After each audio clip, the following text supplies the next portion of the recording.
to say that gloves are off on this matter. We want to make sure that we protect the constitutionality of this country. We want to make sure that the rule of law is upheld. I'll now hand over to Helen Zidder, our Federal Chairperson of Council, for her to address the media. Thank you very much, Karabo, and good day to everyone in South Africa who's also been seized with this crucial issue that indeed affects every single person.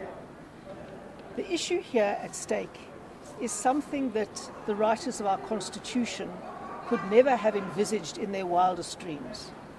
That the first Judge President of a province, John Hlophe, to be impeached for gross misconduct and removed from the bench because he was not considered fit and proper to be a judge, has now been designated by his party and by Parliament to sit on the body that recommends judges for appointment.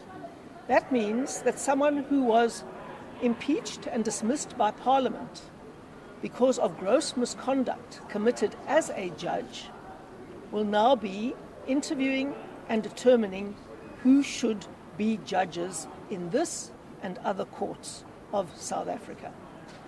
Now, this is an obvious and extraordinary conflict of interests that should never have arisen. When someone has been impeached as a judge and removed, suddenly they appear at the top of a list of a political party and become MPs. That underscores the suspicion and the distrust that many South Africans have of politicians. Someone who wasn't thought fit and proper to be a judge then appears as a very prominent MP for the MK party and then duly gets nominated to interview and select other people to the judiciary. Now, it would be a travesty if the DA sat back and allowed that situation to develop. Our constitutional democracy is built on the independence of the judiciary. It depends on judges who are above reproach and who act in a way that protects the Constitution and the law without fear or favor. And it is relevant in this context that Dr. Hlophe, the former Judge President of the Western Cape, was impeached after a 16-year battle started by myself as Premier of the Western Cape back in the day. Started by us because he attempted, against his oath of office, to influence judges of the Constitutional Court to rule in favor of Jacob Zuma. Now, a more egregious and extreme case of judicial misconduct would be hard to find. And so, while we respect the fact that MK, in terms of the law, has a right to nominate someone to sit on the Judicial Service Commission that chooses judges, we contest the fact that they may choose someone who has such a profound conflict of interests. MK has argued that we cannot quibble or second-guess their choice for the Judicial Service Commission. And they say that Parliament has designated him, in fact, to serve on the Judicial Service Commission. The critical, pioneering, precedent-setting issue before this court is whether someone who is so entirely compromised and was seen as unfit and improper to serve as a judge should be allowed to be in a position where they interview and select judges. We believe that this is a watershed case for South Africa, and it will go down in history as the case that either defended the independence of the judiciary or compromised it. We hear with other interested actors, Freedom Under Law, for example, and CASAC, the body that defends the South African Constitution, and we are here together because this issue affects every single South African. This is a matter that will touch anyone who ever has a family member who ever appears before a court of law. If you want an impartial judicial hearing that is free and fair of political influence, and where you can trust that judges only uphold the rule of law and the Constitution, this matter affects you. And the DA is acting on behalf of every South African, whether they support us or not. Thank you.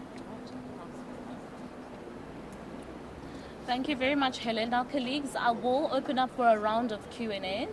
But to be specific, we are only going to be accepting questions that deal with the subject of today's matter.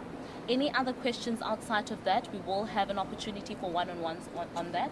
So I'll open up a round. Please just state your name and the news house that you are representing, and I'll take them accordingly. Okay? Hi, my name is Marvin from Judicial Africa. I wanted the federal chair to also just touch on the second part, because this application is twofold, right? I want to hear the second part of your application, where you're talking about the National Assembly and the role of the National Assembly. Okay, so that is one, Malungelo. Is there a second one, or should we go directly to a response? All right, Helen?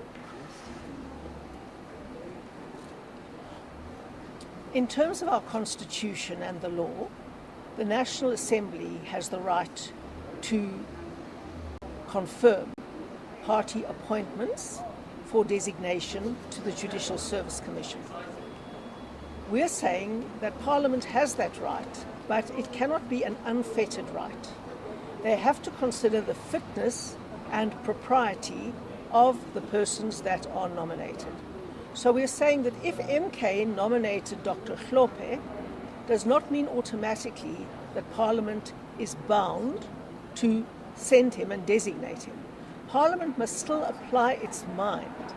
Parliament has a duty to uphold the independence and integrity of the judiciary, and that is the second part of the case. Yeah, cool. So, no questions, colleagues? Yes, there's one more. All right, thank you. Okay, colleagues, let me take two more hands. Okay, so there's one. Is there another hand, or is that the last question of the day? Okay, one, yes? And given that there is, Please state your name and your news house. Yeah. Given that there isn't anything in the law, Helen did mention earlier that the drafters of the Constitution could never have imagined a scenario like this. But that given the fact that it isn't prohibited in the law for an impeached judge to become an MP firstly, and then secondly to be designated in this manner, how strong a case do you feel you have, given that it is not in the law? This is why this is a precedent-setting case. The courts will have to interpret the Constitution in this context. And I'm not a lawyer, but the Constitution is very clear that the judiciary has to be independent, has to be trustworthy, has to be imbued with integrity, and has to carry the confidence of all South Africans. And in that context, the court will have to interpret whether Parliament has a duty to uphold that particular underpinning of the rule of law, or whether they are free to nominate anybody and designate anybody, no matter what their background is. We're contending that the Constitution and the law makes it necessary for all parties involved in designating and selecting judges to be above reproach. And that interpretation this court has to make, which is why this issue is so important. All right, colleagues, that is it. Thank you so very much. I indicated that there will be an opportunity for one-on-one conversations if you wish to have so. Thank you so much for being here today. Thanks.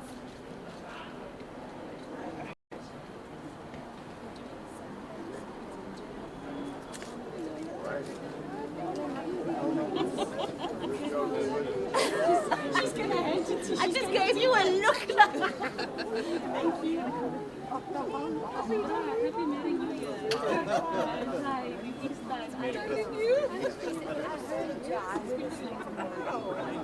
Thank you.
Yes, as indicated also in chambers, Mr. Mpofu, your objection is noted, and as indicated, we direct that you then can address it fully in the time that is allocated to you. Well, yes. My Lord, I really don't appreciate being interrupted. I'm addressing the court exactly on that point as to why I'm raising this particular objection. And mid-sentence, I'm interrupted. I'd like to at least address the court. Court can then tell me whatever must happen. No, Lord, I was being interrupted. So my learned friend really has no standing to interfere with my submissions. He's noted an objection and he can address it when his time comes. He complains about interruption. That's what he's doing. He is interrupting my address, which is commenced. Yes. Can we just agree, Mr. Mpofu, having noted the objection, if you then explain it, which I thought is what you do when you address us. No, when you address us in your turn, it's going then into the objection itself, which we say we shall listen to, but not at this point. So what exactly do you want to say very briefly in regard to your objection? My Lord, I'm saying that I was busy explaining why the objection is different from the other preliminary objections.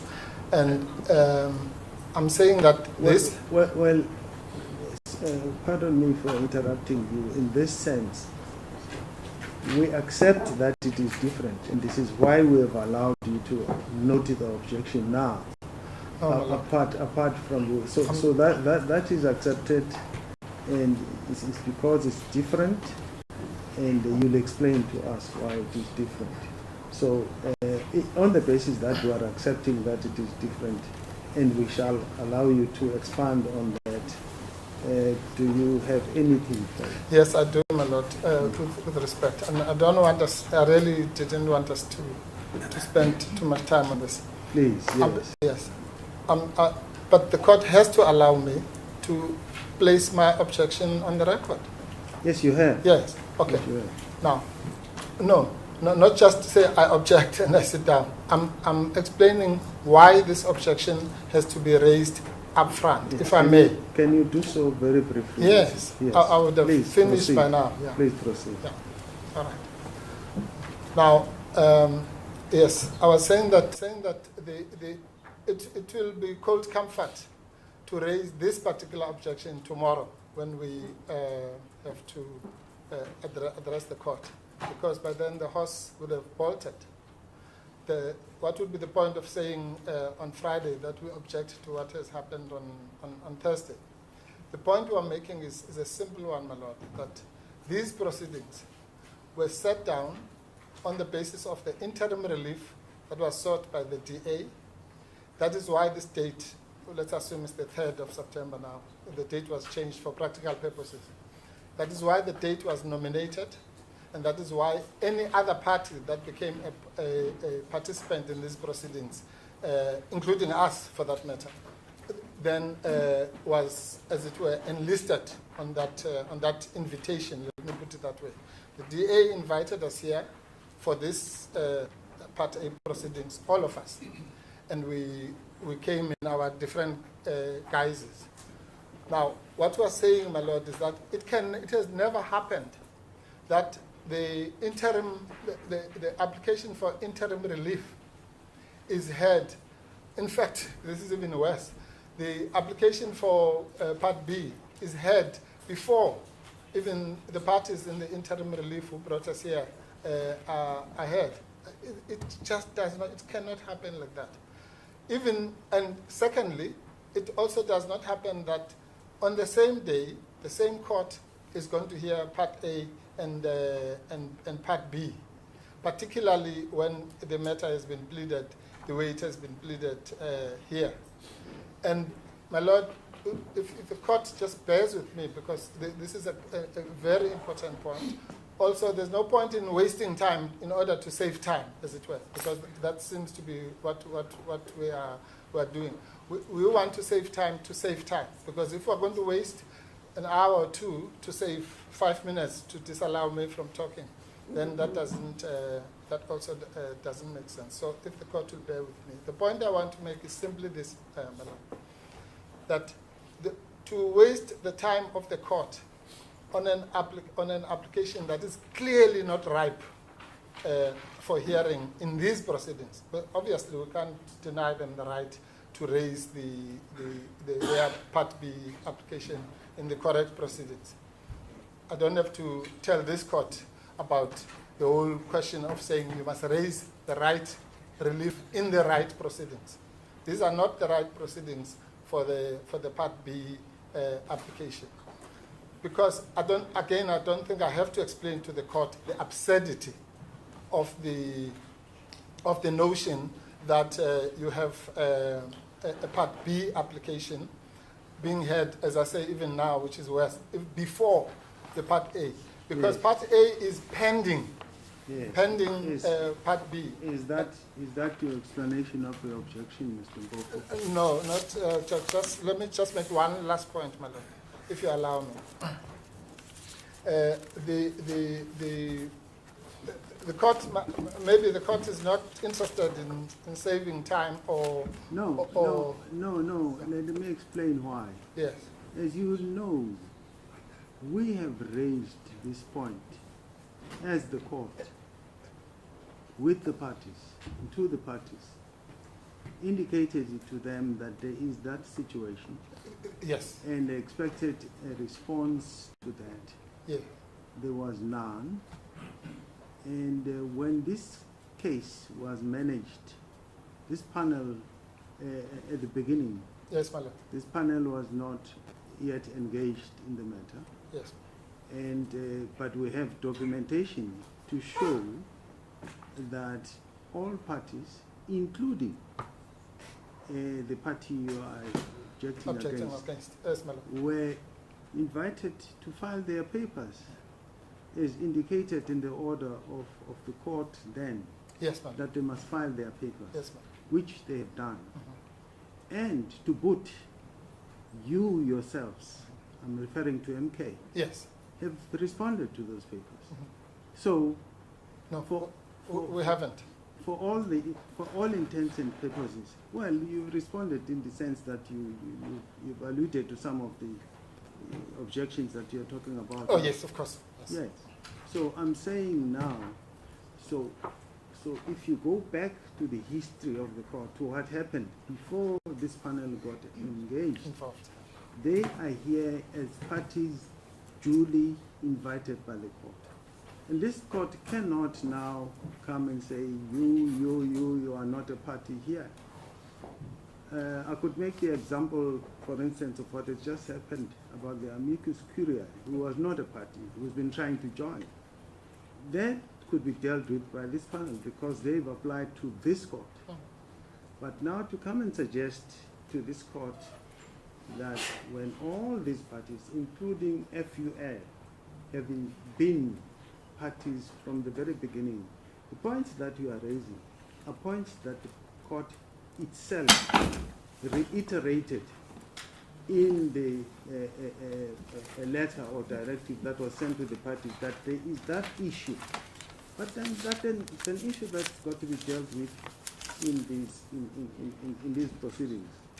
I'm just giving that explanation now to show you that not only are we aware from your objections, we are aware from our reading of the papers. And of course, FUL discusses that situation and explains.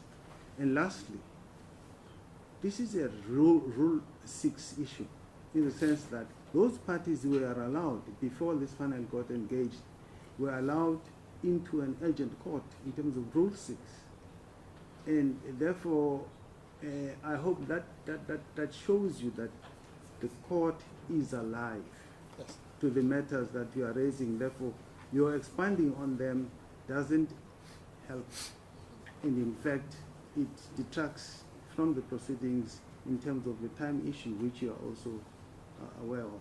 So I'm saying at this point we don't have then to carry on. We've noted your objection.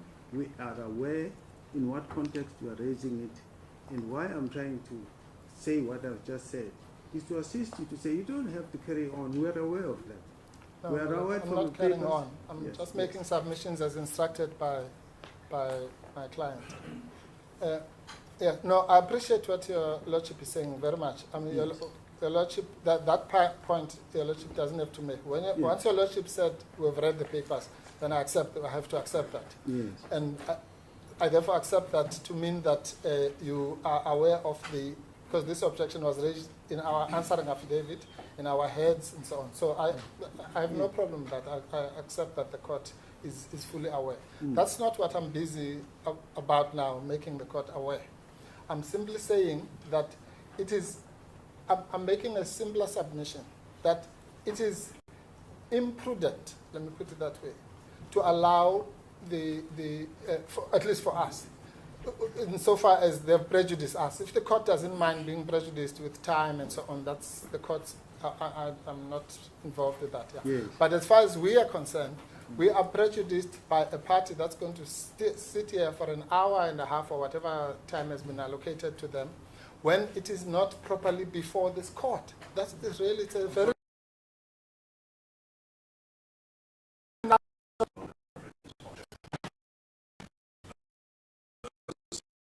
Although we are not directly involved in this fight, it directly impacts us, and which is why I raised in chambers the question of the court enforcing the situation. The court has given a direction after consideration of two proposals.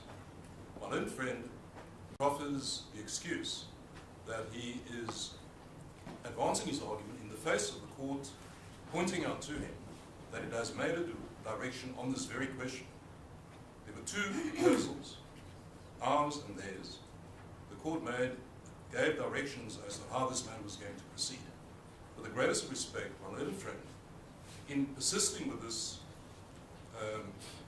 his insistence on not only, as the courts indicated, he may note the fact that he objects, which is done. He's now attempting to persist with submissions in support of the objection. That is inappropriate. It is contrary to this court's directions. It is an abuse, with the greatest respect, of not only the court's time, but all our time. And I'm here to insist, Justices, that the court enforce its direction. Yes. Tell Mr. Hlophe, sorry, Mr. Speaker. Tell Mr. Hlophe to cease and desist. Yes. Allow Mr. Trengo to proceed. Because at the moment, we're now at 20 past 10, Justice. I'm supposed to start at 11:30. Yes. For the DA, and Mr. Trengo was supposed to have an hour and a quarter. Yes. This entire carefully constructed process is being disrupted by Mr. Hlophe. We object to it. Yes. With respect.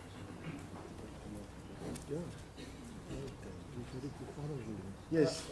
My Lord, Mr. Hlophe. really, I mean, if the court allows that kind of waste of its time, there is no way that I'm not allowed to object. I've never heard of that. I'm raising an objection and I must be allowed to motivate it. If the court dismisses it, that's another matter. No. On the basis of an agreement reached with you, Mr. Hlophe, in chambers, namely that you'll make your objection and then address us later when you get your time. Now you are insisting on not only making the objection and then allowing the party to proceed, you are now insisting that you want to proceed to support your objection. Yes, my Lord, that's what an objection is. Now, I am giving you 1 minute to close. Yeah. To close. I'm saying close. So that we do this in an orderly fashion. I've noted the objections, but I refer in an unusual fashion to discussions in chambers, just to make it clear that now you are deviating from what we have agreed on, but I'm asking you to close, and then you'll address the matter. Okay. Well, let me address that's just that aspect before I address this, because I'm the one who raised the matter in chambers. And I said, and I was raising it exactly to avoid this kind of thing. So since it's being raised in open court, I have to explain what I was saying. I said that apropos the participation of FUL, who are going to raise an objection. What does it mean to raise an objection? And I've never heard of a party that's not allowed to raise an objection. Whether that objection is good or bad is another matter. Well, you have explained it now, yes. Yes, you have not just raised an objection, you have even given us a bit of explanation around that, but we are going to make a ruling now if you want us to make it with regard to what you are trying to do now to address us on the objection, which was not the agreement.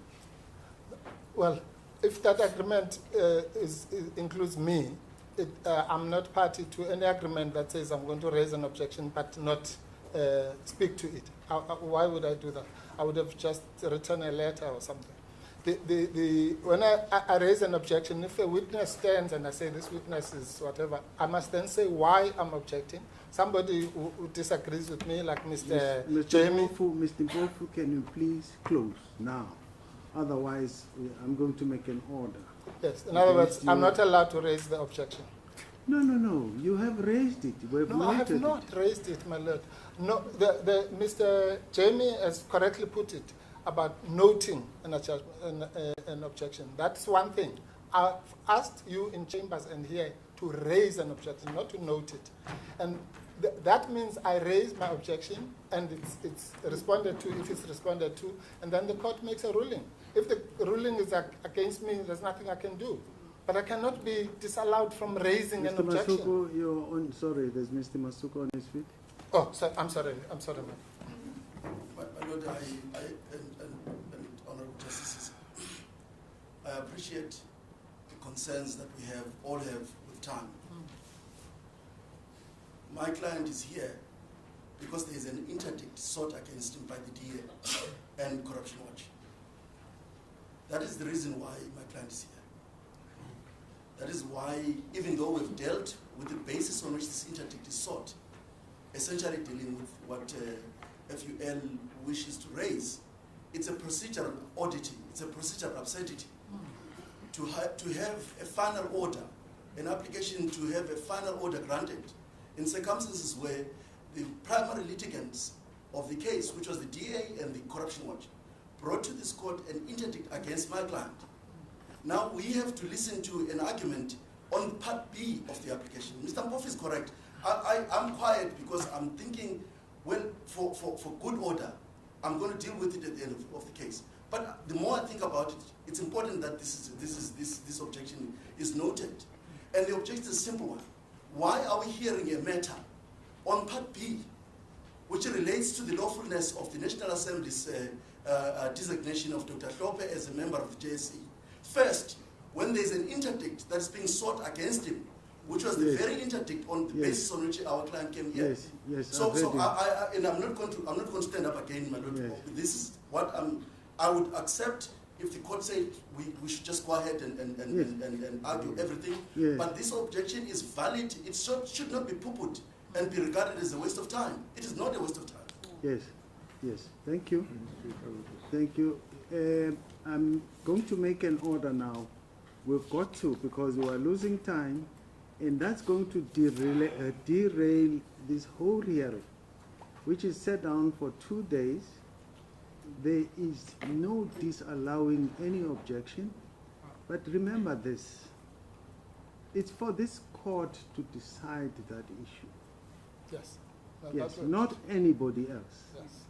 However much you may think it's out of order, improper, or whatever, or it's bizarre, let's let that. We note that. Council's thinking, and council will support their views in that regard. At the end of the day, it's this court that's going to decide what to do about that application. If it was wrong and it shouldn't have been there, appropriate orders will be made by this court. The council shouldn't just push their way now into, we don't think this should carry on, and so on and so forth. We've made an order about how these proceedings should carry on. And in the interest of everyone, whether it's Mr. Masuku, Mr. Jamie, or Mr. Mpofu, they must have their time to inform this. And why I set out the background to how it has happened, it has not been created by this court. We found it here, and we've got to deal with it and give a judgment in that regard, or an order, whatever we've got to give. Now, for counsel to come and be addressing us about how improper it is for this, yes, let's say it is, maybe, in your view. And that's your view, and you're entitled to it, and you're going to have time to tell us about it. But now to stop this court from carrying on with business of the day, including your business of the day, is not going to. This court has got a duty to make sure that this case proceeds and it gets finalized with the time allocated. And we'll hear all your views in that regard in your time that is allocated. Now, what is happening is that if you allow you further time, Mr. Mpofu, that's going to derail even your case, your interest in terms of time. And we are saying, we've heard you, you're entitled to your views, but let's not now push these proceedings aside in a manner that's going to derail everybody. So I've asked you to close, Yes. and then address. Yes. Let me then say this, only this, Madam. The tone of what Your Lordship is saying suggests that raising the objection is in itself wasting time. But Your Lordship then has not listened to what I'm saying, because I'm saying raising the objection is an exercise in saving time, right? In other words, what I'm saying is that if we are going to hear a case that could have been happening next door in another court, exaggerating for effect, then that is an exercise in wasting time, because it's like calling someone walking in the street and say, come and address the court.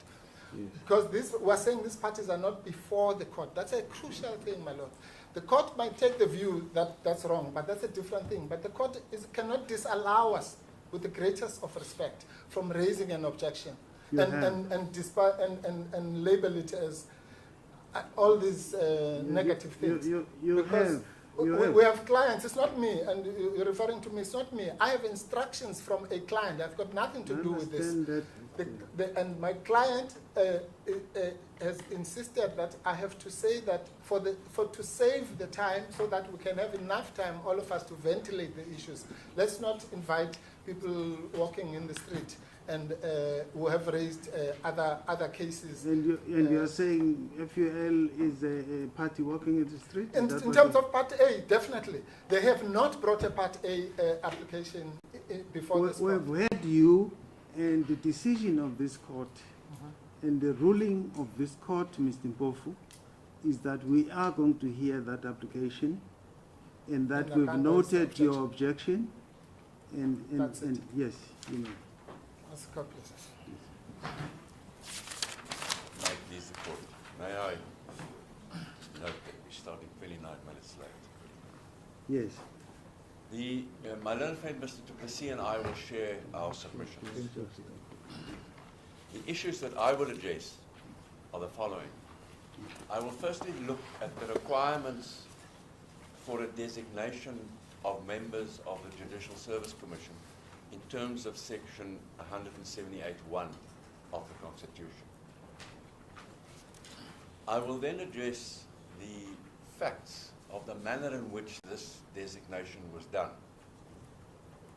And you will know, but I will just emphasize that it was done by deferring entirely to the opposition's nomination of 3 candidates. We will then submit that that method, whilst that method may be perfectly legitimate for the purpose for which it was created, namely to determine the composition of parliamentary committees, it is entirely inappropriate for purposes of the designation of members of the Judicial Service Commission. It's inappropriate for 3 main reasons. Firstly, because it means that the National Assembly did not exercise any discretion at all. It didn't make a choice. It passed the buck to MK. That is classically unlawful decision-making. It secondly failed to make its choice in the public interest. It simply passed the buck and didn't pursue the public interest.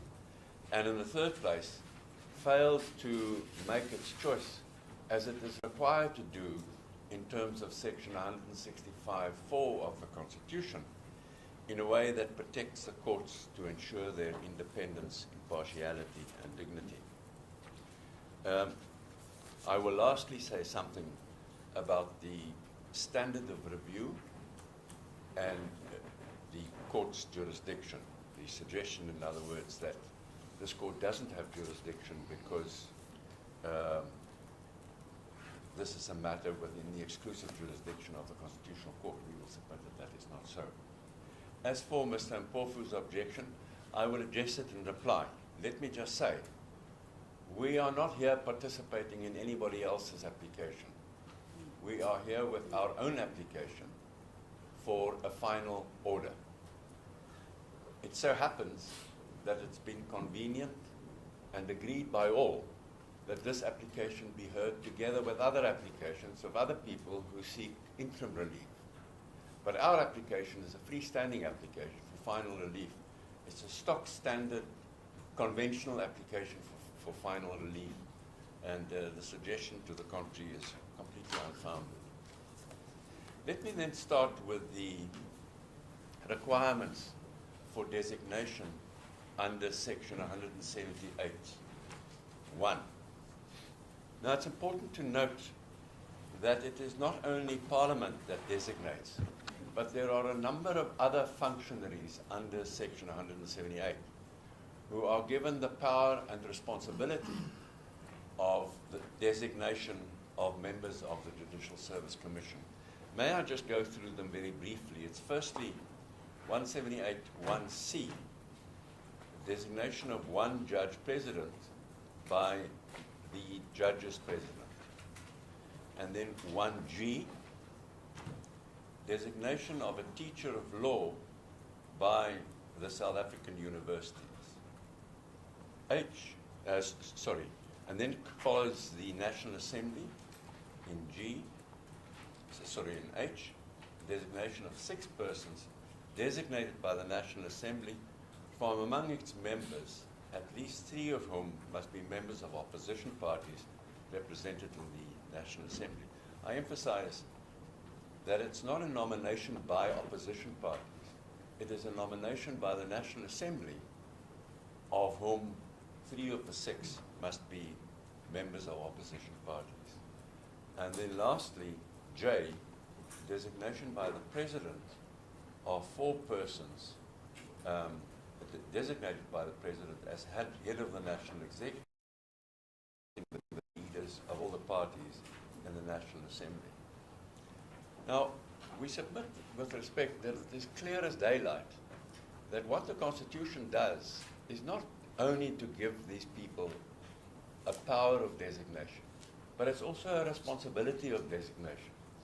It means that the functionaries identified and trusted with this power must at least do 3 things. They must at least make a careful choice. They must consider, they must ask themselves, is this candidate suitable for appointment? I'm not going to address you on the precise standard that is required, but there must at least be a discretion exercise, thought given to the question, is this candidate suitable for appointment? Is the candidate capable of doing the job? Is the candidate someone whose participation in the appointment of judges will instill confidence in the public mind about the manner in which judges are appointed? So, because that is what the responsibility of designation means. You must make a choice. We trust you to make the choice. But it doesn't mean that you can make a random choice, or throw a dice, or ask your friend. or ask anybody else what to do. You have to exercise that a careful choice to determine whether it is a suitable candidate, to determine whether that nomination, that designation, is in the public interest, and then in the third place, do it in accordance with section 165(4), to which I shall return. What are the facts of this case? What happened was that Parliament, National Assembly, did not have a specific process designed for designation. So what they did, and I'm not blaming them, but it was a big mistake. What they did was to use the procedure they follow when they constitute parliamentary committees. Now, clearly in those parliamentary committees, it is important that there be representation by all the parties. And for that reason, although the National Assembly formally appoints people to those committees, they allow the parties to nominate their own candidates and then they rubber stamp it. Perfectly sensible procedure for that purpose, for purposes of constituting parliamentary committees. But the Judicial Service Commission is not a parliamentary committee. And the purpose there is not to have individual people represent various political parties. They are there to represent the National Assembly and vicariously are there to represent the public. And that is why there is a big responsibility on each of those people who make the appointment to do so carefully and in the public interest. Now, as far as the procedure that was actually followed, if I may refer to the following parts of the papers in which that procedure is described, and you'll see that what it is they simply followed the procedure used for the appointment of parliamentary committees, and in doing so, followed the convention or the habit that they have developed in Parliament of simply endorsing the nominations by the various parties. Firstly, in the Speaker's answer at page 505-6, paragraph 7, she says, "I wish to emphasize at the outset the complexity and uniqueness of this particular nomination and designation of members of Parliament to the JSC." She makes a valid point. It's a new process. We didn't have a standard procedure for it, and that is why we may do with other ways, with the way in which we normally constitute parliamentary committees.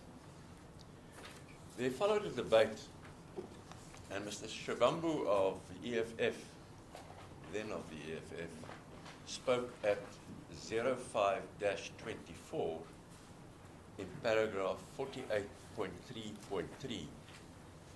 And in the course of his speech, at page 05-25, he said the following: "So, let us respect the fact that a certain number of people in South Africa voted for the MK party and have designated Dr. Hlophe to become a member of Parliament." And here's the important part. "So let us respect that. It is a matter of protocol which we have always protected in the Chief Whip's Forum, for that whatever is designated by a political party must be respected. So we will wish you well, Dr. Hlophe, in the JSC." Making the point that we endorse whatever the parties nominate. The same sentiment was expressed by the ANC's Chief Whip at page 05-29 in paragraph 53. And that is important because other people later confirmed that that is the process they followed. He said, "Madam Speaker, there are just 2 or 3 issues we want to raise on this matter. The first one, that it is correct that the Chief Whip's Forum, we have agreed to work within certain parameters. We have established certain principles. One of those principles is that parties must be permitted to second their own chosen members to specific portfolio committees. That's one of the principles that we have established. It doesn't mean that there would not be a time when we would deviate from that if there was a concern emanating from one of the parties. And then I skip a sentence, and he says in the underlined bit, but our own view as ANC, which is a view that has been consistent in all the committees we have said, the Chief Whip's Forum as well as the Rules Committee, we have agreed that in substance, instances where the rules of Parliament, the Constitution, has not clearly defined a particular position, we are going to have to live on the basis of the established rules and practices of Parliament. So he agreed with Mr. Shivambu that the practice for the appointment to parliamentary committees should be followed. MK agreed with that description of the process in its answer at 06-25, paragraph 60. It said the following.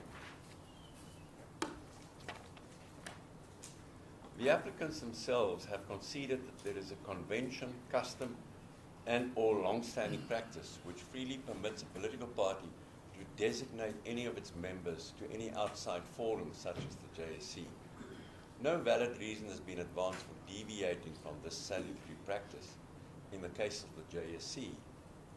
Next paragraph. More significantly, it is common cause that the Chief Whip's Forum, all parties, including the DA, adopted an unwritten rule granting total and undiluted autonomy to political parties in the selection of their own representatives.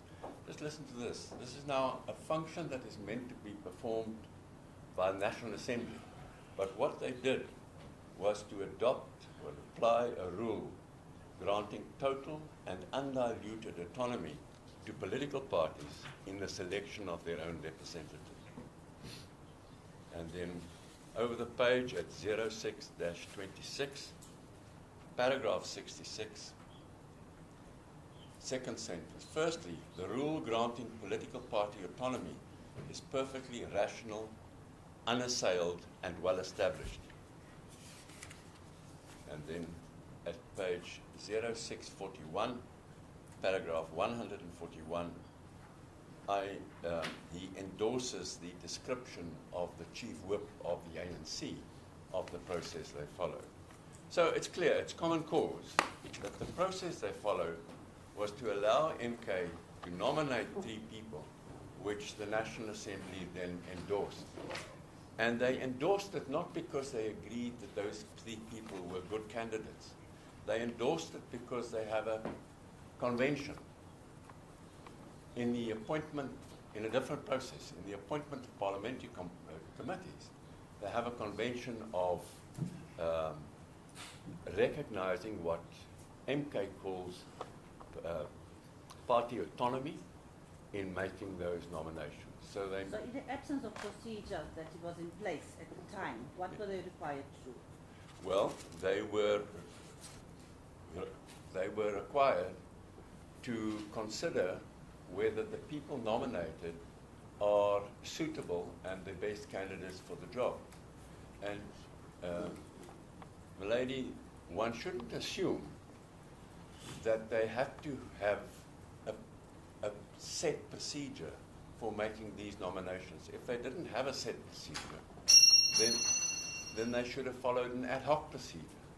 What they were not allowed to do is to adopt a procedure designed for a different purpose, unsuited to this purpose. I submit with respect, I will now deal with the qualities that they ought to have exercised that power. But the one thing they were not allowed to do is to adopt a process designed for a different purpose, which is unsuited to this one.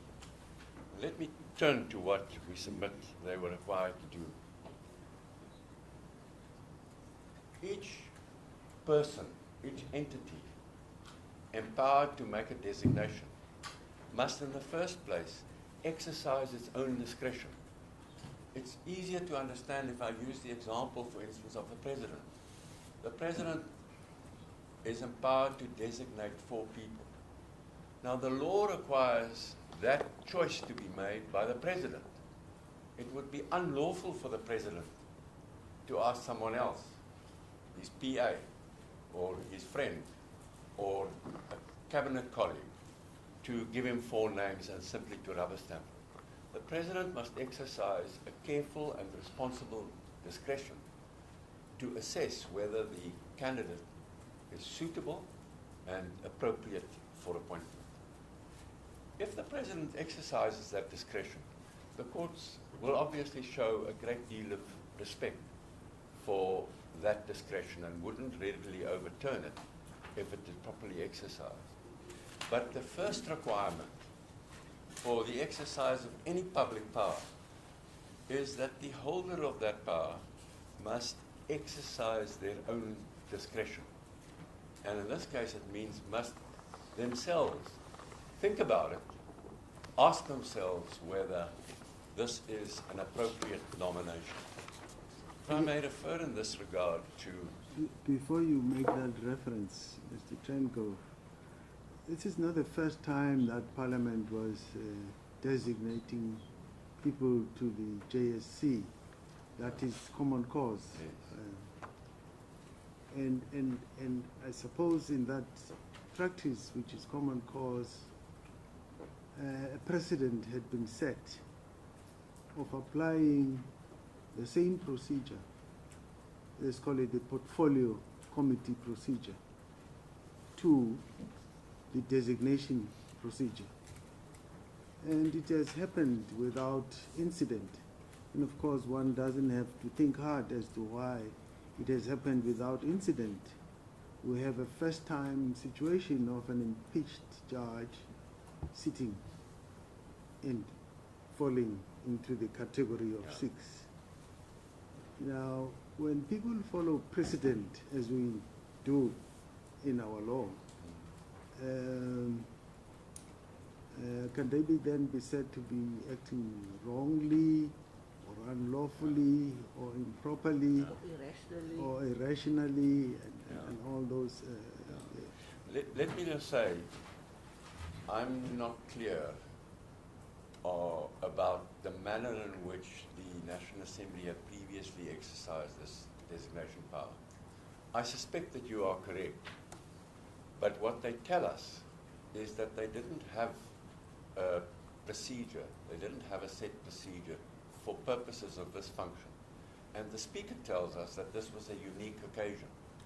So whatever might have happened in the past, it seems that they recognized in these circumstances that there was no prescribed procedure, and they then used the procedure employed for the constitution of parliamentary committees.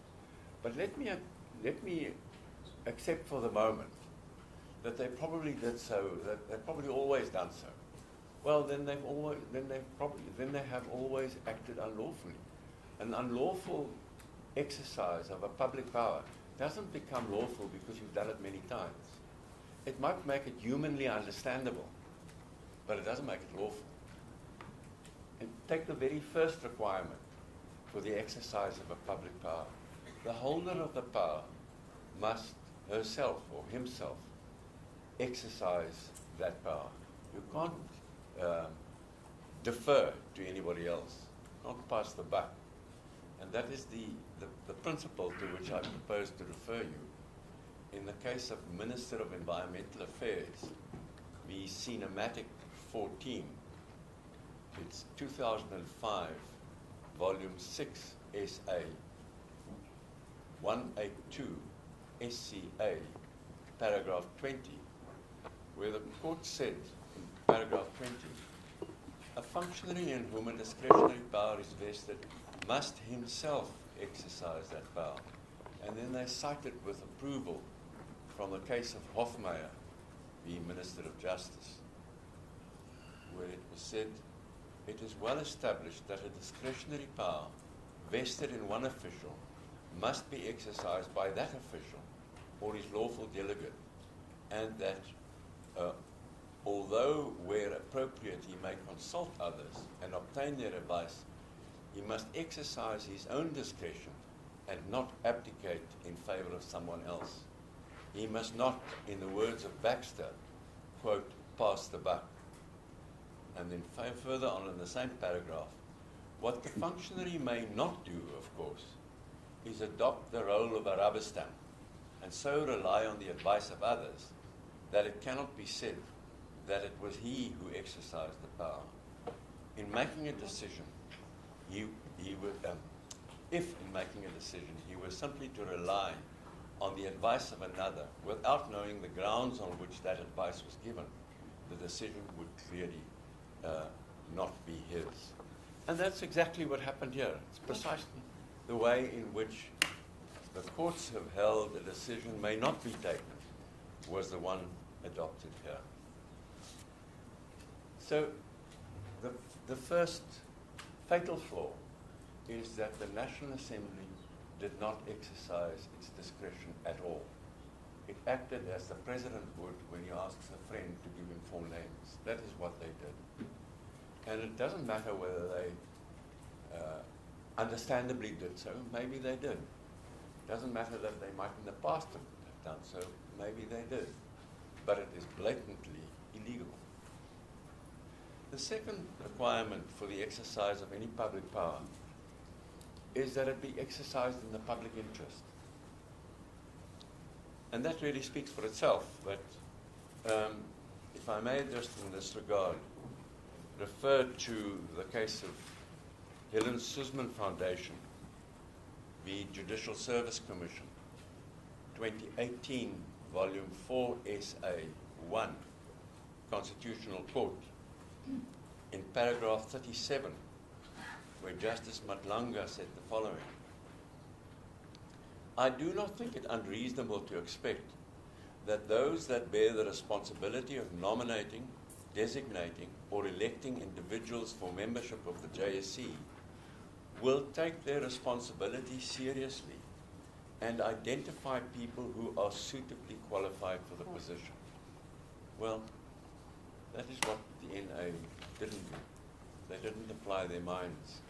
They didn't ask themselves, are these people, did they seriously ask whether these people are suitably qualified for the position?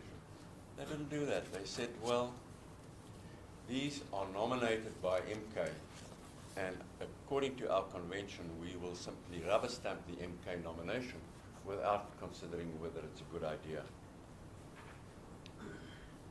Then the third requirement is that it be exercised in accordance with section 165(4). The section reads, organs of state, through legislative and other measures, must assist and protect the courts to ensure the independence, impartiality, dignity, accessibility, and effectiveness of the courts. Now, one doesn't even need to contemplate exactly how that duty should have been discharged in this case. But what it does do is simply to accentuate that these functionaries entrusted with these public powers were required to ask themselves whether the manner in which they exercise the power accords with section 165. They must ask themselves, does this nomination assist and protect the courts to ensure their independence? Does it instill public trust in the appointment, which is so important for the rule of law? Well, there's no debate about it. The National Assembly clearly did not do so because they didn't think about it. They followed and rubber stamped the MK nomination. Well, said for the argument by the respondents that says, yes, they did think about it to the extent that they recognized Dr. Hlophe as a well-educated person in law and a person who had a previous experience in the JSC appointment processes and therefore who had appropriate experience appropriate education, who had been a judge for a number of years, and so on and so forth. So that's how far they're thinking about it. Well, that's the respondents. I'm just putting that. That's how far they thought about it. So you can't say they didn't think about it. They thought about it, but maybe not to the extent that you have suggested. If I had said that we gave it serious consideration, we saw that it was a highly learned man, we respected him as a leader, we took account of his impeachment, but it didn't, in our view, disqualify him, it may have been a different matter. But they don't say that. What they say today is we rubber-stamped the nomination then because that was our convention. And then they come up and they say, but it is a good appointment. Here are all his qualities. My learned friend, Mr. Du Plessis, will address you on the question whether that was a rational and a reasonable decision. But we must make it quite clear that nobody says that those were the considerations that moved us to make the designation in the first place. All of them agree that they simply rubber-stamped the nomination, and now in the papers say it was a fair nomination. So you are saying the real reason was the convention. Oh yes. Everything else is an afterthought. Yes, and I'm not criticizing them from defending or seeking to justify the appointment today, because there is another debate, the one that my learned friend Mr. Du Plessis will address you on, to say that whether they thought about it or not, the outcome is an irrational and an unreasonable one. So all of those factors are relevant, but relevant only to the irrationality and the reasonableness. The decision was fatally flawed even before you get to rationality. It was fatally flawed because the organ of state vested with the power of designation didn't make a choice, made no choice at all. They rubber-stamped a nomination by MK. May I say something briefly about the standard of review and about jurisdiction? We submit with respect that this decision is subject to review under PAJA, but even if we're wrong, then it's reviewable under the doctrine of legality. And let me say about PAJA, some of the other parties make the point that this is a legislative body and therefore their decision is legislation and not administrative action. But that's not so. This is an administrative decision vested in a legislative body, but they don't make law when they designate people. They exercise, in other words, if you compare them with the designation by the President, nobody would suggest that that's legislation. The function performed by the National Assembly is exactly the same as that of the President, of the law teachers, of the Judges President. It's an administrative function. And in PAJA itself describes administrative action as any decision taken or any failure to take a decision by an organ of state, and I skipped some words, which adversely affects the rights of any person and which has a direct external legal effect, but does not include, and then what is significant, in that exclusion, those exclusions, in DD, they exclude the legislative functions of Parliament, a provincial legislature or a municipal council. They didn't say we exclude the functions of the legislature. They excluded the legislative function. So when a legislature takes an administrative decision, it is still subject to PAJA. But if we're wrong, then it is executive action subject to review under the doctrine of legality. Lastly, on jurisdiction, the ATM particularly has much to say about it. And what they say, they argue that this, the determination of the lawfulness of this designation is exclusively within the jurisdiction of the Constitutional Court. because Section 172 gives it exclusive jurisdiction in the determination of the question whether Parliament has discharged a constitutional obligation, has fulfilled a constitutional obligation. Now, the Constitutional Court held in the EFF case, that in the Nkandla case, that is EFF v. Speaker, National Assembly, 2016, Volume 3, SA 580, paragraphs 15 to 20, that jurisdiction must be narrowly defined. And you must ask yourself the question whether the obligation we're talking about is one which is agent-specific. In other words, is it an obligation which is specifically imposed on Parliament? Now, our own friends argue, yes, well, the function of designation is specifically entrusted to Parliament. But that is not the point. The case is not here whether they made a designation or not. The question, we know that they made a designation. The question here is whether that designation was lawfully made. Was it made in accordance with Paja? Was it made in accordance with the doctrine of legality?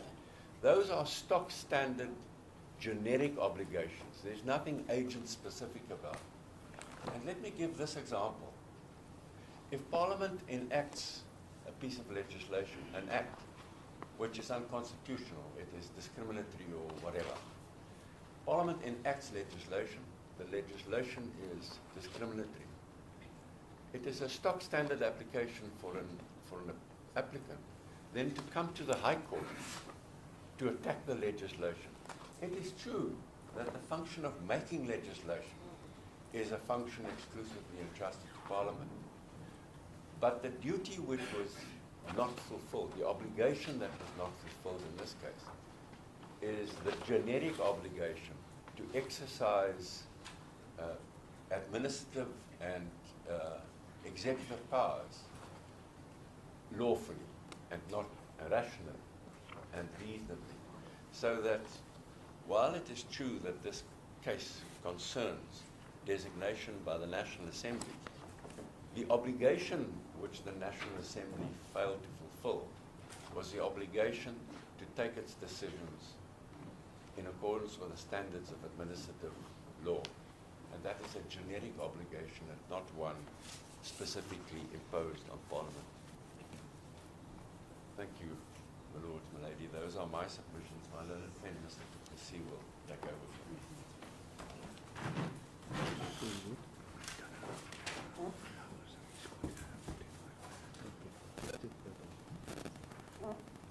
Yes, Mr. Thank you. Thank you, Justice Bakwa. I was wondering whether there was going to be a tea break, but I'll continue immediately.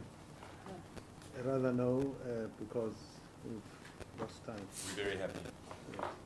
Justices, Mr. Trengrove has shown that the facts before this court demonstrate that the National Assembly failed to appreciate that it had a discretion, as he's explained to you. It failed to exercise that discretion properly, and it fatally torpedoed Section 165 of the Constitution when it did so. He has dealt with those grounds of review. It falls for me to deal with the next two review grounds: the failure to act rationally and reasonably, the first one, and then the manner in which the National Assembly ignored relevant considerations and embraced irrelevant ones.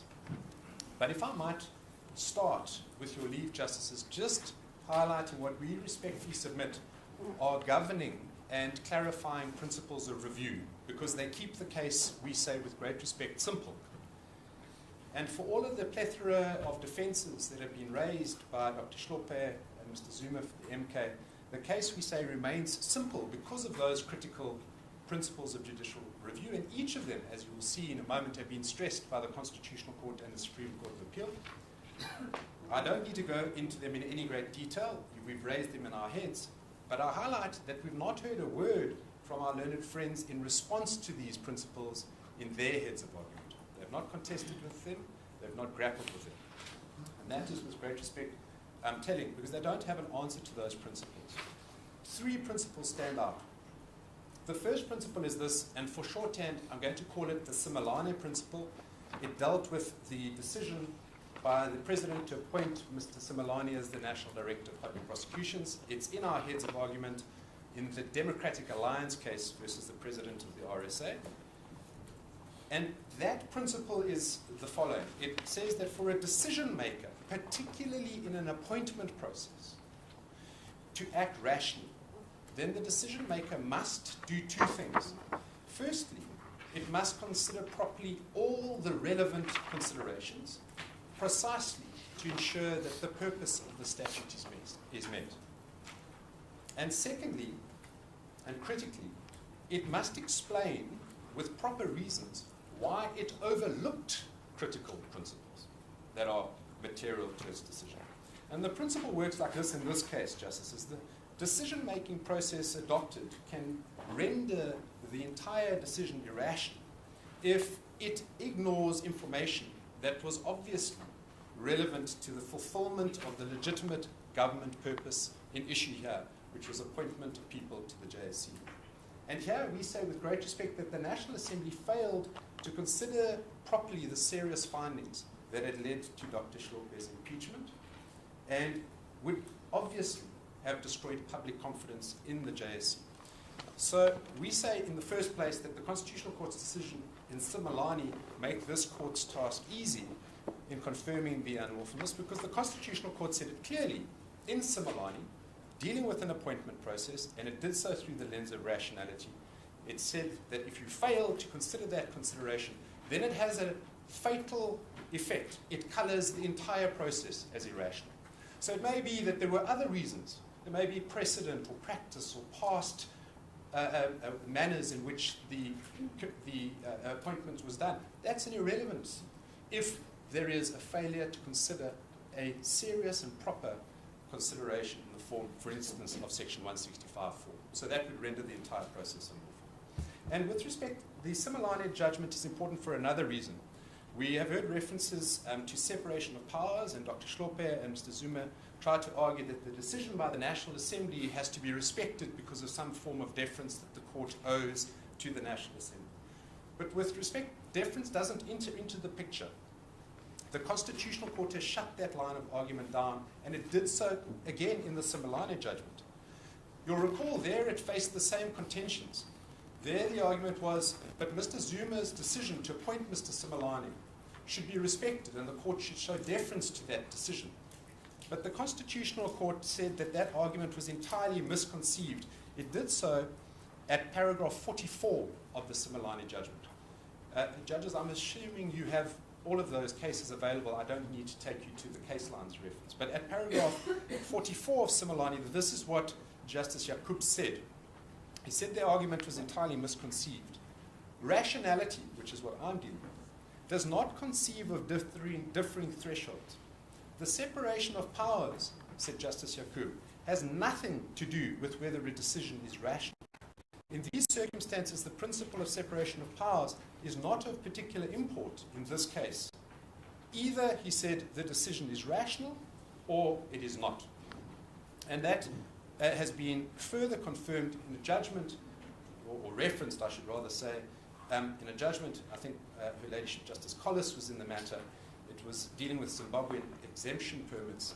It's the case of the Helen Suzman Foundation versus the Minister of Home Affairs, which, of course, Justice Collis will know well. And there it was said by that court in paragraph 146 that they disagreed with the assertion that separation of powers would prevent a court from dealing with a review, because where there is an unconstitutionality, the court has a duty to grant just and equitable relief. So the Constitutional Court, Justices, has made it clear that separation of powers and deference play no role in a review for rationality. And what that means is that if the National Assembly didn't exercise its discretion properly, or at all, in the way that Mr. Trengrove has highlighted, or it acted irrationally, for instance, in ignoring what was a palpably relevant consideration, well, then no amount of alleged deference can rescue it from that unlawfulness. The courts have a duty to declare it irrational and unlawful. The second principle is this. It's what I'm going to call the Rustenburg principle, and it comes from a decision of His Lordship Mr. Justice Cameron in Rustenburg Platinum Mines. It's in Freedom Under Law's Heads of Argument at paragraph 49, footnote 51. And here I just want to lift out the relevant passage by Justice Cameron, where he said this: bad reasons cannot provide a rational connection to sustainable outcome, nor does Padger oblige the court to pick and choose between the reasons to try and find sustenance for the decision, despite the bad reasons. Once the bad reasons, said Justice Cameron, played an appreciable or significant role in the outcome, then in my view, it's impossible to say that the reasons given provide a rational connection to it. So the rationale is the same really as in the Similani judgment. It's that if there's a failure properly to take into account a clearly relevant consideration, or there's a failure to properly exercise a discretion at all, in the way that Mr. Trengrove highlighted, then that colours the entire process as bad. It doesn't matter that there may be other reasons, and it's not for you as the court to try and look for them. The third principle is this: it's what I might call the Zuma principle. We've explained in our heads that decision makers are bound by the contemporaneous reasons that they've provided for their decisions. Mr. Trengrove, in a debate, I think with Justice Buckhurst, touched on some of that. Let me just say to you that the cases from the Constitutional Court, the SCA, the full courts in various divisions have made that point repeatedly. We've set it out in our heads at footnote, it's at paragraph 47 of our heads, and we have set out all of those in footnote 100. It's snapshotted perhaps best through the Supreme Court of Appeals decision in the Zuma case, which you'll see quoted in footnote 48 of our heads. There, the SCA said this, and I'll just read it to you because it's so strikingly helpful in relation to what we know are the reasons that the Speaker gave in the Speaker's 9 July letter. This is what the SCA said. It said, on 6th April 2009, Mr. Mshe announced publicly that he'd made the decision to discontinue the prosecution of Mr. Zuma, and he issued a detailed media statement providing the reasons for the decision. And then this is what Justice Nafsa said for the court. He said, it is against those reasons, and those reasons alone, that the legality of Mr. Mshe's decision to terminate the prosecution is determined. What does that mean in this case? It means that the National Assembly's reasons are captured in the Speaker's letter of 9 July and in the National Assembly transcript that Mr. Trengrove has already taken you through. Excuse me, Mr. Duplessis, can we just get it straight, I think also for my colleagues' benefit. You refer to paragraph 47 and then footnote 100, but it must be footnote 47, it must be 48. footnote 48. 48. That may well be my mistake. That is a case of the Zuma versus the Yes, Democratic Alliance. footnote 48. Thank you, Justice. That's absolutely right. It's footnote 48, and it's at case lines 13-18, to be absolutely specific. Thank you. What does that mean in this case?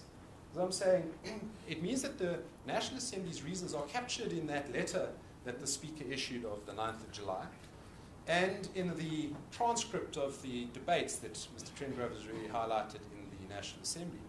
And we have the added benefit in this case that the Speaker commendably has filed an affidavit to say she recognizes her duty to assist the court. And I'm going to just give you paragraphs and then quote them briefly to you. They're in paragraphs 11, 12, and 14.4 of the Speaker's affidavit, 11, 12, and 14.4, and that's at case lines 05-7 to 05-8, where the Speaker said, as I say commendably, she said she's put before the court as her obligation all the factual and legal details necessary for this court to issue a just and equitable outcome, including, and I'm quoting, what transpired with regard to the designation of Dr. Hlophe. So the court knows that all the facts are before it, and it knows that those are where the reasons are to be looked for. It means that the National Assembly cannot renovate or create new reasons, and it hasn't, as I say, commendably sought to do so. But there is a separate and important adjunct. It means that Dr. Hlophe and Mr. Zuma, who are not even the decision makers, they cannot add to the record. They cannot add to the reasons or take away from them. Those renovated reasons, with great respect, are a legal irrelevancy. So with those principles in place, with great respect, we say they are guiding and binding principles that are helpful. I'll turn to the review ground of irrationality and unreasonableness. in the Speaker's letter of the 9th of July 2024, the National Assembly recorded that it had only considered, and you've heard this from Mr. Trengrove, the express wording of the power to designate 6 of its members to the JSC in section 178(1)H of the Constitution. And the Speaker then stated that there were only 2 requirements in law. First, that the person to be a member of the Assembly must be a member, and secondly, that half of the persons so designated must be drawn from the opposition benches. And then the Speaker's affidavit says there are no further criteria. Well, with great respect, it is wrong, we say, to say that there are no further criteria. In law, there are. There is always the duty to act rationally. And if it's a Padgett decision, there is always the duty to ensure that your decision is reasonable. Because we know that all public power, whenever it is exercised, must be exercised rationally. And we know from the Similani decision that when it comes to the appointment of an official to a constitutional structure, in that case the NDPP's office, in this case the JSC, then both the process by which the decision is made and that the decision itself has to be rational. And we know that the entire process can be coloured as irrational if there is a mistake within it. So the overarching purpose, one then has to step back and say, well, what is the overarching purpose of the composition of the JSC? The overarching purpose of this JSC is to safeguard judicial independence and to ensure public confidence in the appointment process of judges. So, in a word, it is to ensure a legitimate judiciary in the eyes of the public. And that happens in 2 ways. Firstly, only suitably qualified persons may be appointed as judges. So, the JSC's commissioners must assess and decide on suitability. Yet, with great respect, Dr. Hlophe cannot achieve that goal with his presence in the JSC because he has found, or been found, to be unsuitable, not just unsuitable, but grossly unsuitable. And so his position in the JSC means that the JSC itself cannot achieve the purpose of appointing fit and proper candidates. Secondly, it's the process problem, it's the public perception problem, and the sanctity of the judiciary within that process. The JSC process must contribute to the moral authority of the judiciary and must enhance the public's confidence in the appointment of our judges. Yet, and here again we say with respect, Dr. Hlophe's presence on the JSC cannot achieve that goal either, because a disgraced judge who participates in the process of a judicial appointment demeans the process. It lowers the stature of the JSC and the judiciary that it's meant to serve. And so we thus, with that proposition, submit that the National Assembly's designation of Dr. Hlophe was not just irrational, it was deeply so. And here that brings me directly to the Similani judgment. We say the present case is analogous to Similani. And in that case, the President's decision to appoint Mr. Similani was held by the court to be irrational because the President had not considered clear evidence that Mr. Similani was dishonest and therefore not suitable for appointment. This is what the court said at paragraph 89. Again, I shan't take you to the passage on case lines, but if you just listen to it and write down that it's from paragraph 89. The court said the President's failure to consider that evidence was wholly inconsistent with the end sought to be achieved, namely the appointment of a national director who is sufficiently conscientious and has enough credibility to do this important job effectively. The means employed accordingly colour the entire decision, which falls to be set aside. Now, Justices, the Speaker has gone on to say in her reasons that in this context, in her letter she said on 9 July, it should be noted that there's no specific requirement, said the Speaker, that a Member of Parliament be fit and proper. And the respondents predictably have latched onto that to say, well, the Constitution doesn't require a suitability requirement.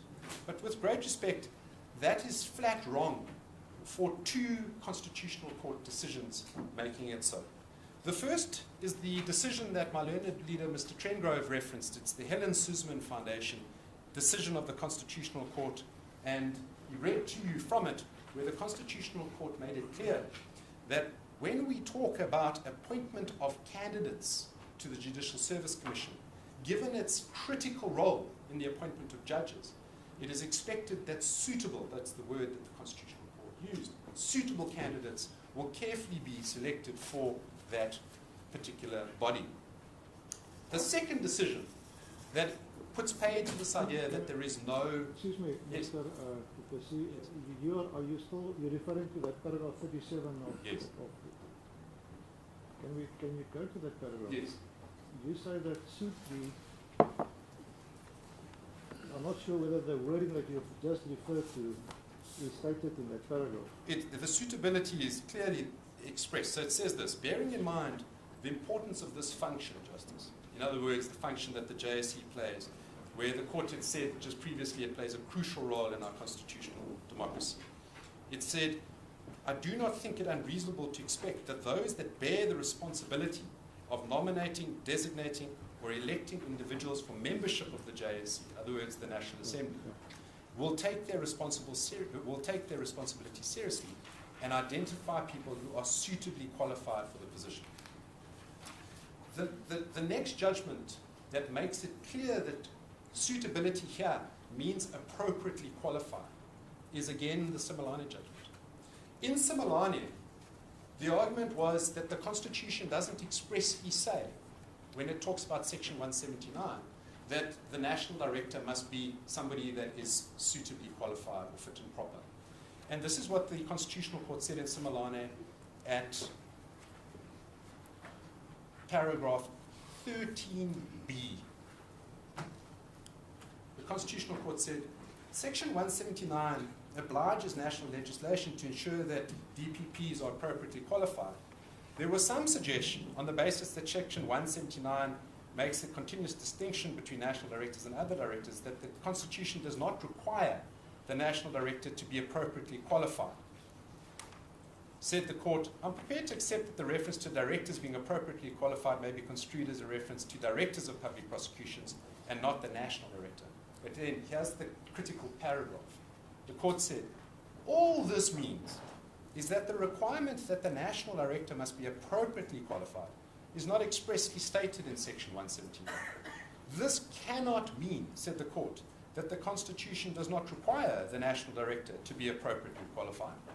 That proposition, in my view, simply has to be stated to be rejected. The Constitution, by necessary implication, requires the national director to be appropriately qualified. So, Mr. Trengrove made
interfered with the independence, impartiality, dignity, and effectiveness of the Constitutional Court, and that it threatened public confidence in the judicial system. So the National Assembly had done its own interrogation and had recognized that that conduct, that threat, had justifiably led to impeachment.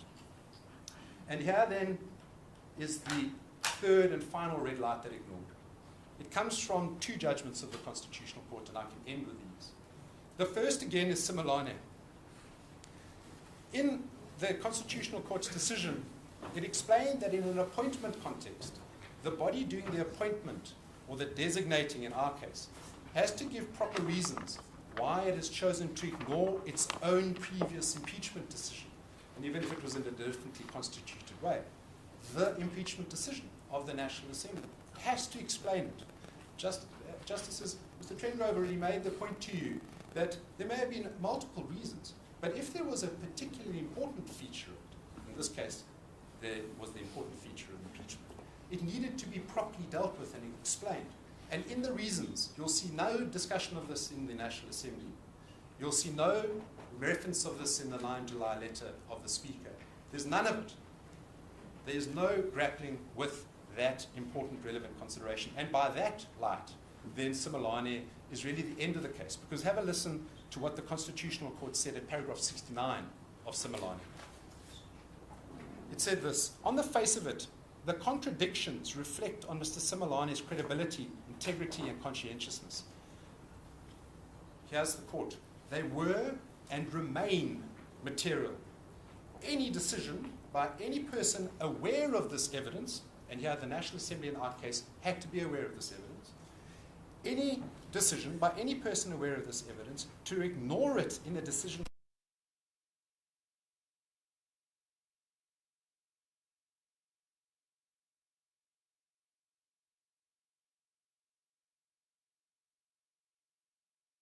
in this case. None. There are after the fact efforts to try and explain. None of that is relevant, as I've said. But by the National Assembly's lights, there was no explanation for how it could overlook that obvious and glaring, brightly flashing red light. The second and final Constitutional Court decision, and I'm closing with this, it's relevant here. It puts paid to the defense that says that the National Assembly's ordinary practice or convention, as the Justice Bakwa and Mr. Trengrove debated earlier, but wasn't this a precedent? Isn't this something that they'd always done? Well, Mr. Trengrove highlighted for you, Justice Bakwa, that it may have been ordinarily done, but it was no excuse for acting lawfully in relation to a different committee, which was the appointment to a constitutional body in the form of the JSC. But in any event, the National Assembly couldn't rely on its own past precedent if this is a Padger case, which we say it is. Because you justices know you may not rigidly adhere to your past policies and thereby scupper or in some way render unlawful your discretion. So it wouldn't help for them to say, well, that was our past practice, that's just how we always did it. You're not permitted to do so. But there's a better and ultimately fatal answer to that defense through the Constitutional Court itself. And that is the decision of the Constitutional Court in Mazibuko versus Sisulu. It's referenced in our heads at paragraph 99.1.3 by our Freedom Under Law. It's case lines 13-35. This is what the court said. Because you're going to hear a lot about this with great respect, we're sure, from our learned friends about how it's important for national assemblies to be able to have political parties and minority parties debate points and ultimately try and do democratic work. Well, said the Constitutional Court, lobbying, bargaining, and negotiating amongst political parties represented in the Assembly must be a vital feature of advancing the business and mandate of Parliament. However, none of these facilitative processes may take place in a manner that unjustifiably stands in the way of or renders nugatory a constitutional prescript or entitlement. That is so because our Constitution is supreme and demands that all law and conduct must be consistent with it. We may not hold that an entitlement that our Constitution grants is available only at the whim or the discretion of the majority or minority of members serving on the program committee or any other committee of the Assembly. The Constitutional Court has had the word on this. It is said it's not sufficient. You may not rubber stamp. You must properly exercise the discretion. You may not allow a minority party in the form here of the MK to effectively dictate the outcome of your processes. And you cannot jettison what I've said to you are rationality standards, reasonableness standards, and a duty to consider relevant considerations, all through the lens of constitutional court authority. Those are submissions from my side. Thank you, Justices. Thank you, Mr. Du Plessis.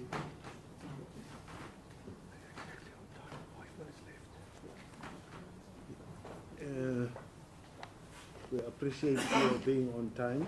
You had 5 minutes left still. Sorry, I just wanted to ask a question on the relief that you are seeking in the notice of motion. Paragraph 4.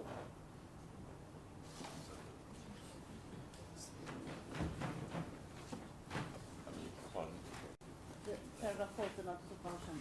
You say that if you're successful, you would request of this court to refer the matter back to the National Assembly to take a decision referred to in paragraph 2 and 3 of fresh, in accordance with the principles set out in this court's judgment. What are you envisaging the court should do? Well, we submit that when a court upholds a review, it's the normal order that follows would be to refer it back to the decision maker to take the decision afresh. There are sometimes circumstances in which it is justified for a court to impose its own decision, but we don't contend that there is any reason in this case for that extraordinary procedure. So all we have in mind is that we would make the standard order which sets aside the designation of Dr. Hlophe and refer the matter back to National Assembly to fill that vacancy. Yeah, but I think what my learned sister is saying is that in paragraph 4 of the notice of motion, you also proceed from the viewpoint that the matter must be referred back to the National Assembly, but also in accordance with the principles set out in the court's judgment. So I think that's what she is asking. Oh yes, no. Now all we have in mind is that it is perfectly legitimate for you, if you conclude that the National Assembly did not take the decision lawfully in the first place, in your judgment to give guidance to them about the manner in which that decision ought to be taken. And then in the order to say, I refer it back to you to retake the decision in accordance with the guidance provided to you in my judgment. Yeah. But that's entirely up to you. It's a nice to have, but not an essential. Yeah. Now, I ask it within the context of there are JSC sittings at least twice a year in this country. Yeah. So, obviously, there must be a time frame within which this has to happen. It can't be left open-ended. Quite And then correct. there's another JSC sitting coming up potentially in April next year, and then you're sitting with the same problem. Absolutely. That's the support is with you. Hence, I'm asking you, can you give input No, oh yes. as to what the court should direct? Certainly, my lady, the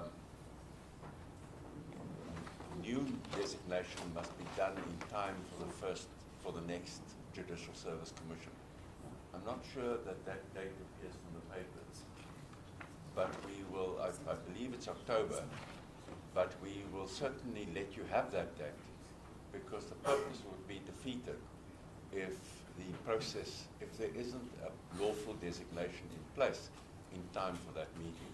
You will have seen on the papers that there may even be doubts about the lawfulness of the constitution of the JSC if there is a member short.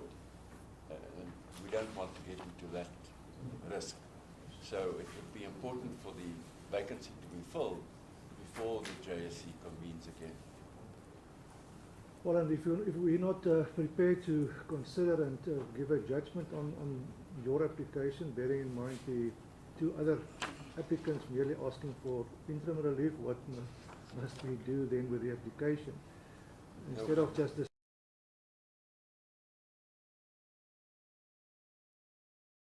application is bad, then you will dismiss it.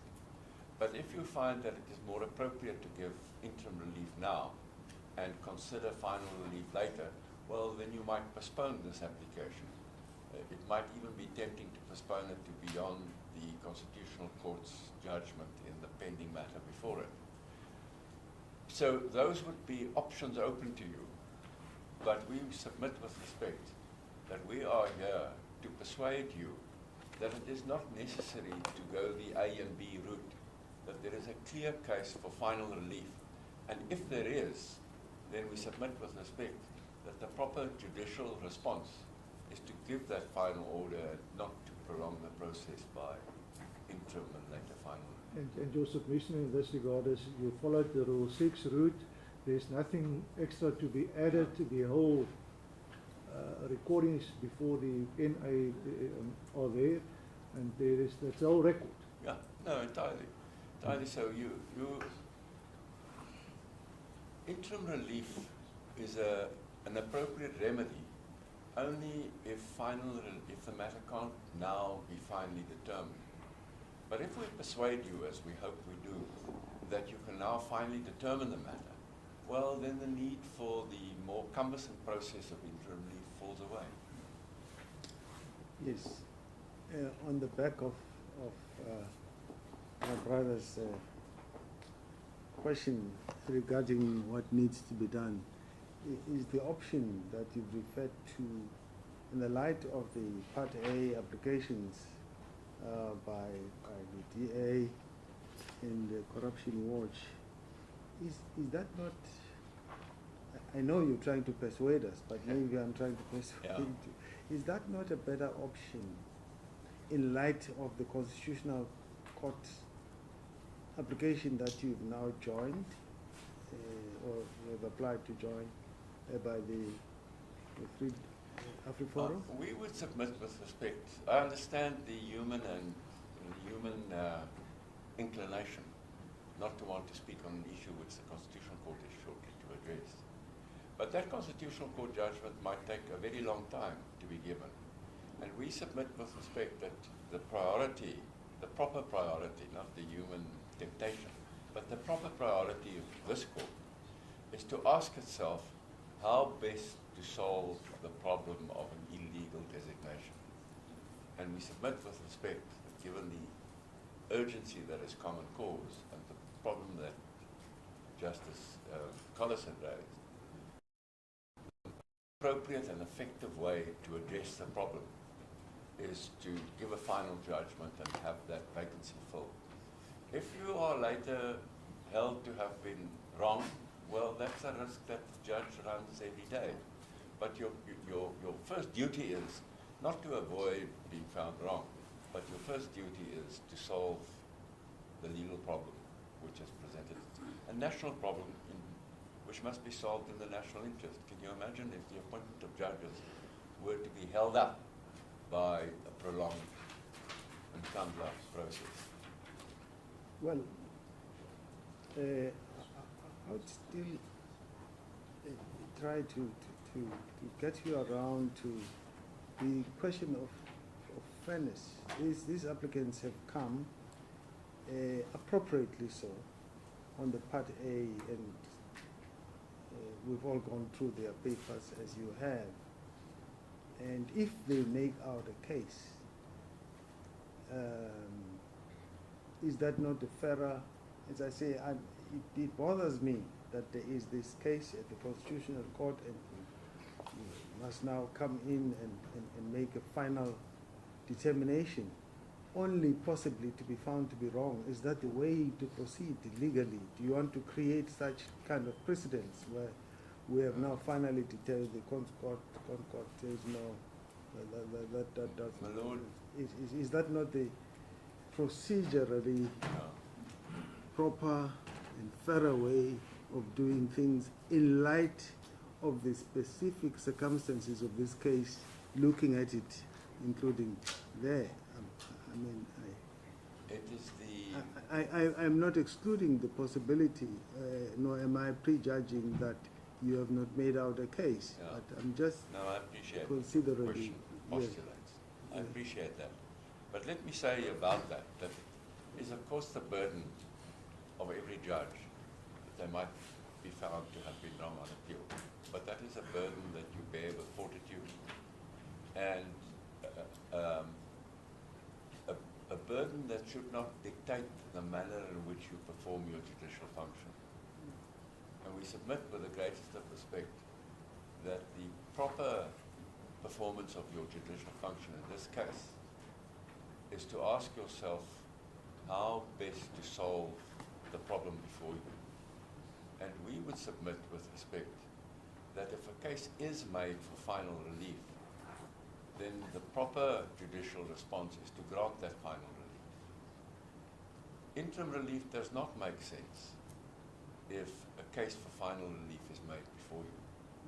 So that we would submit with respect that if you do find that an application, that a case has been made for final relief, that you are bound to grant final relief because that is the proper judicial performance of the functions entrusted to you. I understand the temptations otherwise, but I submit with respect they should be resisted. Yes, and also finally on this issue, there seems to be a view, particularly as you are aware from the respondent side, who are saying, we have come here primarily on a case by these applicants, your other applicants, and to answer that,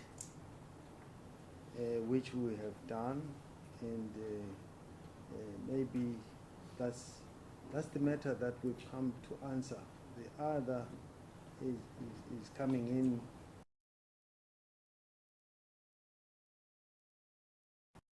that has primarily brought us here. Isn't that a consideration which the court also has to have if you can imagine a situation where you made out a case and they have also made out a case? No, I don't know if that's possible, but with the greatest of respect, if they say they came here to answer a Part A case, well, they're just wrong. They came here to answer 3 cases. One of them is a Part A case and a Part B case, but another one is our application. Our application is for final relief. And I won't take the chance of asking you to ask them. But I'm sure that a rational litigant who is here for interim relief would say to you that if my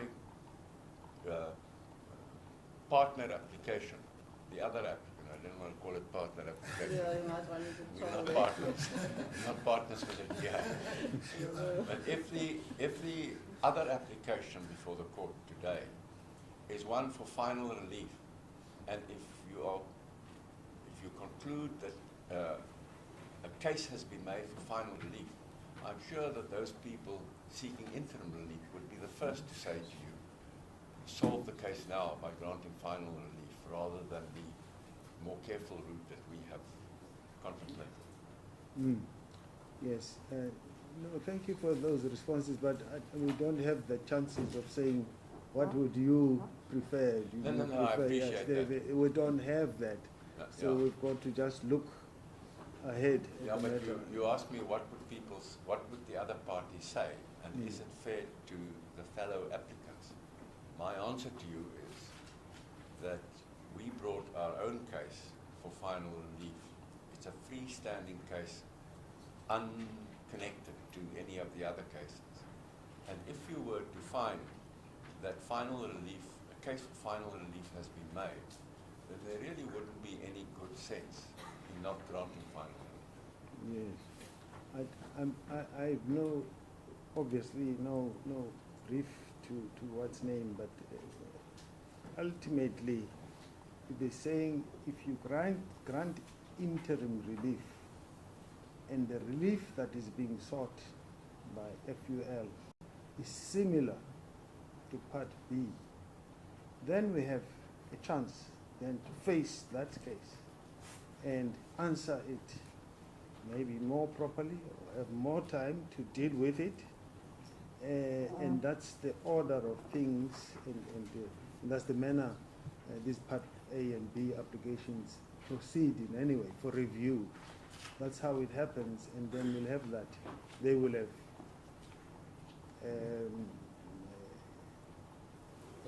obtained, if they do, the interim relief, and then there'll be no harm really in us then putting our case more properly there. Right now we're putting our case here. That's my final question to you. Is that not the fairer route? we submit with respect that if you conclude that a case, that Full has made a case for final relief, then it would be wrong and an incorrect exercise of your judicial function not to grant final relief, but to grant interim relief merely because other people have brought applications for interim relief. That fact should not determine how you decide this case. This case stands on its own and is entitled to be determined on its own. And if you find no case has been made, well, then it must be dismissed. But if you find that a case has been made, there is no reason for you not to grant a final order.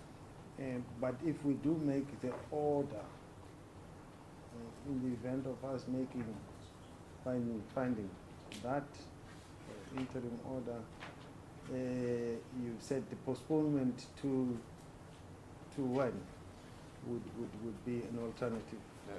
Well, let me say, I merely accept that if you decline to grant final relief now for these tactical reasons that you've mentioned, then the answer would not be to dismiss the application for Yes. final relief. Yes. It would be to postpone it To when? to a future date to coincide with the Part B in the other.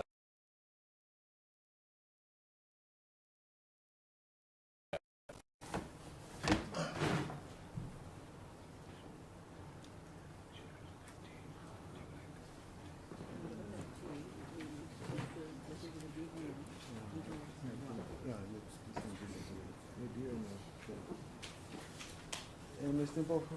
Thank you, my Lord. This time it is for noting, you'll be glad to hear. It's simply to say, I know I'm not the timekeeper, but they've gone over by 20 minutes. But apart from that, my Lord, the point I really wanted to make is that Mr. Hlophe has now said that this is a separate application altogether, nothing to do with the other applications. Well, if that is the case, then, my Lord, when are we going to deal with this separate case? Is it now, is it part of the other case of the DA and CW? Because then the time allocations are completely skewed against us, if indeed we are here for two different cases. Well, in terms of these cases which have different numbers, Mr. Hlophe, yes, which were set down today, and we are called on to adjudicate upon them, all three of them. This is what we are doing now. We have allocated time accordingly, and that's it. That's the way it's going to go. And we are having DA now to address us until one.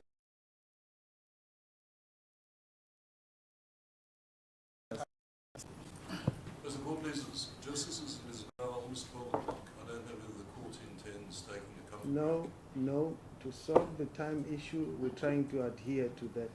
I've got no difficulty. Could I ask the court to indulge me then while myself and Mr. Coburn move to the front?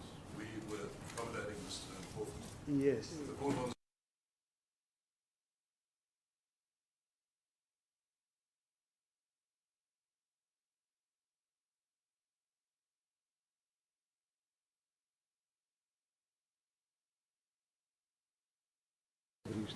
Only 5 minutes over his time. This is also the questions that we asked later on. Yeah. Because we started at 12:30, and we were supposed to finish at 11:45. So we are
Justices, do not intend taking up court time by repeating submissions you've heard on aspects addressed by my learned friends for full. I do that for reasons of economy and also because it doesn't assist to hear the same argument made twice. It doesn't add to the cogency of the argument. So I'm going to, could I then at the outset say that to the extent that there are overlaps between the case of full as presented this morning and our case, we have no points of fundamental disagreement. We, as you know, do not say that this is a parja case, but we rely on rationality and legality. But in the context of this case, that is not the fundamental point of distinction. We say either course leads to the same outcome. So the court is aware of what the distinctions are, and there is nothing that they've said which we differ from or disagree with as a matter of principle. I'm going to then, in my submissions to you, Justices, deal with, subject to not repeating arguments you've heard, briefly with jurisdiction, in as much as that's taken primarily by ATM, the grounds of review, touch on the grounds of opposition, and touch on the requirements for an interim interdict. And with regard to the latter, I'm going to focus on the reliance by our learned friends on outer, and will demonstrate to the court why that is not of assistance to them in this matter. Perhaps to begin, Justices, or before I do that, I should, especially in light of the debate that took up the court's time, or the debate that the court engaged in with Mr. Trent Gove at the conclusion of their submissions. We are going to ask if you are with us that is in slightly different formats to our notice of motion, and that is only to accommodate. It doesn't change the substance at all. It is only to accommodate the now pending litigation in the Constitutional Court and our, as in the collective three applicants, conditional application to be admitted to the Constitutional Court. And that goes, we believe, with respect to what the court was raising with our learned friends. Excuse me, Mr. Jones, is that not the one that was loaded yesterday or the day before, the draft order on case line? Has it been uploaded on case line? There was one, I can just check whether it's the same, but there was one loaded Monday evening. I'm told by Mr. Bishop that it's the same one. I then apologise. I'm a Luddite, Justice, so I'd overlooked that. So apologies for distributing paper which No, it looks a bit different, this one on case line. This is a bit different. But it also refers to the Constitutional Court case. Some of my colleagues say it's the same, including Mr. Bishop, and then you say it's not the same. Yeah, well, it's not.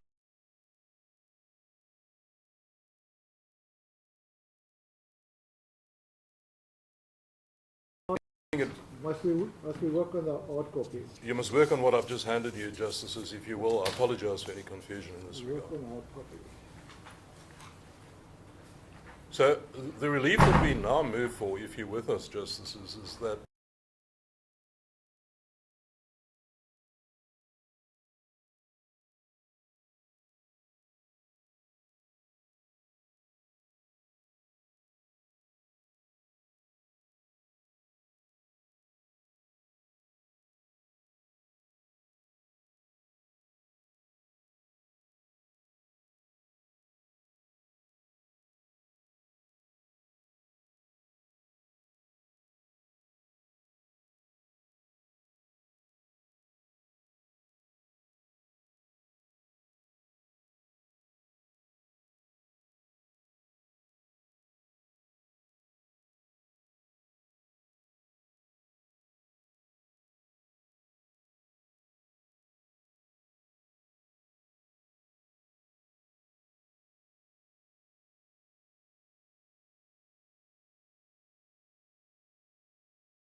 ourselves. So having said that, we make the simple submission, this, with the greatest respect, shouldn't entertain this court and delay the adjudication of the three matters. There is a precedent from a full bench of the North Gauteng High Division High Court.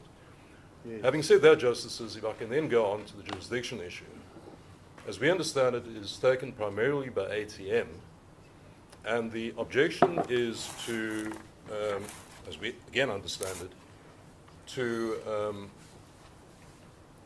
primarily to the adjudication by this court of the merits, the final determination of the relief that is being sought. So if we understand the objection correctly, it is to FUL's application and eventually, presumably, to our Part B application to be heard in this court. Because ATM certainly takes the point against us too. But we, with respect, submit that that is a fundamentally incorrect approach, because the question is not, insofar as we're concerned, it may be the issue insofar as FUL is concerned, but insofar as we, the DA, is concerned, Justices, the question is not whether the Constitutional Court has exclusive jurisdiction. In fact, in order to consider whether you have jurisdiction to grant us interim relief, you must accept that the Constitutional Court does have final jurisdiction, because it is only then that this question arises at all, whether the High Court may order interim relief pending a matter, the final determination of a matter which is not within its jurisdiction. If you are satisfied that you do have jurisdiction to make an order in respect of the merits, the final relief, then a fortiori, you have jurisdiction to order interim relief. It's only the reverse proper situation where you don't, or you think you may not, or you haven't reached the point of making a final determination as to jurisdiction, that you then need to consider, can you, under those circumstances, grant interim relief, notwithstanding that you may not potentially or definitively be able to grant final relief. Now, that scenario is not dealt with in cases like in Kundla, which ATM says is the leading case on exclusive jurisdiction. It is, but not in relation to interim relief. The leading case on interim relief, Justices, is the National Gambling Board case of the Constitutional Court. And then following on that is the judgment in Precedent of the Republic of South Africa versus UDM. And could I ask the court whether you have our bundle of authorities? I apologize. When I saw the bundle only last night, I realized that the type is very small. I apologize for that. It was too late to remedy that last night. If the court has difficulty, we can attempt to, or not attempt, we will furnish, I know, I'm sorry, Justice. Is that now the 960 pages? It is the 960. I apologize for that too. Paperwork in the paper ward until last night late. I apologize. I'm sorry, Justice. But in the National Gambling Board case, the court makes this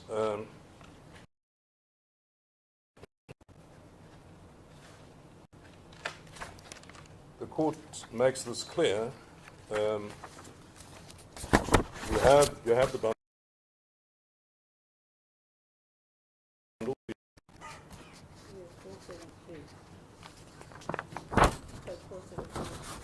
It starts at page. The judgment begins, Justice, at.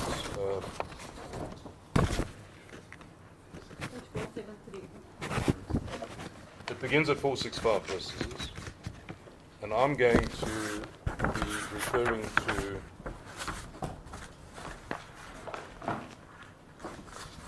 paras.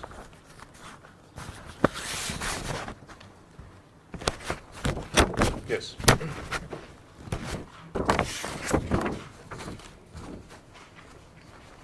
We reference it at para 48, Justices, where the court as a fact in that matter found that the matter was not within the Constitutional Court's exclusive jurisdiction, and hence it followed that the High Court had jurisdiction to deal with the interim interdict. So strictly speaking, it's unnecessary for it to then deal with this question, but it proceeds to do so because it says it's important to give guidance, and then it proceeds to give the guidance. The guidance is what follows in the justices. In para 49, the point is made that a court order preserving or restoring the status quo pending the final determination of the rights of the parties does not involve the final determination of these rights and does not affect their final determination. And the dispute in an application for an interim interdict is therefore not the same as that in the main application to which the interim interdict relates. In an application for interim interdict, the dispute is whether applying the relevant legal requirements, the status quo should be preserved or restored pending the decision of the main dispute.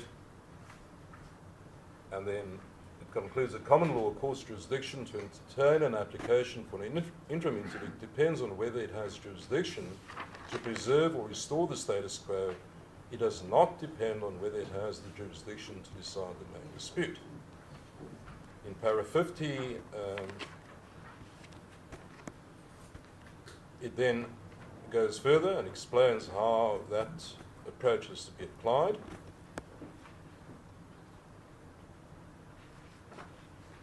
It says in para 50, whether a High Court will have jurisdiction to grant interim relief pending a matter exclusively within this court's jurisdiction does not depend on the form or effect of the interim relief. It depends on the proper interpretation of the relevant provision and on the substance of the order. Do you have that, Justice Hlophe? Yes. I'm sorry. I've got it, and I've got it on the guidelines as well. As the court does. Does not depend and on the substance of the order. Does it involve a final determination of the rights of the parties, or does it affect such final determination? And here is the relevant part. If it does not, the High Court will, depending on the provision that grants exclusive jurisdiction, have jurisdiction to grant interim relief. And then it adds the caveat, it does not follow the High Court will always have jurisdiction to grant or refuse interim relief, pending the decision of a matter exclusively within this court's jurisdiction. To decide whether the High Court has such jurisdiction, the provision in terms of which this court has exclusive jurisdiction must be interpreted. And then, if I could take the court down to para 52 and the last two sentences of that paragraph in 52, a court hearing an application for an interim interdict can obviously only decide the main dispute if it has jurisdiction to do so. A court that does not have jurisdiction in the main dispute will simply determine whether the applicant has a prima facie right to the relief which is to be sought in the court having jurisdiction to deal with it. And then in para 53, Justices, the last sentence, or the last two sentences, as a general statement of the position, there is no reason why the ordinary common law should not apply, provided that a High Court is not called upon to decide a dispute within this court's exclusive jurisdiction. It has jurisdiction to grant interim relief pending the final determination of such a dispute. Now, I must immediately point out that in para 54, the court expressly records that it's not deciding the question that arises in this case, because it says, in particular, we did not decide whether the High Court would have the power to grant interim relief to prevent an amendment to the Constitution from coming into operation, which is what this case was concerned about, section 1674D, or in circumstances where Parliament or the President has failed to fulfill a constitutional obligation, section 1674E. And that is what this case is concerned about. The court says these provisions confer very special powers upon this court, which may give rise to different constitutional considerations. There's no need to consider those questions now. So our submissions, Justice, is based on National Gambling Board, is that the court is stating a general approach, which is applicable, but it expressly does not decide the question in relation to a 1674E issue, which is what we're dealing with.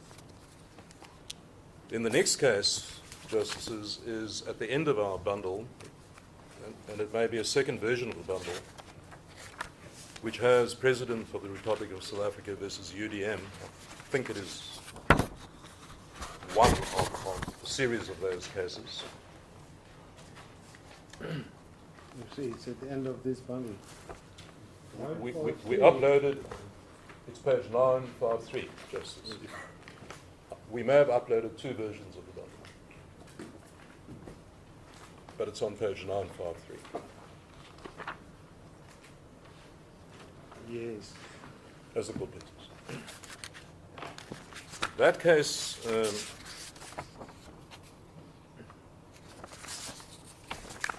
in that matter, Justices, there had also been judgments of the High Court, one by a single judge and then confirmed by a full bench, in terms of which both of those courts had made orders suspending the coming into operation of certain constitutional amendments and related legislation. And that question came before the Constitutional Court as to whether those were properly made.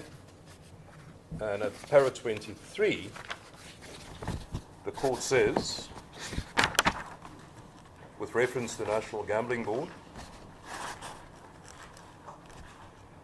it repeats what I've just, the submissions we've made. The fact of this court, as the court says, as was pointed out, or as was stated in National Gambling Board, the fact of this court's exclusive jurisdiction was not in itself decisive in determining the jurisdiction of the High Court to grant interim relief. And this question must depend upon the proper interpretation of the relevant provision. So that was the applicant's or the appellant's argument, and the respondent submitted that in this case the High Court did not decide whether the legislation was unconstitutional, and thus there was no trespassing upon the powers of this court, etc. And the court in 25 says that these are important and difficult issues to resolve. As we read the judgment, Justices,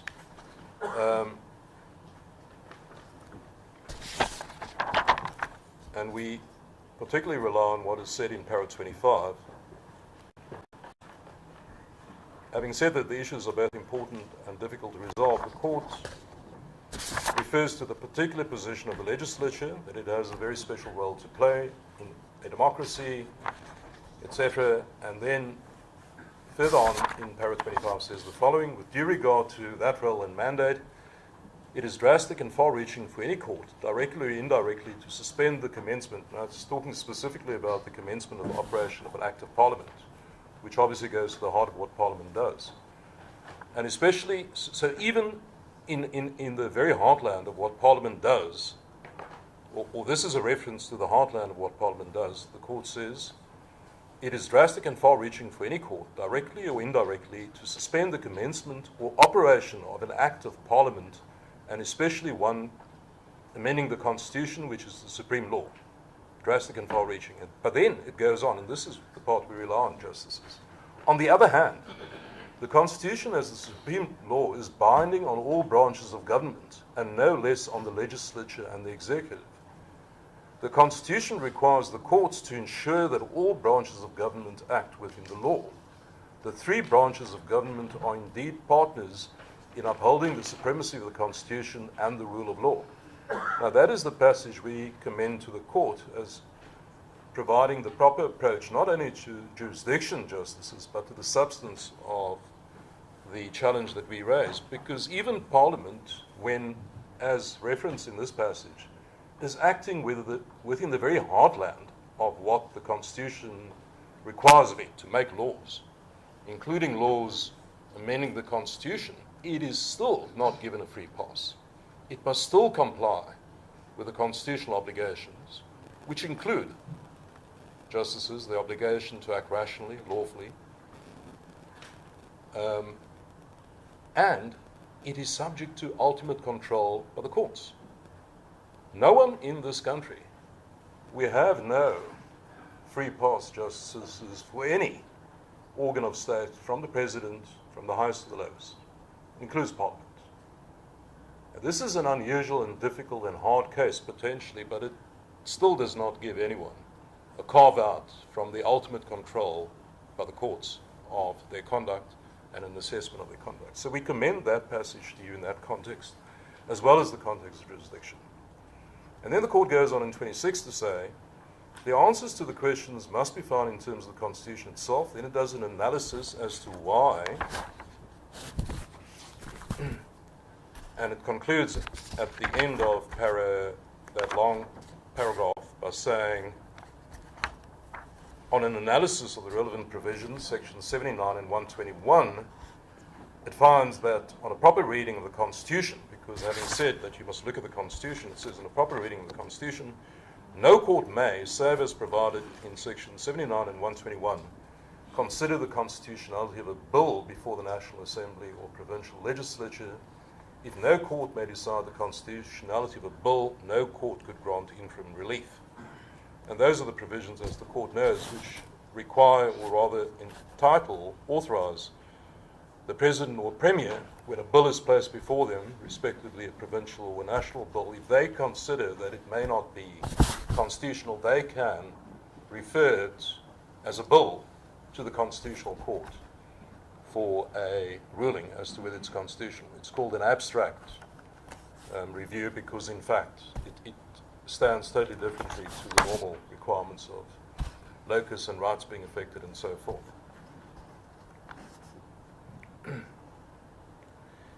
And in that context, at the end of paragraph 27, the court says, in the case of an abstract review in terms of section 83, this court, and it alone, is empowered to suspend the operation of the impugned provisions pending determination of the challenge. And I emphasize the word the operation. Whether the High Court, and herein lies the point, whether the High Court nevertheless has jurisdiction to suspend the operation of an Act of Parliament, whether before or after they have been published, is a question which it is not necessary to decide in this case. In what follows, we shall assume that there might be exceptional cases in which the High Court might grant such an order. So in other words, even in the context of section 83, where the High Court, where only the Constitutional Court may suspend the operation of the impugned provisions, the Constitutional Court assumes that there might be exceptional cases in which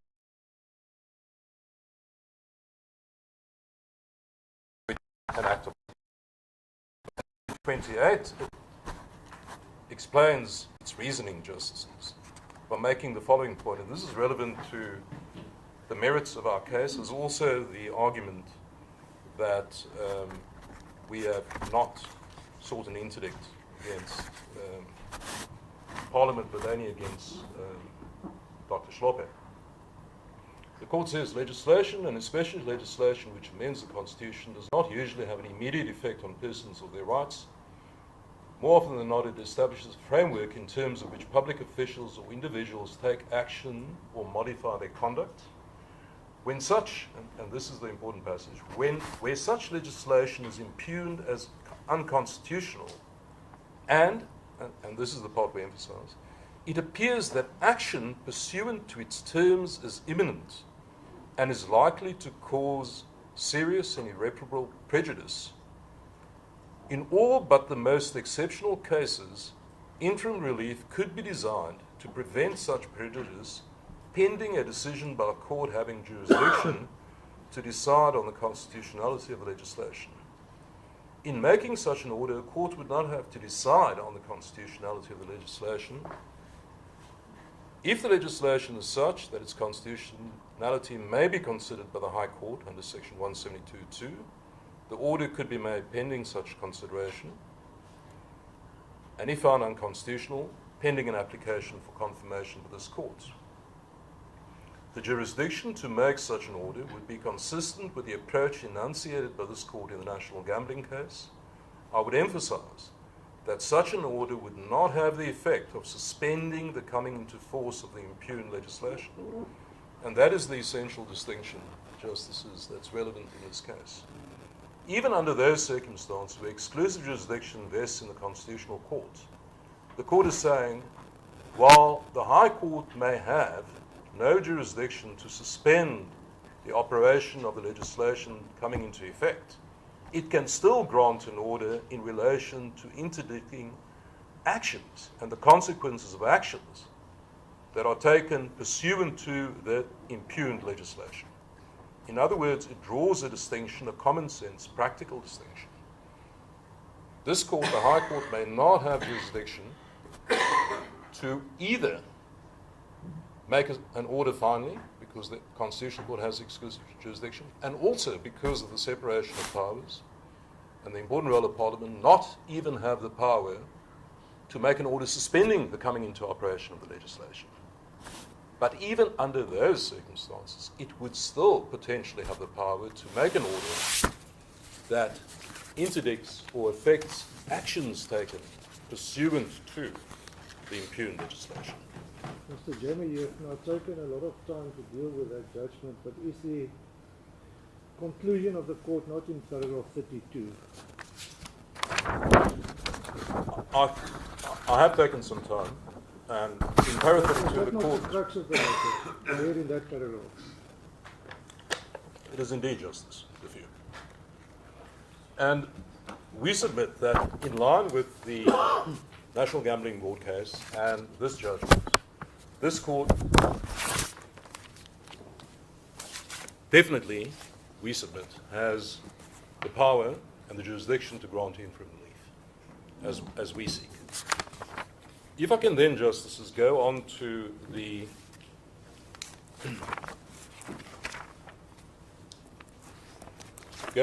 grounds of review. And as I've said, I don't intend repeating the arguments that have been made.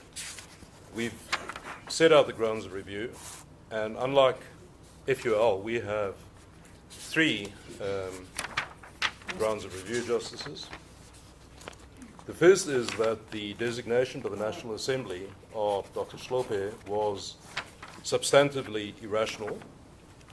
The second is that it offended, it did not advance, as it was required to do, the obligation on Parliament to comply with Section 1654 of the Constitution. Instead, it undermined and was retrogressive in respect of Section 1654.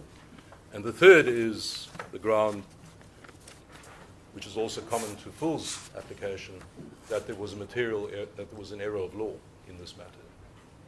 And that error of law, we submit, arises from, as you heard argument, we adopt the same position, arose from the misapprehension on the part, certainly of the majority party, the ANC, that they had no choice but to comply with a practice and or to act in the situation where, according to them, there was a lacuna in the rules or the Constitution.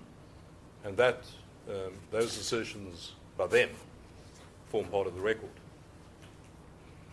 On irrationality, Justices, it's a trite proposition. We deal with the authority at footnote 17 of our heads. I'm not going to take you there.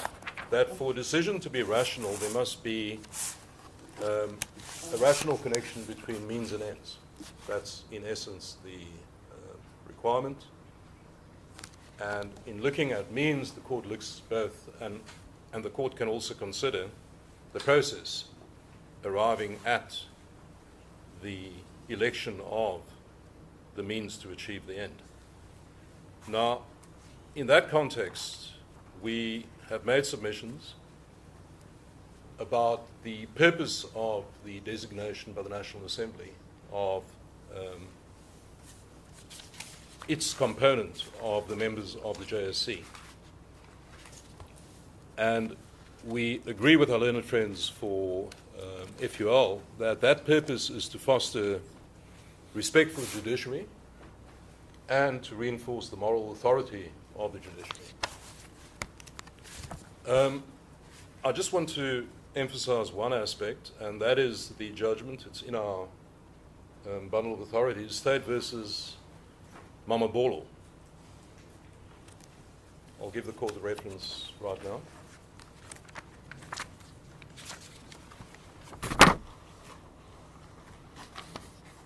Well, it's on footnote 16. It is 2001 3 SA 409 CC. That- 16. That is so. I'm not going to take you to footnote 16, Justice, but if I could take you, I don't have to take you there, I'll just read it to you. At para 19 of that judgment, after describing the way courts function, the court says the following, and this is a passage that we submit as of application in considering this matter. In the final analysis, it is the people who have to believe in the integrity of their judges. Without such trust, the judiciary cannot function properly, and where the judiciary cannot function properly, the rule of law must die. Now, that is relevant because, with respect, and this would be apparent, we submit, to a person totally unschooled in law. If they consider the object, and we in our head say there are only three relevant facts really in this matter. The removal of Dr. Hlophe for gross misconduct, his designation by the National Assembly to serve in the JSC, and the fact, well, really they're just those two facts. Their juxtaposition in time, that they were so close to each other, is not an elemental fact, but it is also a fact. We add one further caveat on that first fact, that he was removed, Dr. Hlophe was removed for gross misconduct by the National Assembly in terms of the Constitution, that notionally it might be possible to, if one could do that, to differentiate between degrees of gross misconduct and how those feed into unsuitability to be on the JSC. So it's at least conceptually possible, you could say the judge was removed for gross misconduct, but that doesn't obviously disqualify him from being on the JSC and selecting judges. And accepting that notionally, we submit it's not relevant for you to determine that for two reasons. The one is that it's sufficient, and our pleaded case is that removing or putting onto the JSC, the body that selects judges, putting on that body an individual who has been removed and found to be unable to not comply with the requirements of the Constitution and the law to be a judge is on its face irredeemably irrational.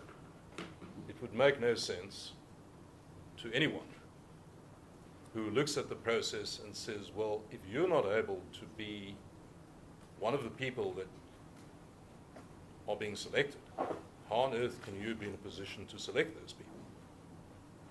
And that, the law very often it resolves itself in the absence of express authority to common sense.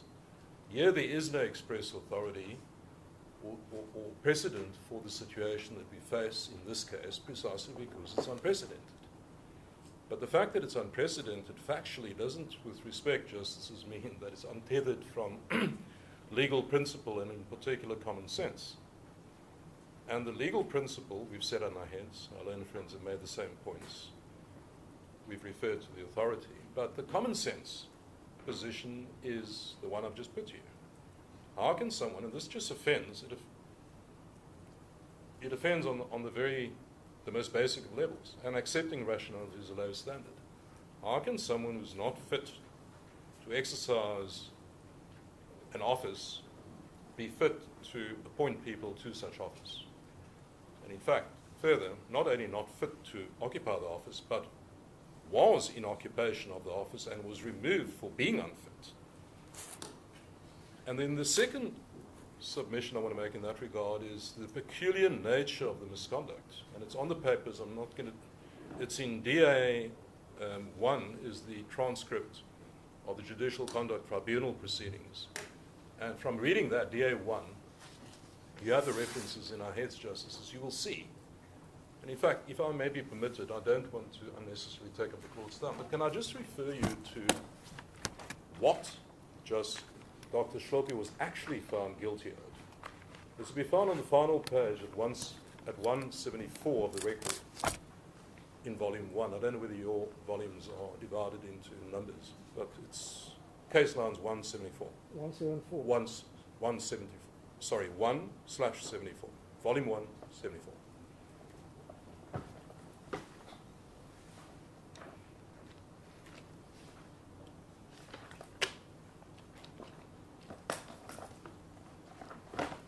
You have a justice. This was the conclusion of the Judicial Conduct Tribunal, which, as we know, was accepted by the JSC. Judge President Hlophe's conduct breached the provisions of Section 165 of the Constitution in that he improperly attempted to influence two justices of the Constitutional Court to violate their oaths of office. That is what he was found guilty of. And that led to the conclusion in 124 of gross misconduct. Now, it is difficult, with the greatest respect, Justices, to conceive a more fundamental dereliction and violation of your oath, your judicial oath, where you are found guilty of attempting improperly to influence two other judges to violate their oaths of office. You could not be more untethered from the requirements of a judge and be more unfit to choose other judges. Anyone, and I make the submission at that level of generality, anyone faced with the bare bones facts that someone found guilty of that has now been put by Parliament into the position of selecting other judges would say, how can that be? That makes no sense. That's what the ordinary person in the street, we submit, it's a submission. I'm not leading evidence before you, will say that. How can that be? And that is the standard of irrationality. There is no connection. It doesn't further any of the purposes behind having a carefully calibrated, constitutionally ordained JSC with all those different constituencies having to sit in the JSC that brings the various interest groups, etc., their interests into play when judges are selected. But it's all designed to end with a rational purpose, which is to uphold the integrity and the moral authority of the judiciary, without which judges and courts can't function as the authorities that we cite in our heads say. And in that from that viewpoint, it was fundamentally irrational. That's our first ground. Well, that will have to be considered objectively.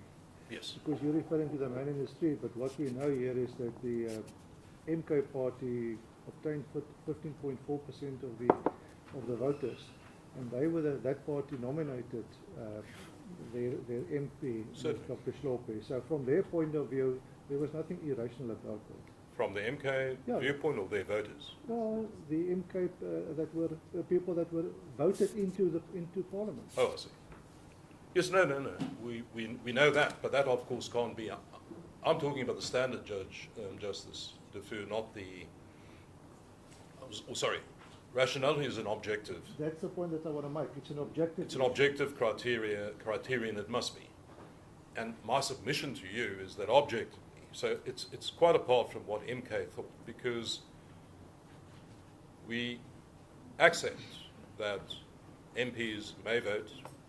MK certainly may vote. It was their nominee, as they see fit. But the question is that, and we've made the submission, no action. So it's not an answer, with the greatest respect, to say, well, it was a political decision.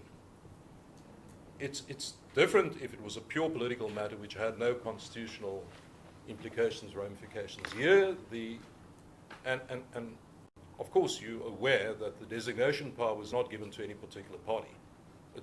It's given to the National Assembly. Could I just, I believe, I didn't check. Oh, he's got 20 minutes plus another 10 or so. Half an hour. Just before 12. That's good. It seems if I'm going to be kept to my time, I have to finish at 1. Yes. Then I'm going to I'm going to short circuit what I was going to be saying. So we've made the irrationality ground, Justices. We've made the Section 165 foreground, and we've set it out. I don't have the time, well, I'm not going to add anything to that. We've made the area of the law ground. I've referred you to the underlying facts there. You may just want to, if I could give you certain references, Justice.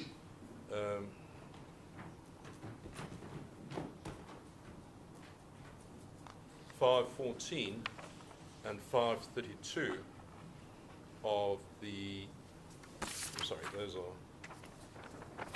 those are the Speaker's affidavit regarding what occurred factually. And it's paras 35 at 514 and para 58 at 532. And we asked the court to have regard to that. I just want to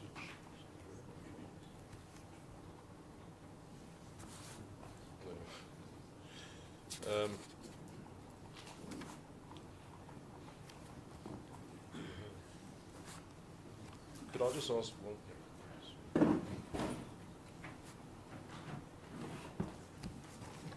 If I could just refer the court very briefly to what the Speaker says in her affidavit at para 58, Justices.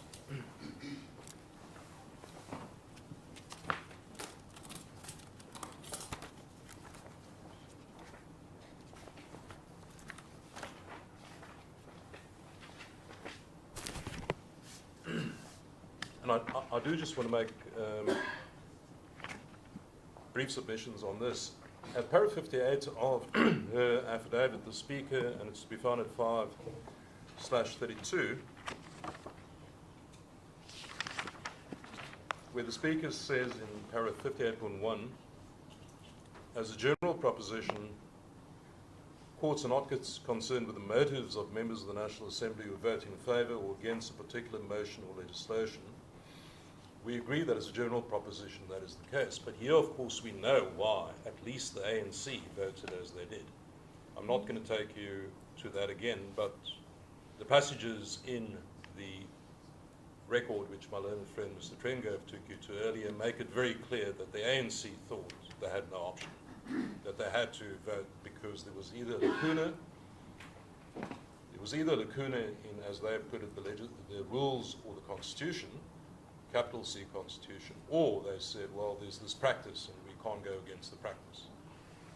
So, and thus we agree that they didn't exercise a proper discretion, but the point is we know why they did, why they voted as they did. In 58.2, it must be accepted that the nomination of Dr. Hlophe by the MK party is purely a political decision of that party. We agree. That's outside the remit of this court to interrogate. But then, importantly, however, it does not necessarily follow that a choice of a political party must be rubber-stamped, i.e. rubber-stamped by the National Assembly. And we totally agree with that. And that is a fundamental statement which is not disputed by anyone in this matter, including the respondents. The National Assembly was not bound by the nomination of the MK party. And what we say, Justices, is even if there was a parliamentary practice in terms of which, in matters of this sort, well, firstly, the parliamentary practice, which when you read the Speaker's affidavit, and if you read the record in this matter, and especially it is DA1, it is quite clear from that the practice that they are talking about is a practice that related, as my learned friend Mr. Trengove submitted, to the appointment of parliamentary subcommittees, portfolio committees. And they said invariably parties have a right to nominate who they want to be on these committees. That may well be a question of parliamentary process. But we agree with the submission that this is not a parliamentary committee, the JSC, obviously. It's a constitutional body standing outside Parliament, to which Parliament, National Assembly, is required to designate members. cannot be bound by their own legal or their own practices. But even, so that's our first submission, and that in fact there was no binding practice in that regard. But even if there was, justices, if there was such a practice, it clearly cannot, once again, stand outside the scrutiny of the courts.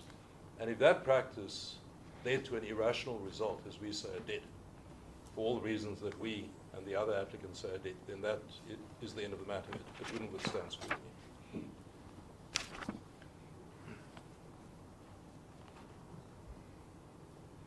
And then the last statement of the Speaker, 58.3, is that the majority decision of the National Assembly on 9 July as the designation of Dr. Hlophe is also at the very least a political decision and an expression of duly elected representatives in terms of the electoral system, etc. And while that might be so as a general proposition, justices, here on the facts, you know that the majority party, being the ANC, I repeat, thought they had no choice. And that's why they voted the way they did. Had they known that they had a choice, had they appreciated that they had a choice, on the numbers, we've averred in our papers that the ANC has 159 members. The court can take judicial notice of the fact that the DA has 87. The most elementary, well, it's a fact of which the court can take judicial notice. The most elementary Google, as I did last night, shows the numbers in Parliament. There are 400 members in terms of Section 77, I think, of the Constitution. And the ANC is 159 and the DA is 87 plus the 9 that are shared between Freedom Front Plus and ACDP, both who voted against Dr. Hlophe, would comfortably be majority votes. In other words, the error of law here made a difference. To the extent that there's a that the ANC is not the National Assembly, fair enough, we accept that.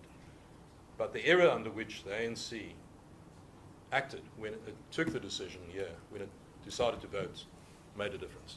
So those are those submissions. With regard to submissions on the merits, with regard to the grounds of opposition, we will respond. We've set them out in detail in our heads. I'll respond to anything which is particularly raised, which we haven't covered in response. With regard to outer, I think Dr. Hlophe, especially, both Dr. Hlophe and MK, criticize us for not pleading outer. Well, outer is law, Justice. We don't need to plead the law. But the long and the short of it is, to the extent that they contend in respect of outer that we are not the court is not entitled to look to our prospects of success in order to establish a prima facie right, that is simply wrong. We've given you the authorities in our heads. It is SA Informal Traders and Vaal River. And the footnotes are respectively 82 and 83.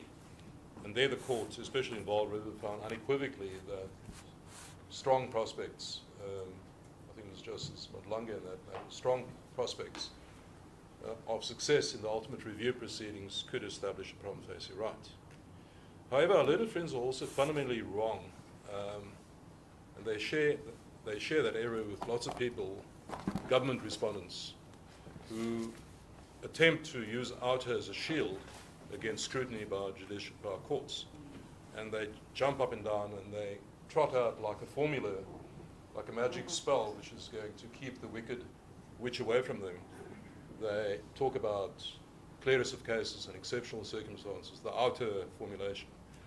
But what they miss, and what our learned friends, the respondents miss in this case, Justices, is the distinction between an outer has application, that formula, or that formula about clearest of case, exceptional, etc., applies where a party is attempting to interdict the exercise of public power, attempting to prevent a public body from exercising its power.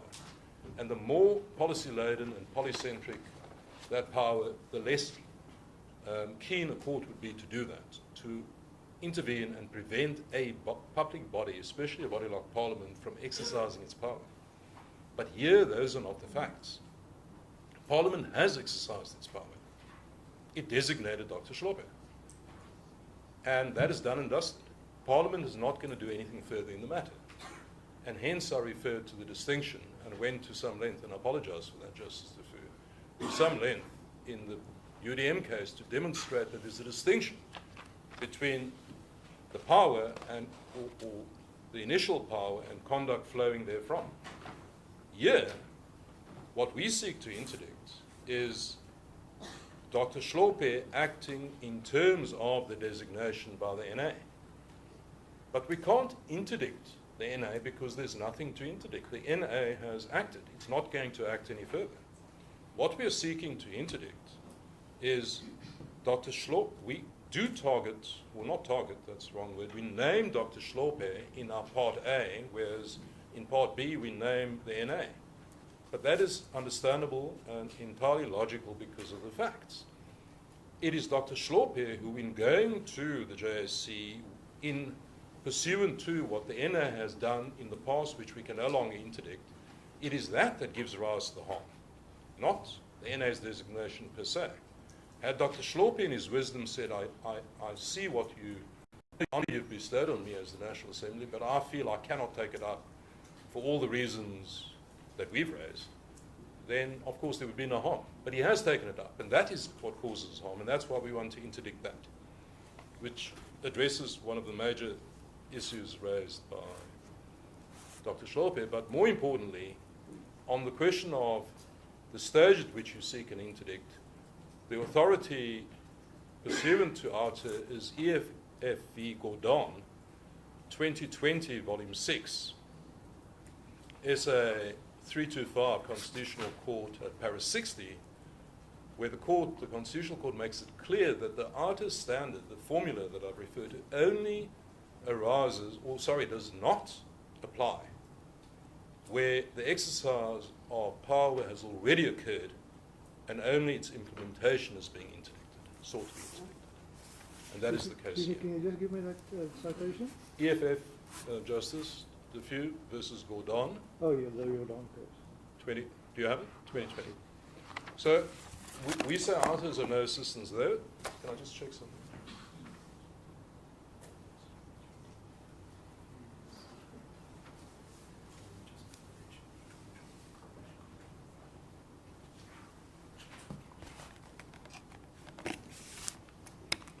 Yes, I've been asked to let's see what we say about balance of convenience, Justices.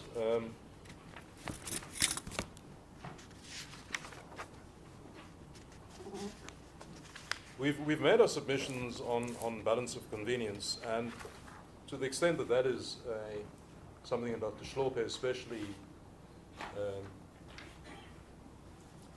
relies on, we submit that the balance of convenience, and of course we're dealing now with an interim interdict, which is what our relief seeks, and the bar is significantly less than for final relief, and we again quote that authority in our heads.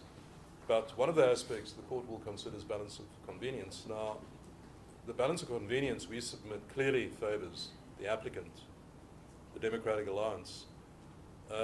If you're with us on prospects, which we submit you should be, Justices, then if an interdict is granted in the format that the draft order postulates, it will be pending the determination by this court or the Constitutional Court of the merits. And we don't know how long that may take. It certainly will, we would imagine, prevent Dr. Hlophe from attending the imminent October sittings of the JSC. I think there was some suggestion in the court of sittings in April next year or sometime next year. I don't know when those sittings would take place. I don't know. I can't make submissions as to whether these matters will be resolved by then, by the next sitting. I don't know when that would be.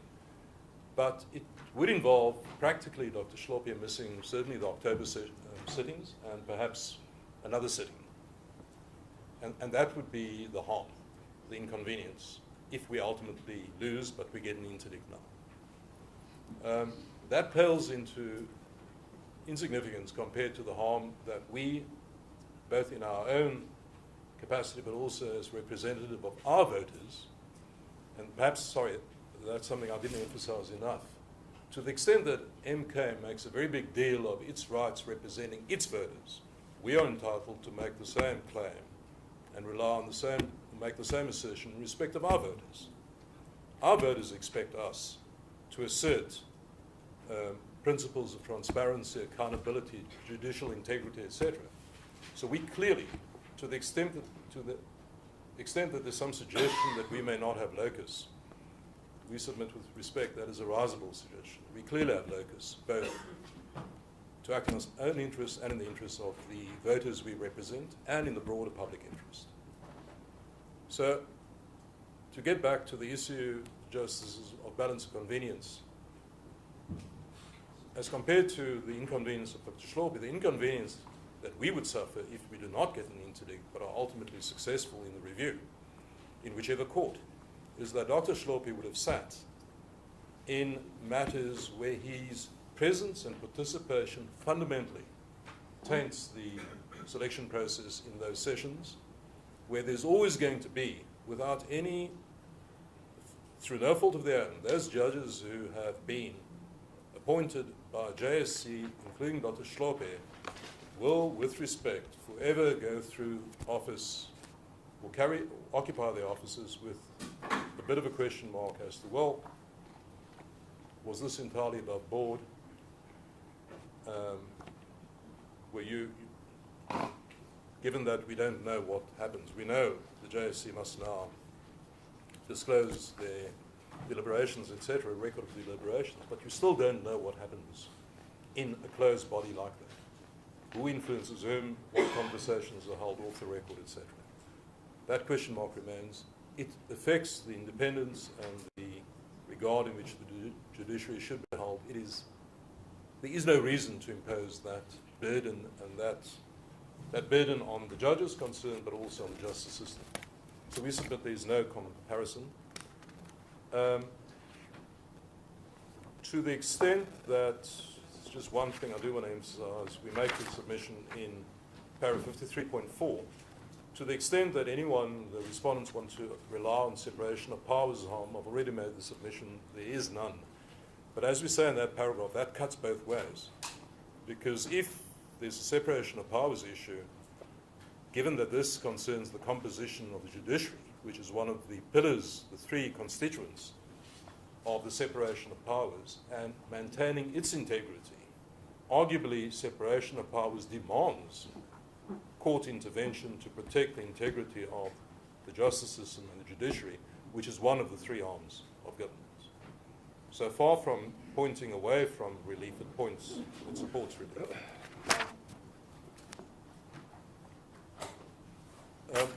Sorry.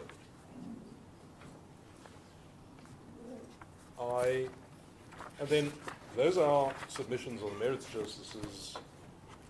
We submit that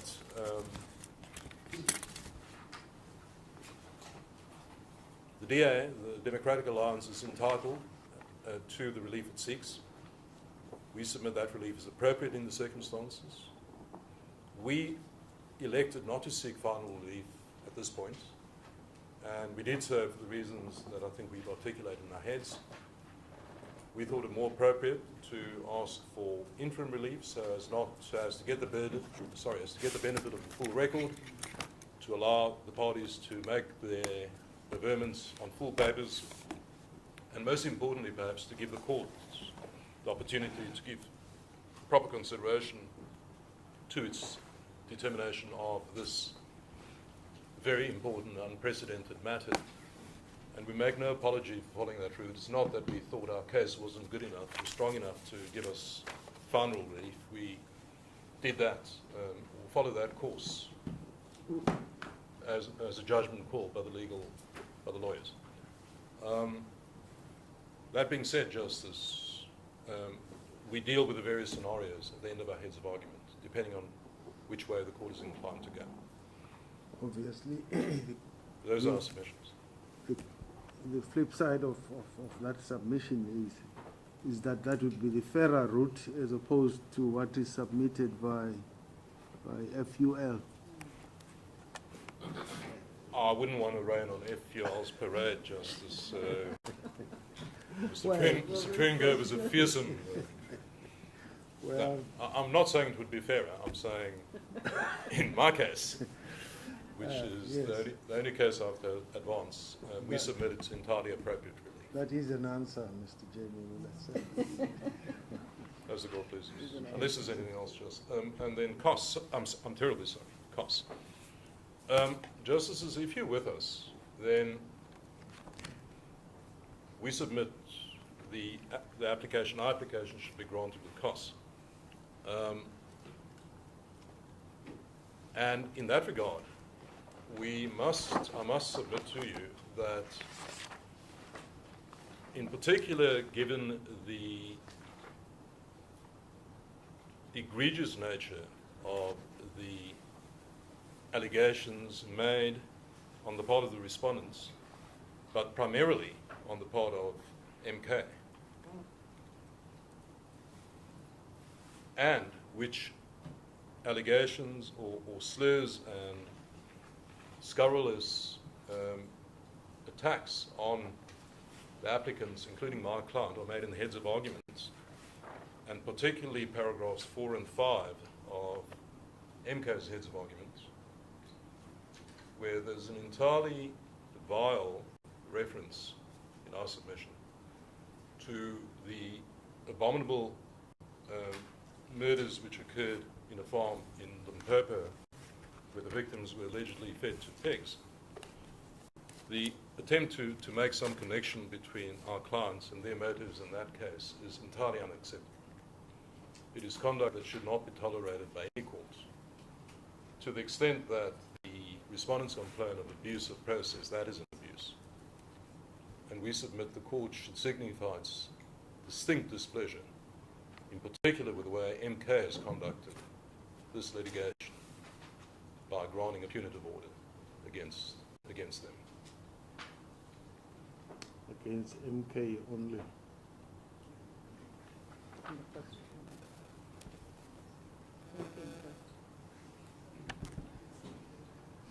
It's against MK, the fourth and the first respondent.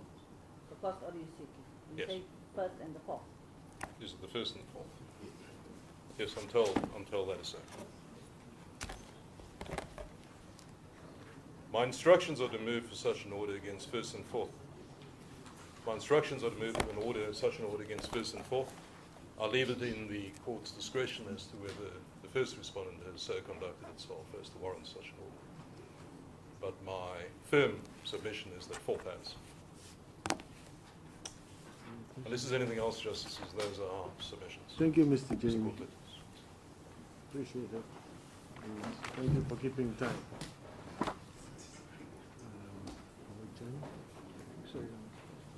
According to our plan, the agenda 32. Yeah.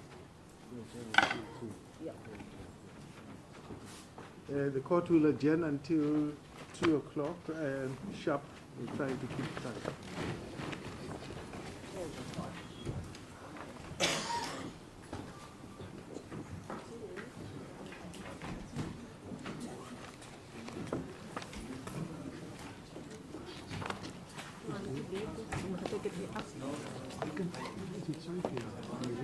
Maybe gone for an hour.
subsection 2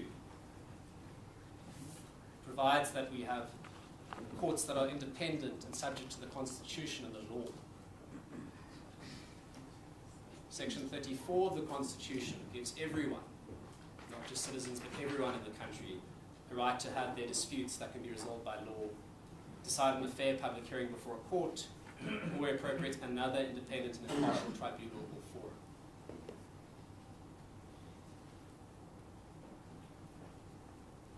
That's the right that is also at stake here, that we seek to protect with an interim interdict pending Part B of our matter. As to the prospects, Lords and my Lady, I had prepared to argue rubber stamping, but I am not going to repeat what Mr. Trengrove has said now.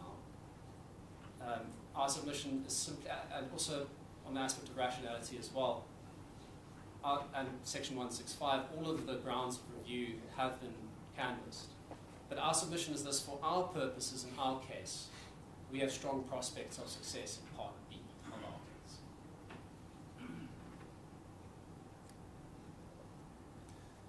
That's my first topic. My second topic is the composition of the JSC.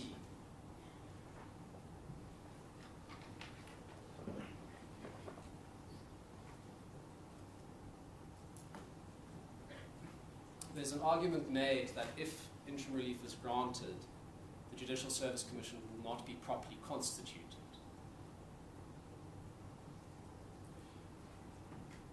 And we say that that's a bad submission. In our heads of argument, we quote a case between Dr. Hlophe and the Judicial Service Commission. I'd like to take the court there briefly. It's on page 1431 of the heads of the bundle.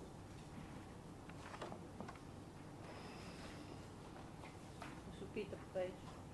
1431. Paragraph? That's paragraph 82 of our heads.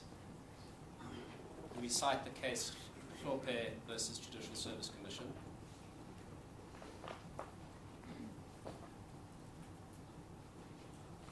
In that matter, point was taken that because certain members of the JSC were not present due to conflicts, the JSC was not properly constituted when it made a decision pertaining to Dr. Hlophe. And the full court in Gauteng rejected this argument. And I can just go to paragraph 39. They deal with a lot of case law, including JSC versus Cape Bar Council, the Nuclex judgment from Justice Chaskelson. In paragraph 39 there says that what emerges then from these cases is the inference that proceedings will not be regarded as a nullity if there are justifiable reasons for absence or exclusion of a member entitled to sit. If this court grants an interim interdict, that is a justifiable reason for Dr. Hlophe not to sit. Does the JSC have a specific quorum? Well, look, that's the answer on that the case dealt with it. If someone can't sit for a justifiable reason, then the proceedings are not a nullity. Yes, no, I'm asking in the sense of a minimum number of people who must be present. Well, it depends on what they're doing. We know in some of the other cases, like the Premier of the Western Cape case, I don't have the citation, but in that matter, Premier at the time of the Western Cape challenged a decision that was taken in her absence. And she said she was a necessary party, or necessary part of the composition of the JSC. Yes, I recall. And the court upheld that. And this argument was made in this case that, well, without certain members of the JSC who were conflicted sitting, I think it was the Chief Justice, perhaps even the Deputy Chief Justice, they couldn't be properly constituted. They weren't properly quorate. The response of the court was, well, if there's a justifiable reason for their absence, then the proceedings of the body are not a nullity. But my lord, that's only my first proposition. My second proposition is this, is that we've targeted our relief against Dr. Hlophe very deliberately. And much is made of this. Much is made of this in the answering affidavits about not suspending the effect of the decision. But we identified Dr. Hlophe because what we thought was, if he is interdicted, the National Assembly can designate someone else in the interim, if they need to. Yes. So there's no question that the JSC will be properly constituted if this court were to grant interim relief, as our client asks. Yes. those are my submissions. Now, Ms. Maraj-Pillay will continue. Thank you, Councillor. Yes, Ms. Maraj-Pillay. I intend to deal with three issues. First, the issue of harm. Second, and allied to the issue of harm is the balance of convenience. And finally, deal with the issue of standing that has been raised as an eliminate point by the MK party. Yes.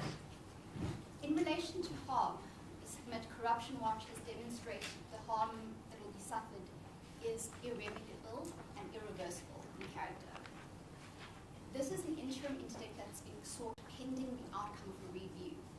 And this would mean that a favorable outcome by the court reviewing what we claim to be objectionable conduct cannot be made in order, cannot then make an order that effectively undo the harm that we allege in Corruption Watch's founding papers.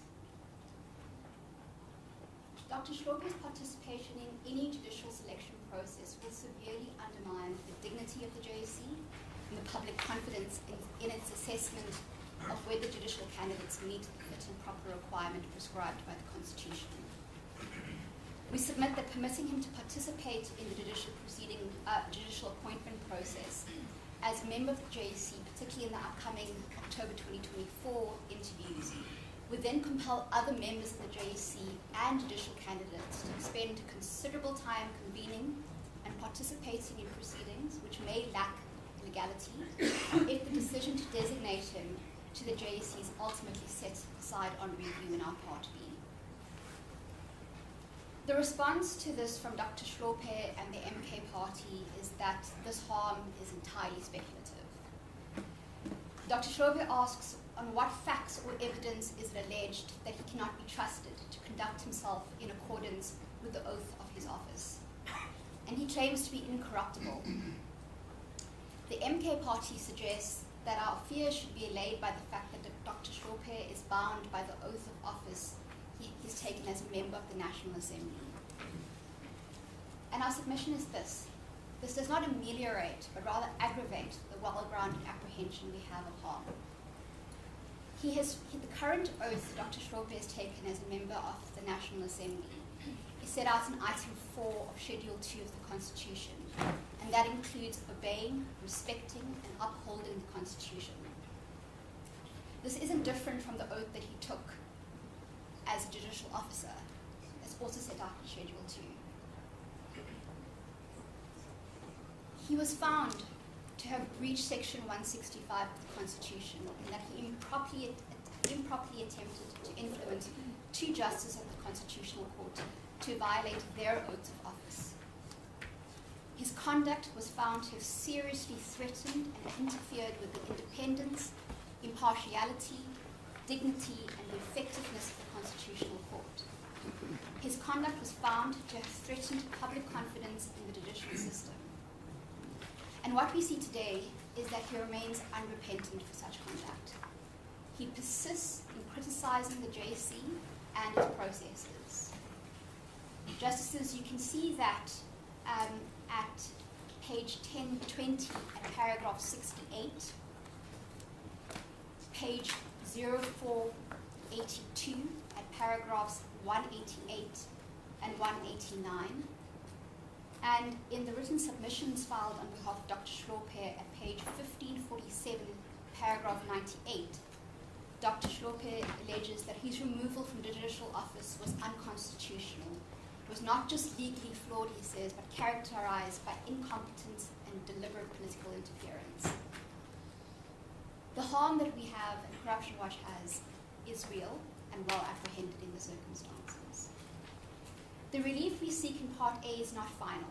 It does not dispose of any of the issues or any portions of the main dispute that's set out in Part B, and it doesn't anticipate or preclude some of the relief which would or might have give rise at the review proceedings.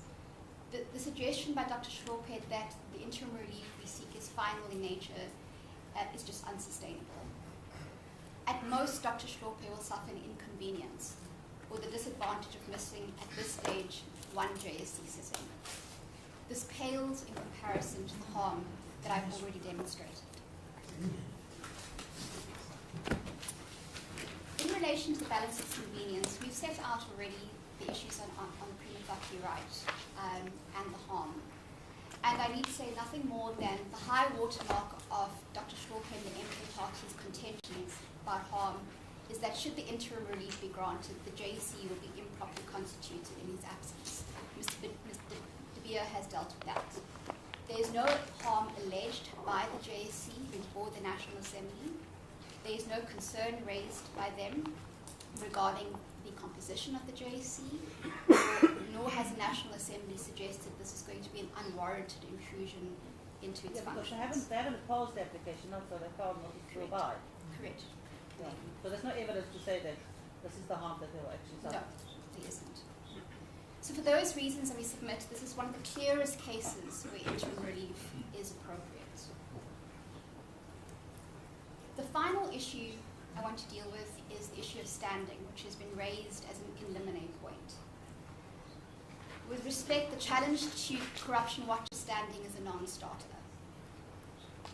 Given the standings asserted by Corruption Watch based on both Section 38 of the Constitution, and more broadly because if this is constitutional litigation asserting the principle of legality, the conception of constitutional standing is far broader than our understanding of common law standing.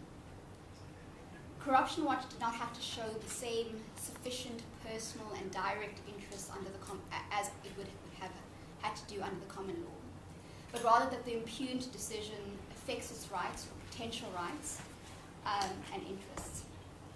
Dr. Hlophe and the MK Party gloss over this. Dr. Hlophe does no more than present a bold denial of standing in his answering affidavit at page 04105, paragraph 296. He does not appear to persist with this in his heads of argument.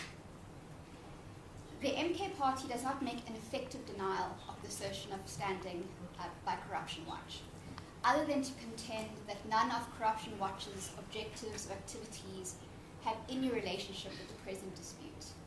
That's not factually correct in the papers before the court. The complaint giving rise to Dr. Hlophe's impeachment was an allegation that he improperly attempted to influence constitutional court judges pending judgment in the Zuma Tint matter in favor of Mr. Zuma. You will see that summary in the tribunal's decision at page 0358, paragraph 7. The tribunal heard evidence that Dr. Hlophe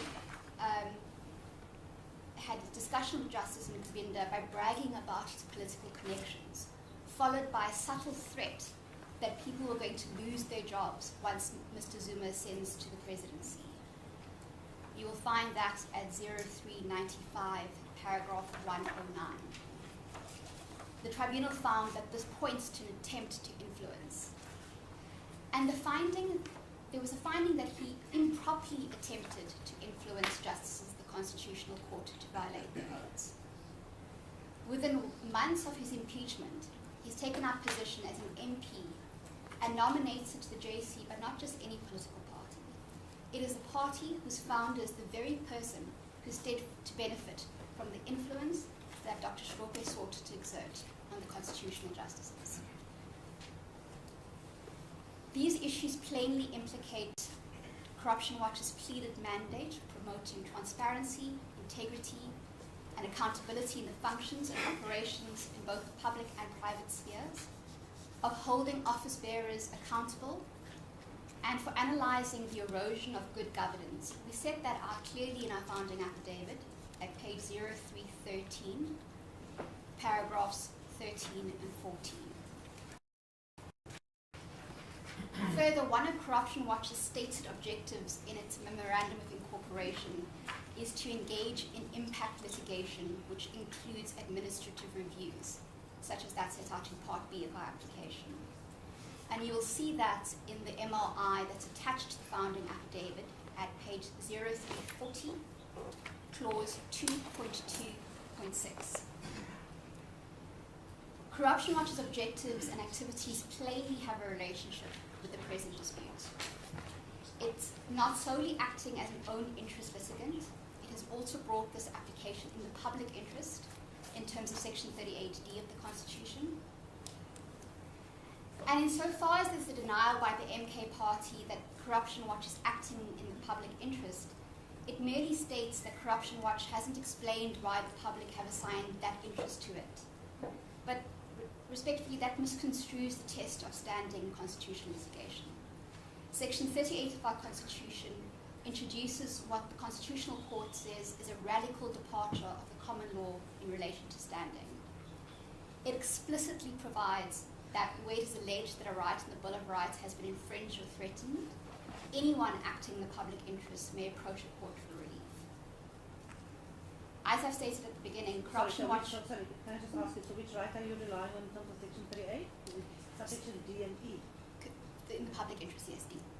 E. It's D. D. Public interest, D. Yes. All right, thank you. Corruption Watch does not rely on a right. Not, as I mentioned at the beginning, we're not only relying on a right in the Bill of Rights, namely Section 33. We'd also rely on the fundamental principle of legality and the rule of law. It can hardly be denied that this application is genuinely brought in the public interest on the test postulated by O'Regan J. in Ferreira versus Levine. The courts play a crucial role in our constitutional democracy, and the JSC's function in recommending appointments to the judiciary. And we've heard already how the Constitutional Court has described that as being of singular importance. The designation decision that's impugned in the review affects the broader public. The application in Part B is a general and prospective application, and there's no reasonable or effective manner in which the challenge can be brought other than in these proceedings.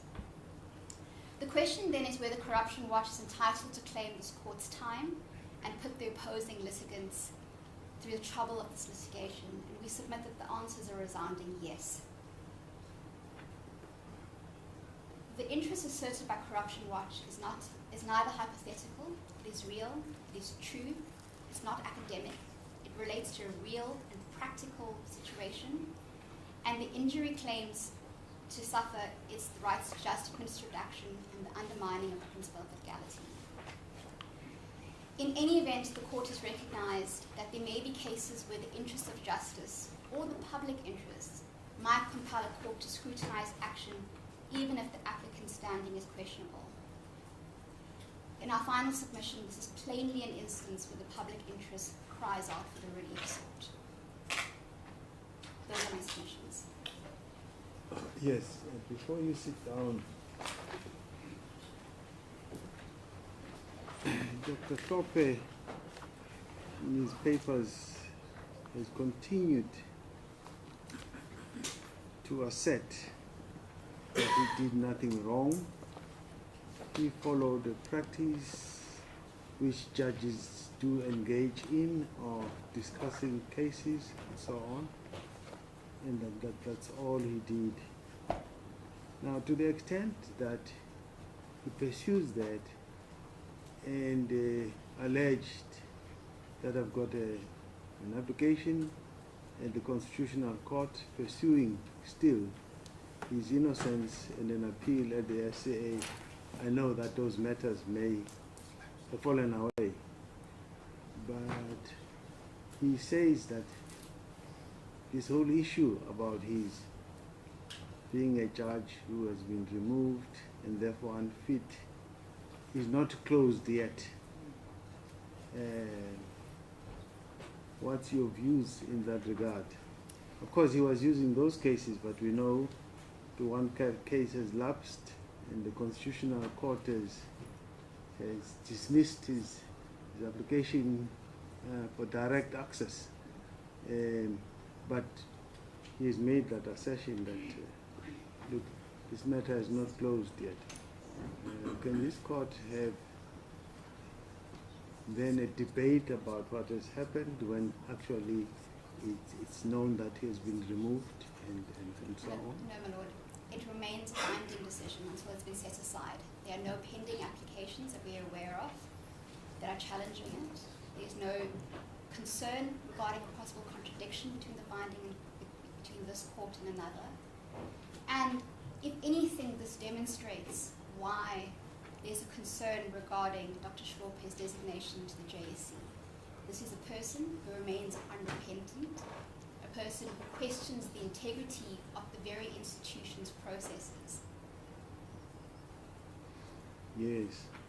And of course, there's a question of him having referred to some practices in foreign jurisdictions. Any comment on that?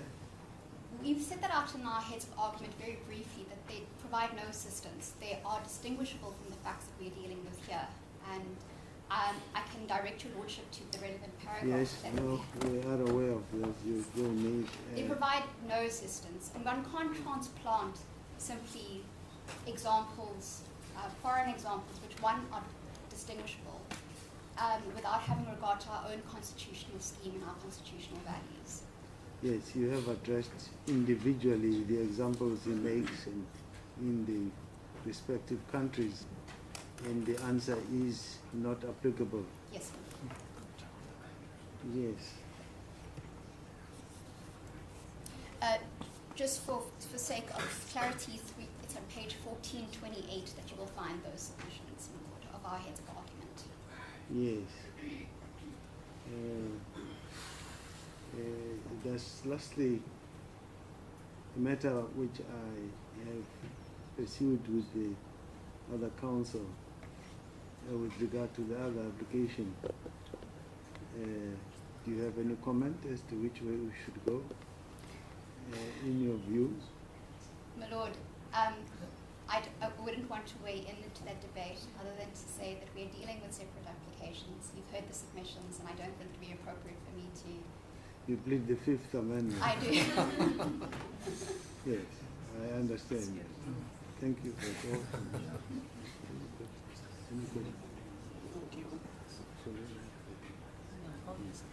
Thank you, counsel. Thank you.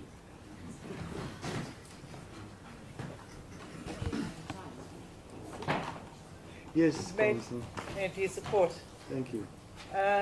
My lords, my lady, I will stick to time.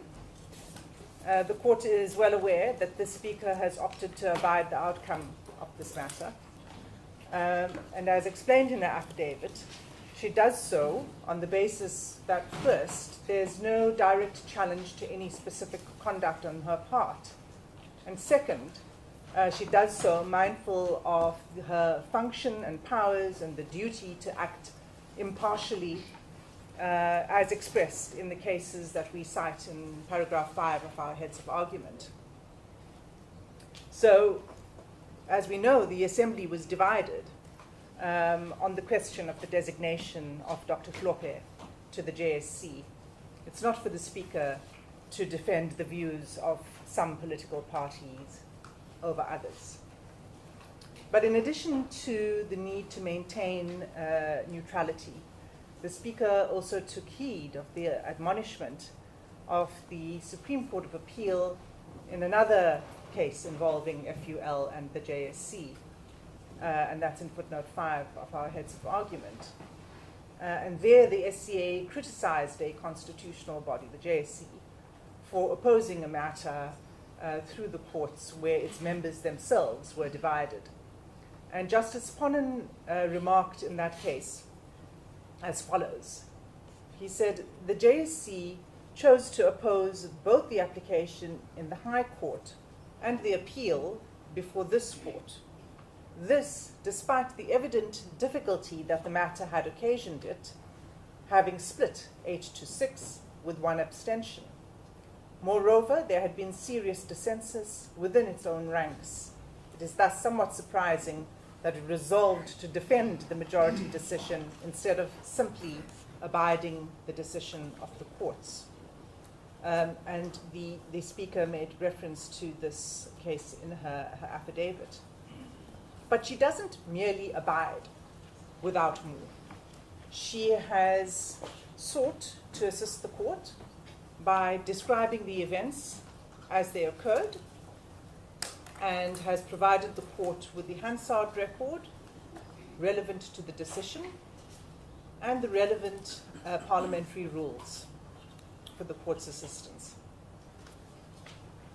But, my lords, my lady, if I may address just one submission before turning to the Speaker's affidavit. It's not addressed by the Speaker in her affidavit or in our heads, and that is the question of exclusive jurisdiction. And for the sake of clarity, it is our submission that this is not a case that implicates the exclusive jurisdiction of the Constitutional Court. First, because these matters are not pleaded as such. But second, there is no constitutional obligation specific to the National Assembly that it is said to have failed to fulfill. The Assembly's exercise of public power is subject to judicial review, whether that is a review under PAJA or whether it's constitutional review, in the ordinary course. And the High Court and the SCA should not be deprived of its jurisdiction to determine such matters, as the Constitutional Court has told us in the EFF Nkandla case. It's particularly, I would submit, in a case as complex as this, that the Constitutional Court would benefit from the ventilation of these issues in the High Court and the SCA if needs be. Let me then turn to the Speaker's affidavit. She sets out the debate that took place in the Assembly regarding the designation of Dr. Hlophe to the JSC in some detail. The justices have read the papers. I don't intend to spend time going through any of that.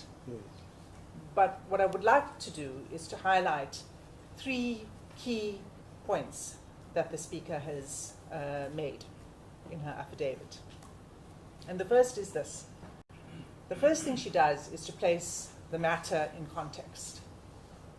This is an unprecedented case because it arises from an unprecedented removal of a judge, specifically in this case, Dr. Hlophe, by the National Assembly.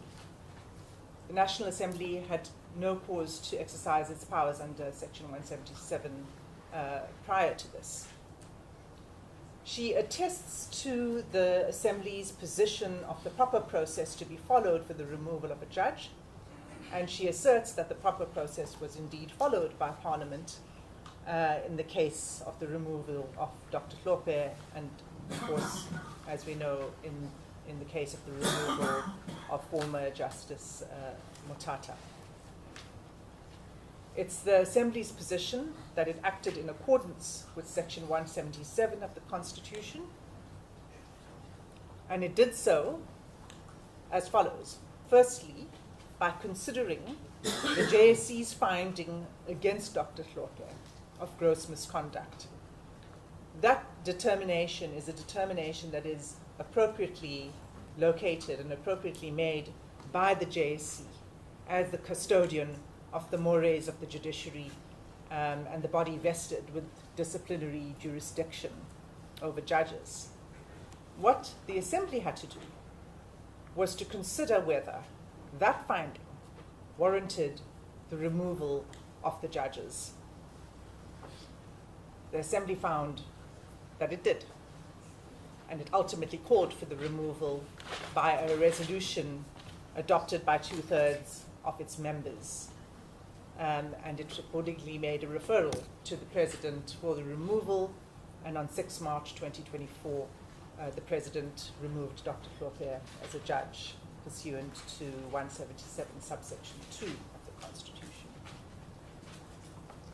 So that was the first time that the Assembly was called upon to remove a judge based on the finding of gross misconduct. And that's the context and the background that leads us here. Second, what the Speaker does is she explains the process. First, she says that it is the prerogative of political parties represented in the National Assembly to nominate a member for designation to the JSC. Any political party may nominate members of its own party as they choose. But that does not mean that the list presented to the Assembly is rubber stamped, or that it is an automatic adoption of a list. While in the past, the designation was made by consensus, in this particular and unprecedented case, the inclusion of a nominee on the list elicited objection. It was unprecedented because it was the first time the list was not adopted by consensus. She then explains, and this is the third point, by attaching the record. She attaches the unrevised Hansard record that shows that the Assembly on 9 July 2024, when the motion to adopt the list of the JSC nominees served before the House was subject to debate. She described the process that was followed with reference to the relevant rules. These rules are to be found on case lines at 5-44, which is where Chapter 6 of the rules are appended, and Chapter 6 deals with decisions of questions by the National Assembly, and then Chapter 7 is appended at case lines 5-53, and that is the chapter that deals with motions. The Speaker explains that the process is guided by these rules, by the general rules of the Assembly relating to a motion placed before the House for a decision. A motion passes by way of majority support by the political parties present. This is, she says, standard practice in Parliament. It's in general an uneventful process. When it comes to the JSC designation, until these court proceedings, a motion of designation was never challenged. It was first time that the JSC list included a former judge who had been impeached due to a finding of gross misconduct. What the Hansard record shows is that opposition to the motion having been recorded in accordance with Rule 109, the Speaker then, on 9 July, proceeded to call for declarations on the vote in accordance with Rule 108 of the National Assembly rules. Subsequent to those declarations, the Speaker announced that the motion had been agreed to, the motion carried on the basis of majority support, as governed by Rules 96B and Rule 96B and Rule 97. Now, these rules give effect to Section 53 of the Constitution. And Section 53 of the Constitution deals with decisions of the National Assembly. And it provides as follows. In section, I won't read, just in relevant part, Justices, it's 53(1)(c), which reads, except where the Constitution provides otherwise, all questions before the Assembly are decided by a majority of the votes cast. 53 subsection 2 states that the member of the National Assembly presiding at a meeting of the Assembly has no deliberative vote, but, and then there are exceptions, to cast a deciding vote where there's a tie, or to cast a deliberative vote where there's a requirement of a 2/3 majority. So the rules give effect to Section 53 of the Constitution, which prescribes how the National Assembly makes decisions. That was the procedure that was followed for this motion. The Speaker noted at the end of the declarations that there had been objections of 3 parties. I believe that is at case lines 5-81. And what is recorded on Hansard is that the Speaker notes objection of 3 parties, the Democratic Alliance, the Freedom Front Plus, and the ACDP.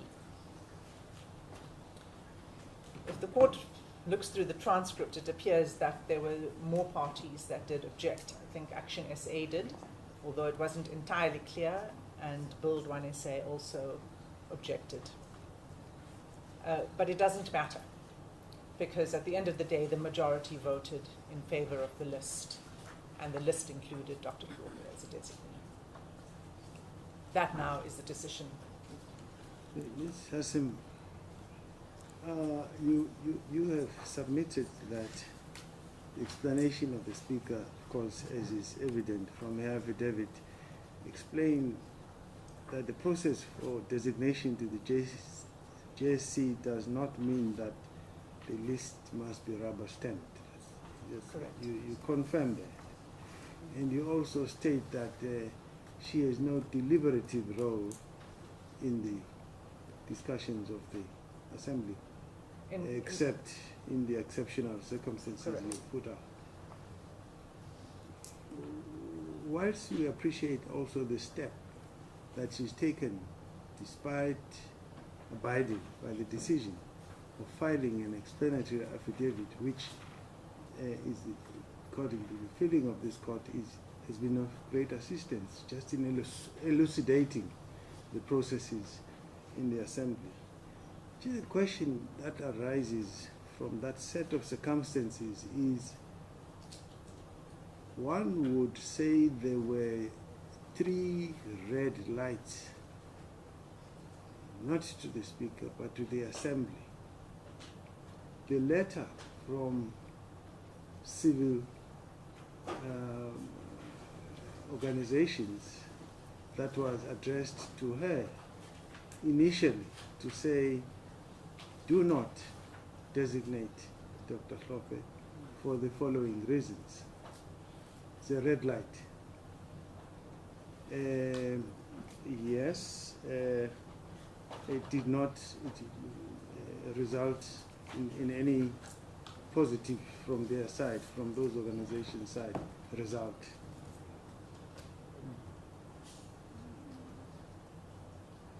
But the also common cause factor that was known, especially to members of the Assembly, that this was a unique situation. A judge had been removed, and so on and so forth, until we reached that point of designation. This was no ordinary person, if I may put it that way. To all the members, they knew that this was no ordinary person. So this was a case that was demanding a stop and think attitude. What do we do here? So I'm calling it another red light besides the letter. But the further red light in the Assembly, when they are deliberating this issue, is the objections that come in the Assembly. That's saying, maybe one of the council referred to it, this calls for an ad hoc process, not a reliance on a convention or whatever you call it, the practice that had been adopted, where we expect members to say, this is a different case, let's stop, is this correct, and so on. But you just get what you've got on Hansard, a recitation of endorsements of this, nobody saying, yes, but really this is a different case, this is going to chart maybe a different course, and most importantly, we are dealing with a structure that is not a portfolio committee or a committee of parliament. This is outside parliament. And even if you are thinking in terms of separation of powers, this is a structure that affects or touches on that, and we've got to look at it differently. Now, whilst this question is not questioning the Speaker, who is an objective arbiter over the affairs of the Assembly, is the Speaker not called upon to say, wait, not because she's taking sides, but to say, wait, members, honorable members of the Assembly, we've got to think, to advise us. Hasn't she got that role to say, we've got to think, especially because of what she says, that she understands that this did not or was not supposed to be rubber stamped. Just to advise, not to tell them. Say, no, we've got the convention, but shouldn't we think twice? Why did not, or doesn't she have that capacity to advise in that sense? My Lord, let me start at the end then of your input, and that is that the Speaker does remain above the fray. There are options, and it's probably a question that's better placed to address to the political parties represented in court today. There wasn't a request for whether it was for a division of a vote or for what there was a request for a postponement. So if we take a step back, the matter had arisen for decision. There was a postponement of the tabling of the motion because of this concern that had arisen. It was dealt with in part by the Chief Whip's Forum, and the redacted minutes are in the record. The Chief Whip's Forum, as is evident from the minutes, debated the issue and did not come to an agreement. What was then decided was to place it on the order paper again, but this time in a manner that is different from convention. So the convention wasn't followed. It wasn't just accepting that this is the list and we're going to adopt the list. Mm-hmm. It did actually depart. The Assembly did depart from its previous practice by the Speaker calling for declarations. And that was done in accordance with the rules, and that's what followed. Now, in that debate, in that process of the declarations, the views that your Lordship has put to me were discussed in the debate on both sides. The arguments in relation to the designation of an impeached judge and the propriety of an impeached judge serving on the JSC was exactly why those declarations were called for, and then there were counter-arguments. At the end of the day, and the Speaker doesn't deliberate in that process. At the end of the day, the vote was what the vote was, and the majority carried. There may have been other options, and it would have been for the parties present to activate other options, whether that's calling for a division of the votes or calling for a separate process, but that didn't follow after the initial vote was conducted.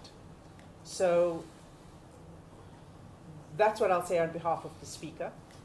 But I do think that the question really is why the other political parties didn't do something more, whether it's calling for a division or another process.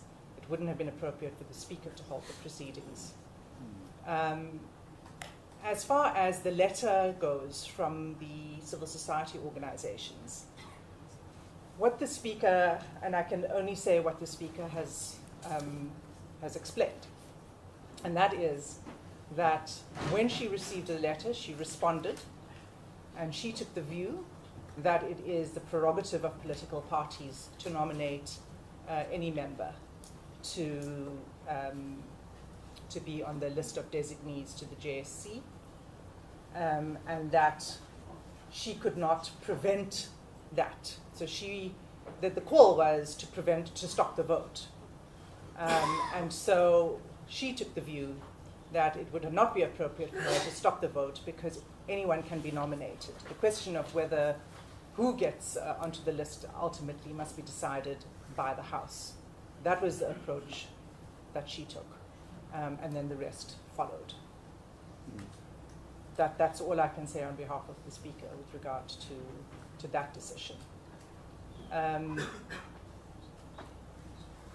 There's no question that this is an issue and an issue that arose that the Assembly hadn't had to deal with before. And so there was, and I don't want to speculate on behalf of the Speaker. I can't do anything more than what she has chosen to say in the explanatory affidavit. But the expectation, as I understand it, is that the process that would follow would deal with the complexity which either it failed to do or it didn't fail to do, depending on which side you are in this matter. Yes. The Speaker's position before this court is she welcomes guidance on this, and she awaits the outcome of the court decision in this matter. Yes, thank you, Ms. Hassan. And as far as costs go, none of the parties are seeking costs against the Speaker. This is not a case in which, particularly given the Speaker's stance before this court, in which costs would be appropriate. Yes, are those your submissions? Those are our submissions. Thank you, Ms. Hassan. Thank you.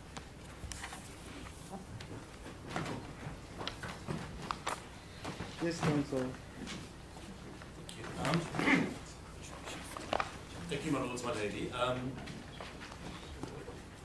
I'm going to ask the court for an indulgence for 3 reasons. The indulgence will be to have a little bit more time, as I foreshadowed in chambers.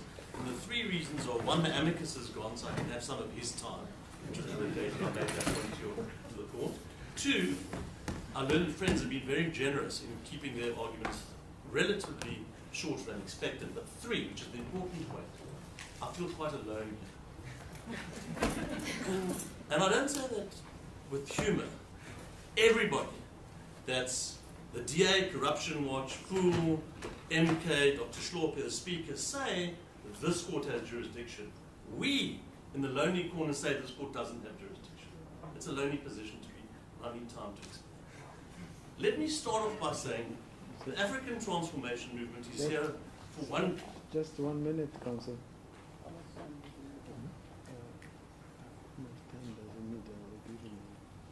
Because there was the issue and also who asked that they divide the time that the relevant time. So we are acceding to that and adding half of it. He's got time from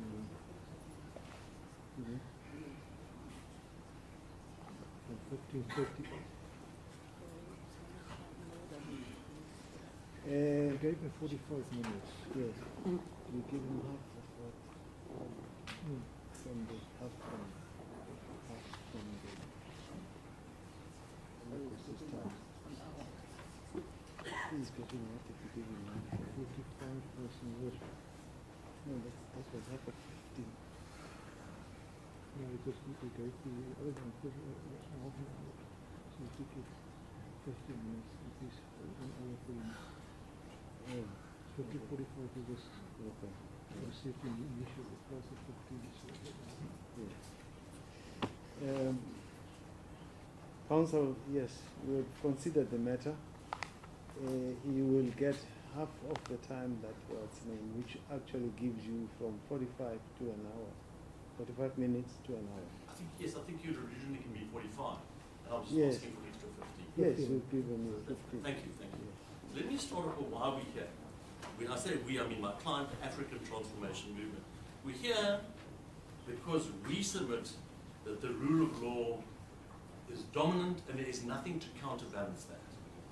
And in some of the papers there's a suggestion, well, the rule of law must take beside the interest. No, the rule of law is dominant. The rule of law includes separation of powers as a key principle. Leave aside Bill of Rights, leave aside national, provincial, municipal autonomies, separation of powers between the executive, parliament, and this court, and the courts. Now, what the relief that is sought, we would submit, cuts across those principles in a number of respects. That those applicants are seeking the courts to intervene in what our learned friend for the Speaker just said was a vote. It was a deliberative decision by Parliament to vote in a particular way. It wasn't some random rubber stamping. And let me just say, if it was a rubber stamping, there's a further problem. Because in the rubber stamping passed back suggestion by the leader of the full team means that all 6 members who were designated by the National Assembly were rubber stamped into the JSC. So it's not just Dr. Hlophe, it's all 6, if the court upholds the rubber stamping argument. And obviously the court's not going to find that 1 rubber stamp was bad, whereas the other 5 rubber stamps were good. Rubber stamping is bad, full stop. So that's a bad argument for the relief that fools seek, for what the DA seek, and for corruption will seek, as a matter of principle. But let me turn to why I submit that this court does not have jurisdiction. 167(4)(e) says clearly in the Constitution, as part of the rule of law, certain courts, or 167 generally, which is the chapter on judicial, the whole chapter, some courts have jurisdiction to do certain things, the High Court can do certain things, the magistrate can do certain things, which the High Court, whatever. But one of the things is only the Constitutional Court can do certain things. That's set out in 167. 167(4)(e) says it is only the Constitutional Court, I emphasize only, that can scrutinize whether Parliament fulfilled its constitutional obligation. Fulfilled its constitutional obligation. Let me just stop. There is a difference between an obligation, the exercise which must happen, and an exercise of a power which is not required. And I heard our learned friend from the DA say, Parliament was required to designate those 6 members. He's right. It was an obligation on Parliament to designate 6 of its members to the JSC. And if it failed to do it lawfully or properly, it failed in that failed to fulfill that obligation. Now let me just turn to a point that was debated where Justice Hlophe made the point on Precedent that he suggested, well, doesn't one of the parties say the JSC must sit as a whole?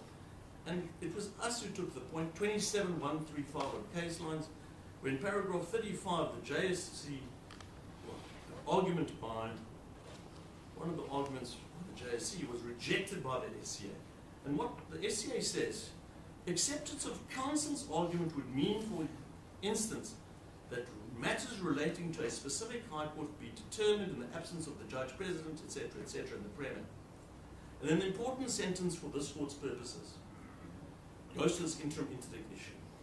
What is more, SCA, I believe it is clear from 178 of the Constitution that the JSC has been created in a structured and careful manner. Its composition obviously sought to ensure that persons from diverse political, social, and cultural backgrounds representing varying interest groups would participate in its deliberations.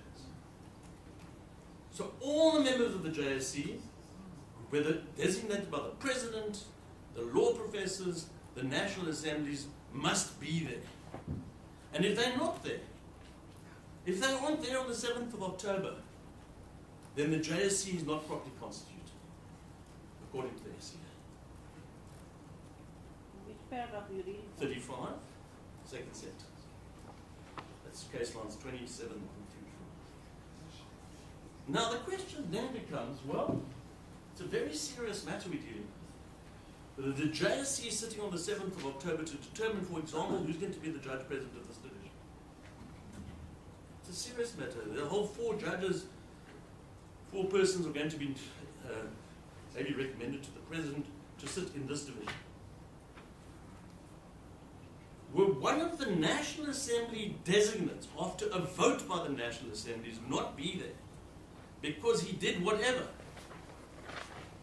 that's a serious matter. And the question is, should this court be involved in that serious matter at this point? And for that proposition, let me turn to what the Constitutional Court says about exclusive jurisdiction in our heads of argument. case lines 18-12, paragraph 37. And as I asked the court to turn to it, I just want the court to think of it like this, if I may. For exclusive jurisdiction, there are sort of two worlds. There's a world in which there is exclusive jurisdiction to the Constitutional Court, and there's another world where it's not something that falls within the concern. There's a world, and it's not like it's a black or white, but there's a grey area. And courts must decide which of these two worlds a particular challenge fits into. Is it an exclusive jurisdiction, which in this court doesn't play a role? Or is it one where other courts can also play a role? And let's see what the Constitutional Court says about how it is determined into which world the particular case falls into.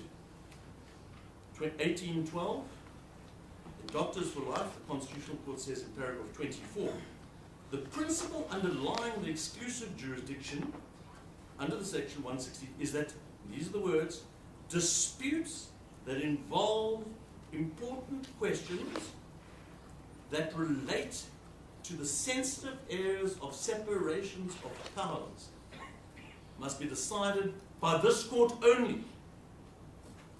Let me repeat that. Disputes that involve important questions, it's clearly an important question. Does it relate to the sensitive area of separation of powers? Of course it does. A court's intervening in a matter that was voted on by the National Assembly and saying, National Assembly, you acted irrationally. That touches at the heart of separation of powers. Who must decide it? Only the Constitutional Court, the Constitutional Court says. And it goes on. Therefore, the closer the issues to be decided are to the sensitive areas of separation of powers, the more likely, that's my word, it is that the issues will fall within that section, 167. It follows that where dispute will require a court to decide a crucial political question, what can be more political in this case? And thus intrude into the domain of Parliament, the dispute will more likely be one for the exclusive jurisdiction of this court. And I add paragraph 26, where the obligation, and the court will recall, I've made the point that it's an obligation, and I'll turn to the distinction between obligation and power, requires Parliament to determine in the first place what is necessary to fulfill its obligation, a review by a court whether that obligation has been fulfilled trenches on the autonomy of Parliament to regulate its own affairs, and thus the principle of separation of powers. We're in that world. Just Mr. Katz,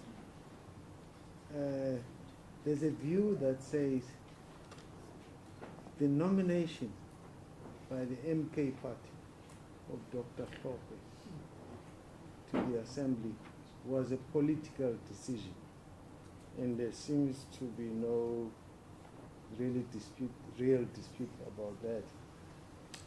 But that, the then designation decision is not a political decision. It is an exercise of power by an organ of state, which then demands the kind of deliberation that has been suggested to varying extents by the parties here. So when you refer to what you've just referred to now, you're referring to political decisions. And my question to you, well, the suggestion is this what you were talking about here is a view that says that is not a political decision. What's your comment? We have two submissions, Michael. The first is one submission we're on two levels. The first is everything that the National Assembly does is political. Everything. It's a body made up of political parties representing our interests. It's political, it's an exercise of public power as demanded by through politicians, of course, but that's on the first level. So as a matter of principle, everything the National Assembly does is political. But when it passes an act, when it passes a resolution about what's going on in some other part of the world, it's all political. Everything it does is political, in that sense. Of course it's exercising public power, but still an exercise of public power with the aura of being political. When a judge acts without fear, favour, or prejudice, nothing political about that. When the President acts, depending on the nature of what position, as head of the national executive or in some way head of state, it might or might not be political. That's an issue. But when Parliament acts, political, that's the first issue. Although that's the first level of the argument. The second level, in this case, there's nothing to suggest that when the National Assembly accepted the, let's call it what your Lordship puts to me as a political decision by MK, it did anything other than consider it and endorse it in the way that it did. The vote could have gone the other way. It was a political decision. So if the vote had gone the other way, and there was a vote, division wasn't called for, all the political parties, including my clients, I don't have a party, my clients is a party, none of the political parties called for a division, which means that the votes are, I think the court knows, that the votes are actually tallied person by person, you get a number. That's what happens. You ring the bell, everybody goes out, they come back in, and you know exactly what the numbers are in Parliament. That didn't happen. But there was a vote. And the vote went one way, could have gone the other way. Political decision. Happens every day of the year in Parliament. Unlike what courts do. So that's the first proposition, the second level of that proposition.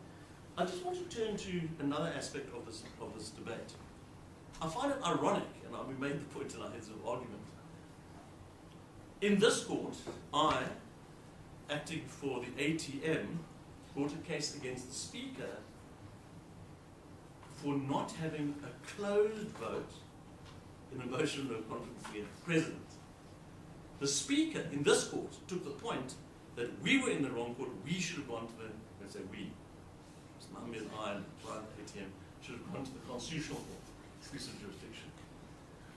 And this court dealt with it in a case called African Transformation Movement versus Speaker, National Assembly and others, 2022 to SA 468. It's that case signs 240.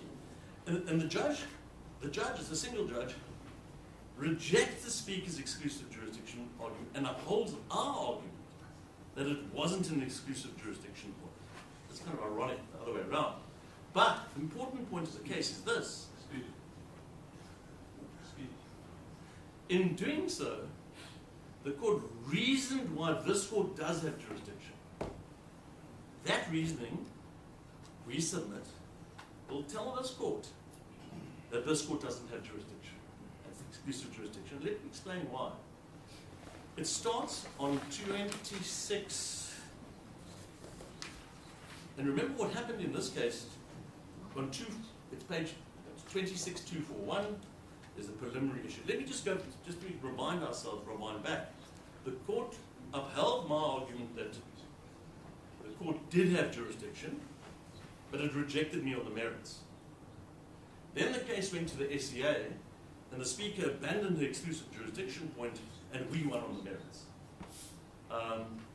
But the point is, on page 241, and just above the letter, or above the number 2, letter here, the preliminary issue jurisdictional point. And you will see, my lords, my lady, the Speaker asserted up front that this court has no jurisdiction to hear this application. As a consequence, this point eliminates dispositive of the claim. The Speaker could, in this case, about whether the National Assembly, as one of the two houses of parliament, fulfilling its constitutional obligation to hold the President to account, etc. In the Speaker's view, this case is also about whether the National Assembly has achieved its obligations to allow Parliament to exercise their rights under the Constitution to vote on the President or not. And it goes on, there's about 3 or 4 pages describing all the cases dealing with exclusive jurisdiction. And I just want to read the last paragraph. It fits into the notion on this point. That's paragraph 25 on 26243. 2 paragraphs. 24. In the same way, I'm of the view that 102 of the Constitution, that's motion no confidence section, does not endow members of Parliament with the constitutional obligation envisaged in 167(4)(e) to perform a specific act or function, thus triggering the jurisdictional exclusivity of the constitutional law. Let me repeat that. that a motion of no confidence debate doesn't trigger the obligation to do whatever was being called upon. Yeah, we're not in that world. They have to do it. And if they don't do it, as I've read to you from the SCA, the acting chairman of the JSC versus the Cape Bar Council, you don't have a JSC. They have to do it.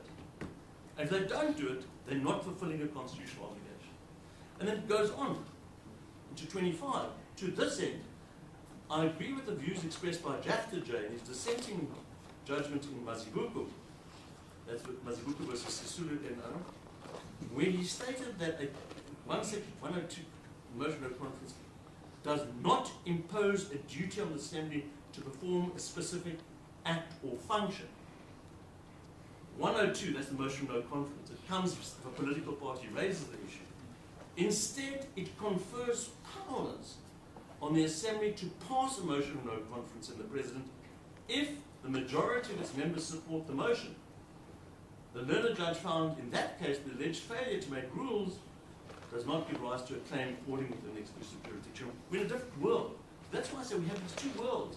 There, Parliament was exercising a power, no obligation to do whatever under 102. Here, there's an obligation. Anoint six, designate six of your members to the JSC. Now, the respondents say, well, I don't come home on this point because they've pleaded it differently. Huh? In our heads of argument, we make the point that it's not how you plead that counts. And if I may turn to our heads, 18-9 of our heads. In Nkandla, which is the leading case, or at the time was the leading case in exclusive jurisdiction, in paragraph 17, this is what the Constitutional Court said. An interpretation of section 167.4e that is cognizant of the imperative not to unduly deprive these other courts of their constitutional jurisdiction would be loath to assume this court has jurisdiction. And here's the important words. Even if pleadings state strongly or clearly that the President or Parliament has failed to fulfill the constitutional obligation. The point that they make is this. You might have a pleading, an application with an affidavit, and the affidavit says the President or Parliament or whoever it is failed to fulfill a constitutional obligation. That's the pleading. Strongly and clearly. That's what the Constitutional Court says. That pleading doesn't give rise necessarily to exclusive jurisdiction. You look at the substance. What are they asking for? It's objective. They're asking that the National Assembly's vote failed in its obligation to properly designate 6 members to the JSC. That's what the substance of what they're asking. That's why we're here. By choosing one member of the 6 who they say was not suited to be on the JSC. That's what we're about today.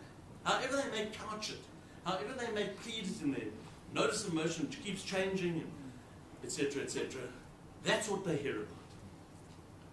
Did the National Assembly fail in its obligation to appoint 6 members to the JSC? And if we are right as to what the case is about, just have to read Doctors for Life, we just have to read Nkandla, makes it clear that issue is for the Constitutional Court and the Constitutional Court alone. This court should not touch it. It doesn't have the jurisdiction to use it. Like the magistrate doesn't have the jurisdiction to scrutinize certain things. This court, and it's no insult to this court, that's just the constitutional scheme. So we submit on a level of principle, none of the cases get off the starting blocks. And I'll come to the interim relief issue in a second. Well, you are making your submissions, Mr. Katz, but you listened to one of your colleagues making the submissions very strongly that even if this court, as you submit, does not have jurisdiction over the final relief sought, the court has the jurisdiction to grant interim relief pending an application to the Constitutional Court for that final relief, and that was specifically held in the matter of economic freedom fighters. No. In the matter of National Gambling Board. Yes. Are there 2 cases? I'll come to that. I will come to that. Yes, if you cover that, yes. I will I think it's a National Gambling Board and then followed by the UDM. Yeah. So my Lord Mayor, my Lord, my Lady, may I turn to the actual relief, that the last bit of relief that we now see having changed a number of times, but that's fine. Paragraph 2. In paragraph 2 of the relief, they ask for pending a determination of the merits of the review. Well, then they go, then there's a bit of a wobble. Because what they say, either in Part B or the Constitutional Court case. So, and it's important, my Lord, that this distinction. Because what we submit is what the Constitutional Court said in Gambling Board and in UDM, is that this court doesn't have, if the court's with me on exclusive jurisdiction, then this court doesn't have jurisdiction to give an interdict pending a review in this court. What it might have, and I'll come to that, so therefore Part B is a dead letter. The Constitutional Court has turned its face against that. So then we're in another world, which is interim relief pending what? Pending the Constitutional Court decision. That might be okay, and I'm not saying it is, but I'll come to that. But the first proposition, the authorities that I've heard, the Gambling Board case and the UDM case, are certainly not a proposition for the idea that this court, not having jurisdiction in Part B, can give interim relief pending Part B. Doesn't say that, and we don't read it, those cases to say that, and it makes sense. How could this court give an interdict pending this court's decision when this court doesn't have jurisdiction in the main room? Wouldn't make sense. So then the court must think, well, do we have jurisdiction, that's the word, to give interim relief pending the Constitutional Court decision? And I submit that it would be hard for me to argue against, nobody's raised it, I'll raise it the first time again in my lowly position, 172(1)(b). May, and I'm not conceding, I don't need to concede, I'm going to come to why I submit it's not appropriate in this case. May give this court the power to grant just and equitable relief under 172(1)(b), because even though, and I say even though, there's no 172(1)(a) declarator sought or to be granted, and that's the proposition for those Hoërskool, Ermelo, various cases. It's not important for the following reason. Were the court to contemplate giving interim relief, which is just and equitable in nature, as suggested by the applicants, pending the Constitutional Court decision, which may or may not be available to this court, the court would have to consider this. The paragraph 32 of the UDM case, perhaps I should read the factors. I think Justice Hlophe, you touched upon it, if I remember.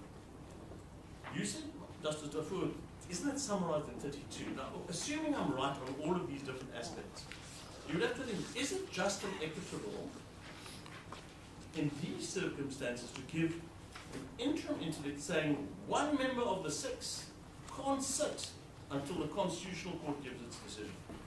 And you'd have to consider the factors set out, we would submit in paragraph 32, it's on 26959. What it says is, from the foregoing, we would hold that, and there are 5 subparts, and this is the Constitutional Court. So, by the way, the court knows that were you to do it, you would be the first court ever in South Africa to do it, unprecedented, in a serious matter like this. And let's see what are the factors in why you should consider doing it or not doing it. That is giving the interim interdict pending the Constitution. It says, 1, it is not necessary to decide whether the High Court has jurisdiction to grant interim relief, the effect of which is to suspend the operation of national provincial legislation. B, High Court has jurisdiction to grant interim relief designed to maintain the status quo.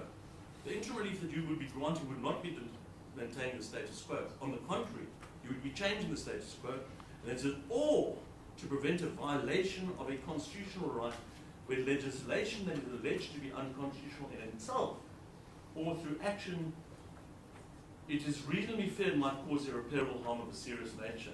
It's going to be very slow to come to that conclusion in a case such as this. You've heard MK, well, you will hear MK, I presume, at some length, Mr. Hlophe is known for, go on about his clients' rights. Clients, not just MK, his clients are all the voters of MK.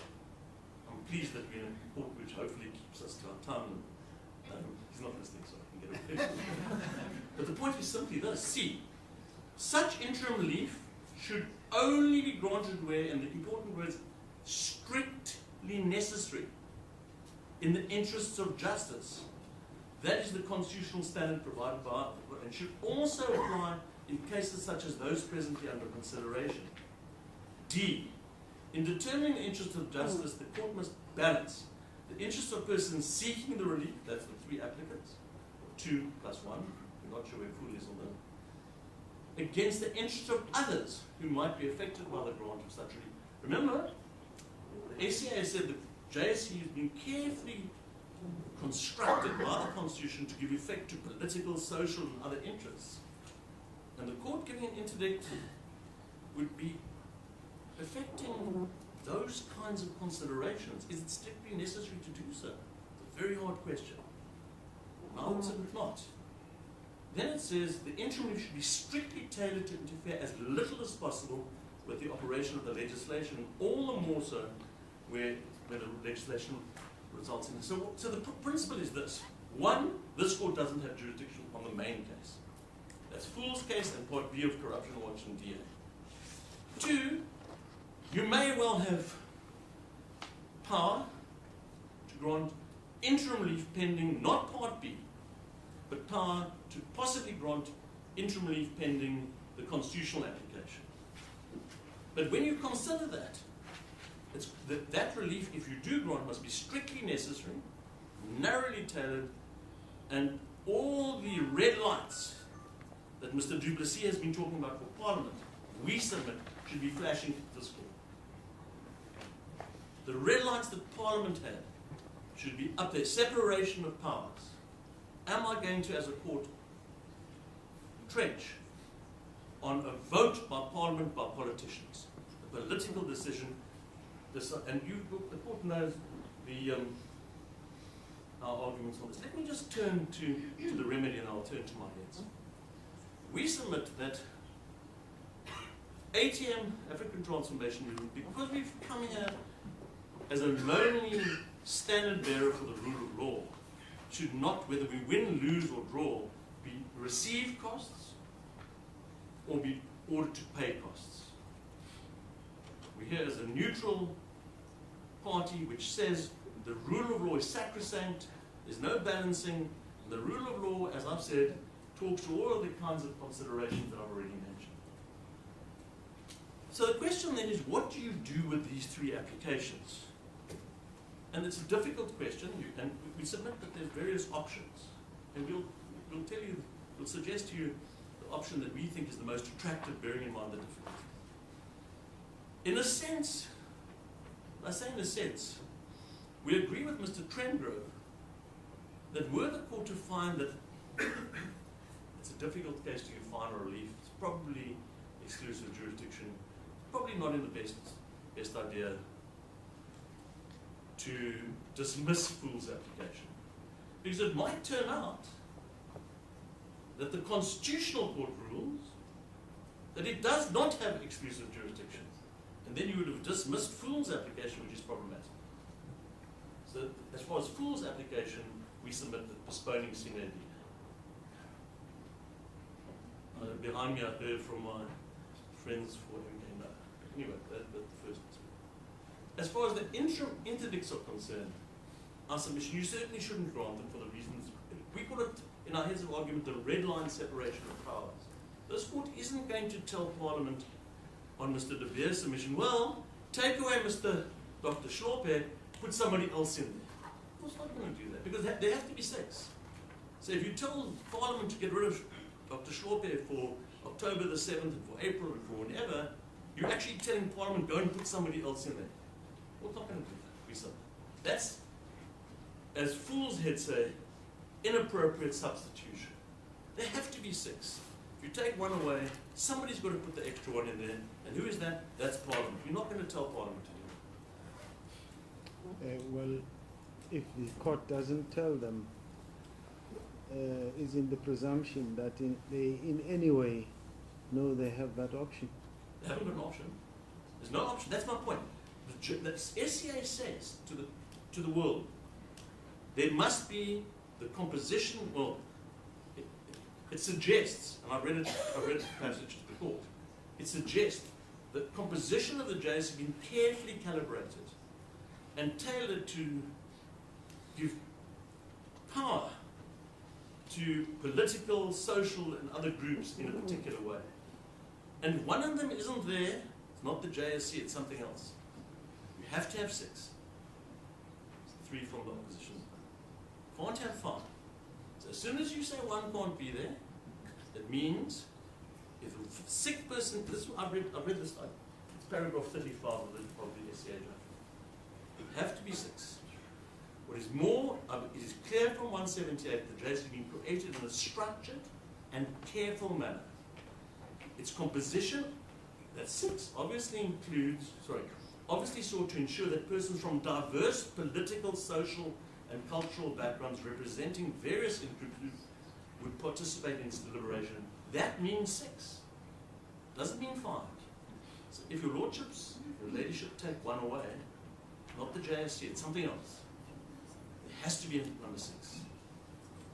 Not like a yellow card or a red card in rugby where the guy goes off for a while, only 14. That's still a rugby team. This is not this isn't how it works.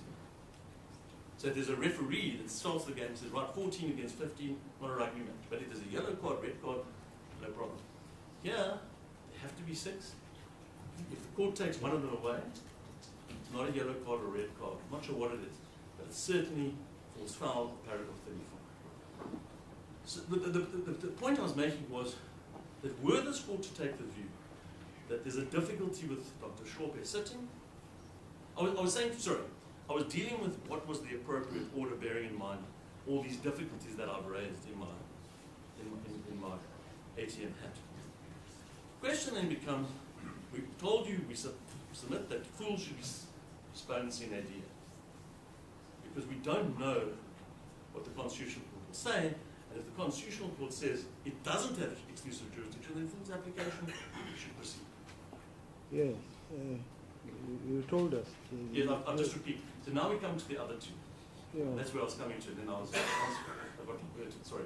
Yeah. So the other 2, the question then becomes, what do you do with them if you're with me on the question of exclusive jurisdiction and this question of only in strictly necessary circumstances? The question is, it's a very difficult question. But my submission is, similarly, that the DA and Corruption Watch's applications should similarly postpone sine die, because it would be inappropriate to give any relief pending the Constitutional Court decision of the kind that we've gone through in circumstances when this court doesn't have jurisdiction, if you're with me on it, and now they can't get interim relief pending Part B, because this court doesn't have jurisdiction in Part B. But now they've got a question is, do they get interim relief pending the Constitutional Court application? Now I run into the same difficulty that I ran into in my opposition to Fool. Because if the Constitutional Court reject my exclusive jurisdiction argument, then they might be able to get relief pending Part B. Part B then is alive. So it would be inappropriate to dismiss the relief in that sense. I know that sounds mathematically jigsaw puzzles, but that's where. So we say all 3 applications, from our perspective, should be postponed sine die. Let the Constitutional Court deal with this question of the world of exclusive jurisdiction. Very sensitive world, a very difficult world to live in. Separation of powers, the red lights that should be flashing before this court. Let them decide the Constitutional Court. And then, when the wash comes out, Fool can have a full go at its final relief. DA and Corruption Watch can have a full go. That would then maybe final relief as well, maybe interim relief. They can decide then. So let me just conclude, I'll be very quick, to say on this point. We, in paragraph 2 of our heads, page 18, case numbers 18-6, we say, in opposing the relief sought, and we want to emphasize this, the African Transformation Movement makes no submission concerning the conduct of the Speaker, conduct of the National Assembly, the rights of Dr. Hlophe, and Mpuntu Isizwe, and I should add, any of the applicants. We make no submission. What we're here to do is to show the court, or demonstrate to the court, why the court should tread very carefully in granting any relief of the kind that's on the table today. That's why we're here. It's not about the DA, Corruption Watch, Fool, or any of the other parties. It's about the rule of law. That's what this case is about. Now turn to the merits.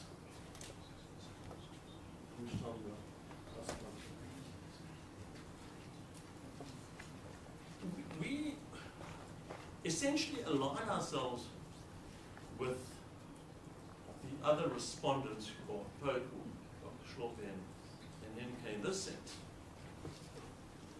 We said in our affidavit, the ATM,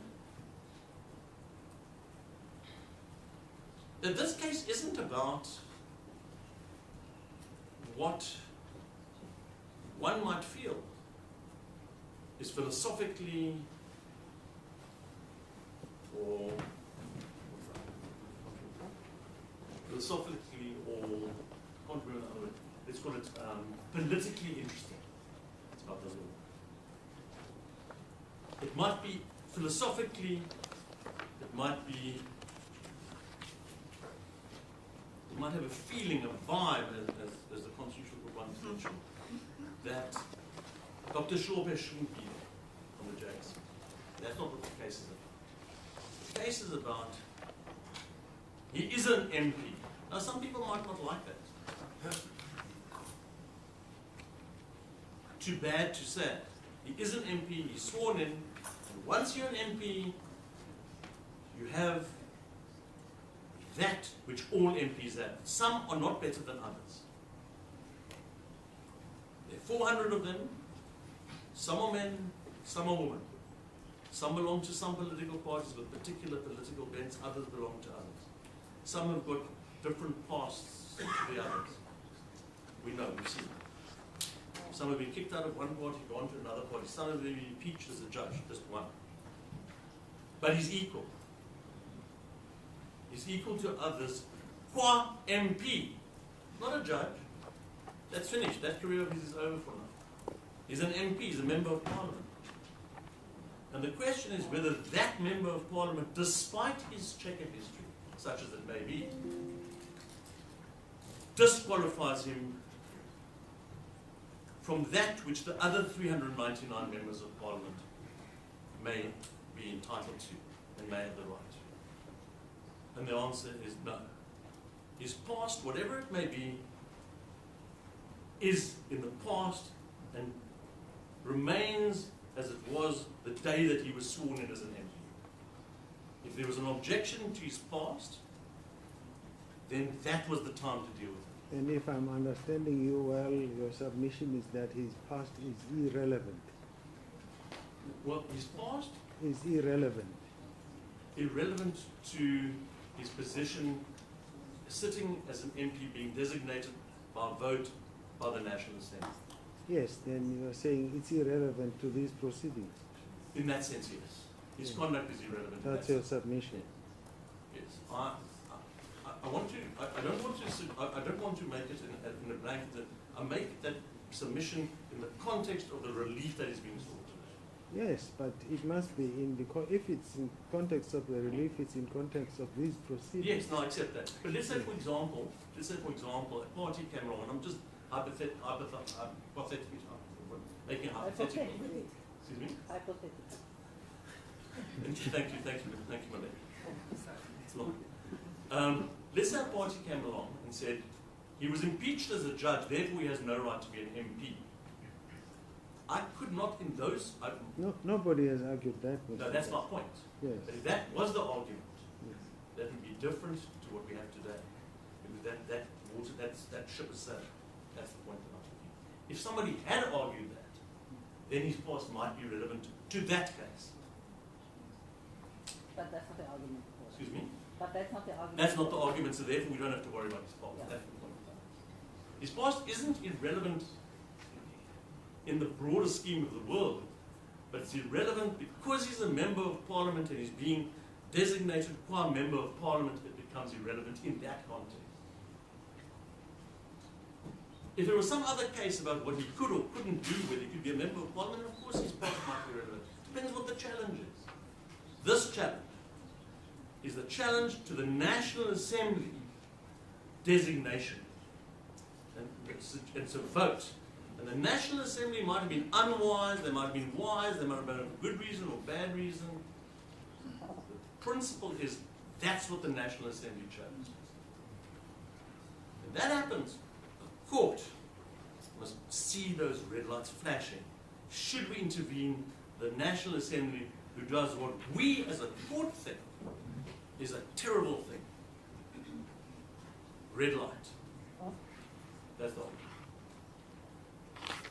And we explained it in our heads, and we don't want to get involved in what he did or didn't do, what the speaker did or didn't do.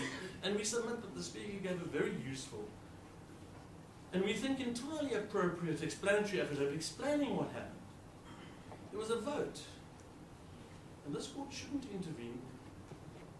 We submit in vote. Then the court would have to find, and again it's a pleadings question, the court would have to find the vote was irrational. It's a vote. How do you find that a vote's irrational? You might find that somebody does something, the president calls his friends in and says, who should be the for? That might be irrational. Or Similani proposition, where the president appointed Similani, and the court found he didn't consider the past. This is a vote. You don't know what's at the head of those 400 people. Some voted against, some voted for. How can 400 people come to an irrational decision in that sense as a piece of law? Thank you, Mr.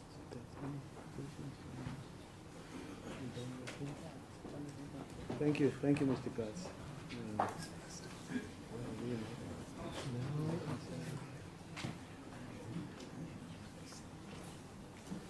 Supposed to be the end of today. Yes.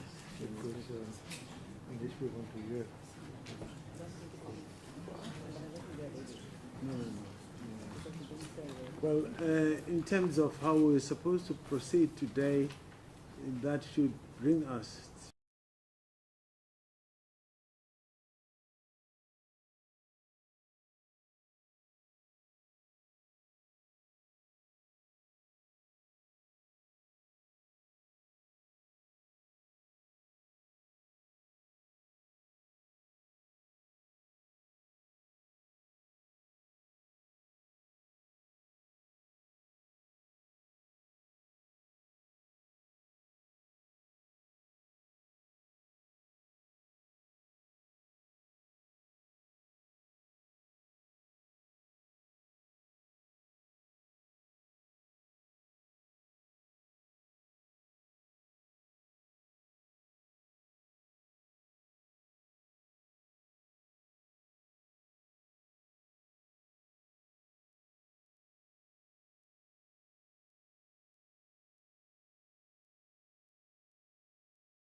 problem to be in 20 minutes or so. I don't know. Okay, let's begin. Yes, we'll let you begin with the hope that that's going to assist us towards tomorrow. Yes, I would hope so.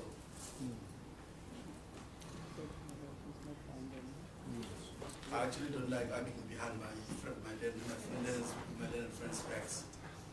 Can I be allowed to come in front? Yeah, let's say we save time. Just keep in what we have left. Yeah. Just 20 minutes now. Yeah, 20 minutes. Yes.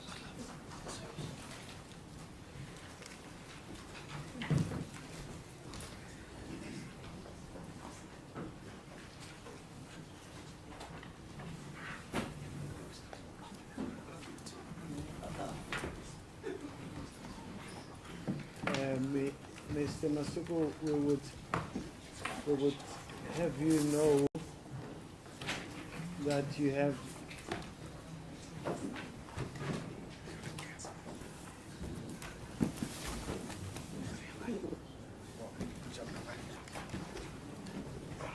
I apologize. No, that's the logistics side bit. We'll have you know that you have all of 20 minutes for today. I have 20 minutes. 20 minutes. Yeah. Okay, so then perhaps the best way to use my 20 minutes is to just set out the theory of our defense, both to the DA and its partners, Corruption Watch, and then the FUL separately. Yes.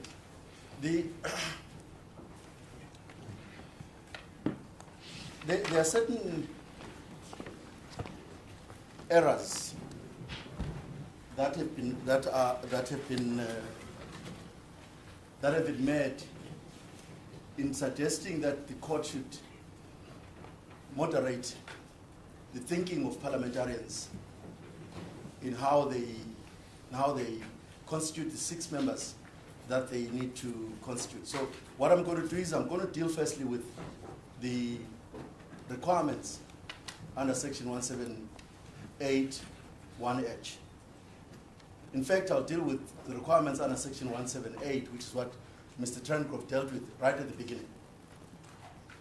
And then I'm going to also deal with the power of Parliament within the Constitution to design its own rules, to make its own internal arrangements.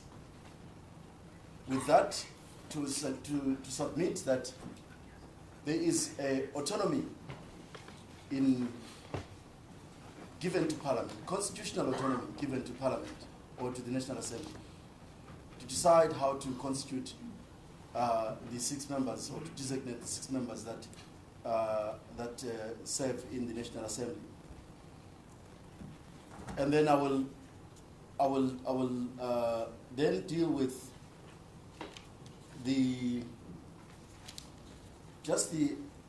absurdities that arise in relation to the interdict relief, which essentially is an interdict that is aimed at stopping Mr.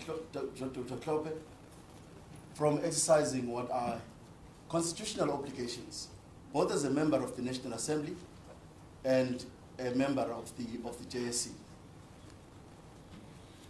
But just to get something off my back in relation to the membership issue, sorry, in relation to Section 178,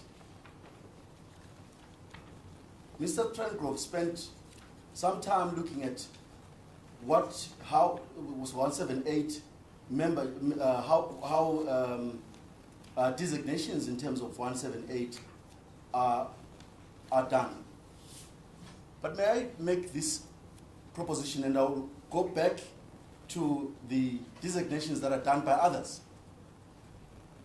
The only qualification that is set out in the Constitution for membership of the JSC, of the Judge President in terms of 178(1)(c), is that it must be designated by Judge Presidents. That's the only qualification. No extra qualification. The only qualification is that he must be a Judge President. And there's an underlying presumption in that. If he is good to be a Judge President, then it's presumed that he's eligible to serve in the JSC. Yeah, that presumption fits in perfectly in there. Similarly, when you look at 1781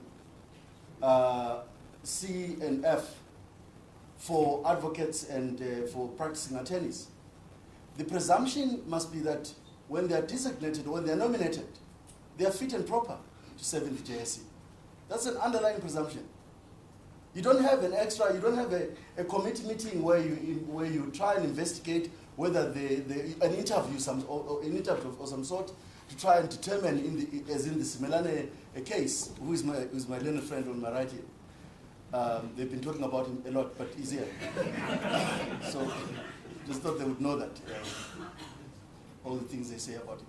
So I'm saying, when you look at the designations that are done by the Law Society or by the advocates, the only qualification is that you must be an attorney, you must be an advocate. No extra qualification is required. That's what the Constitution says.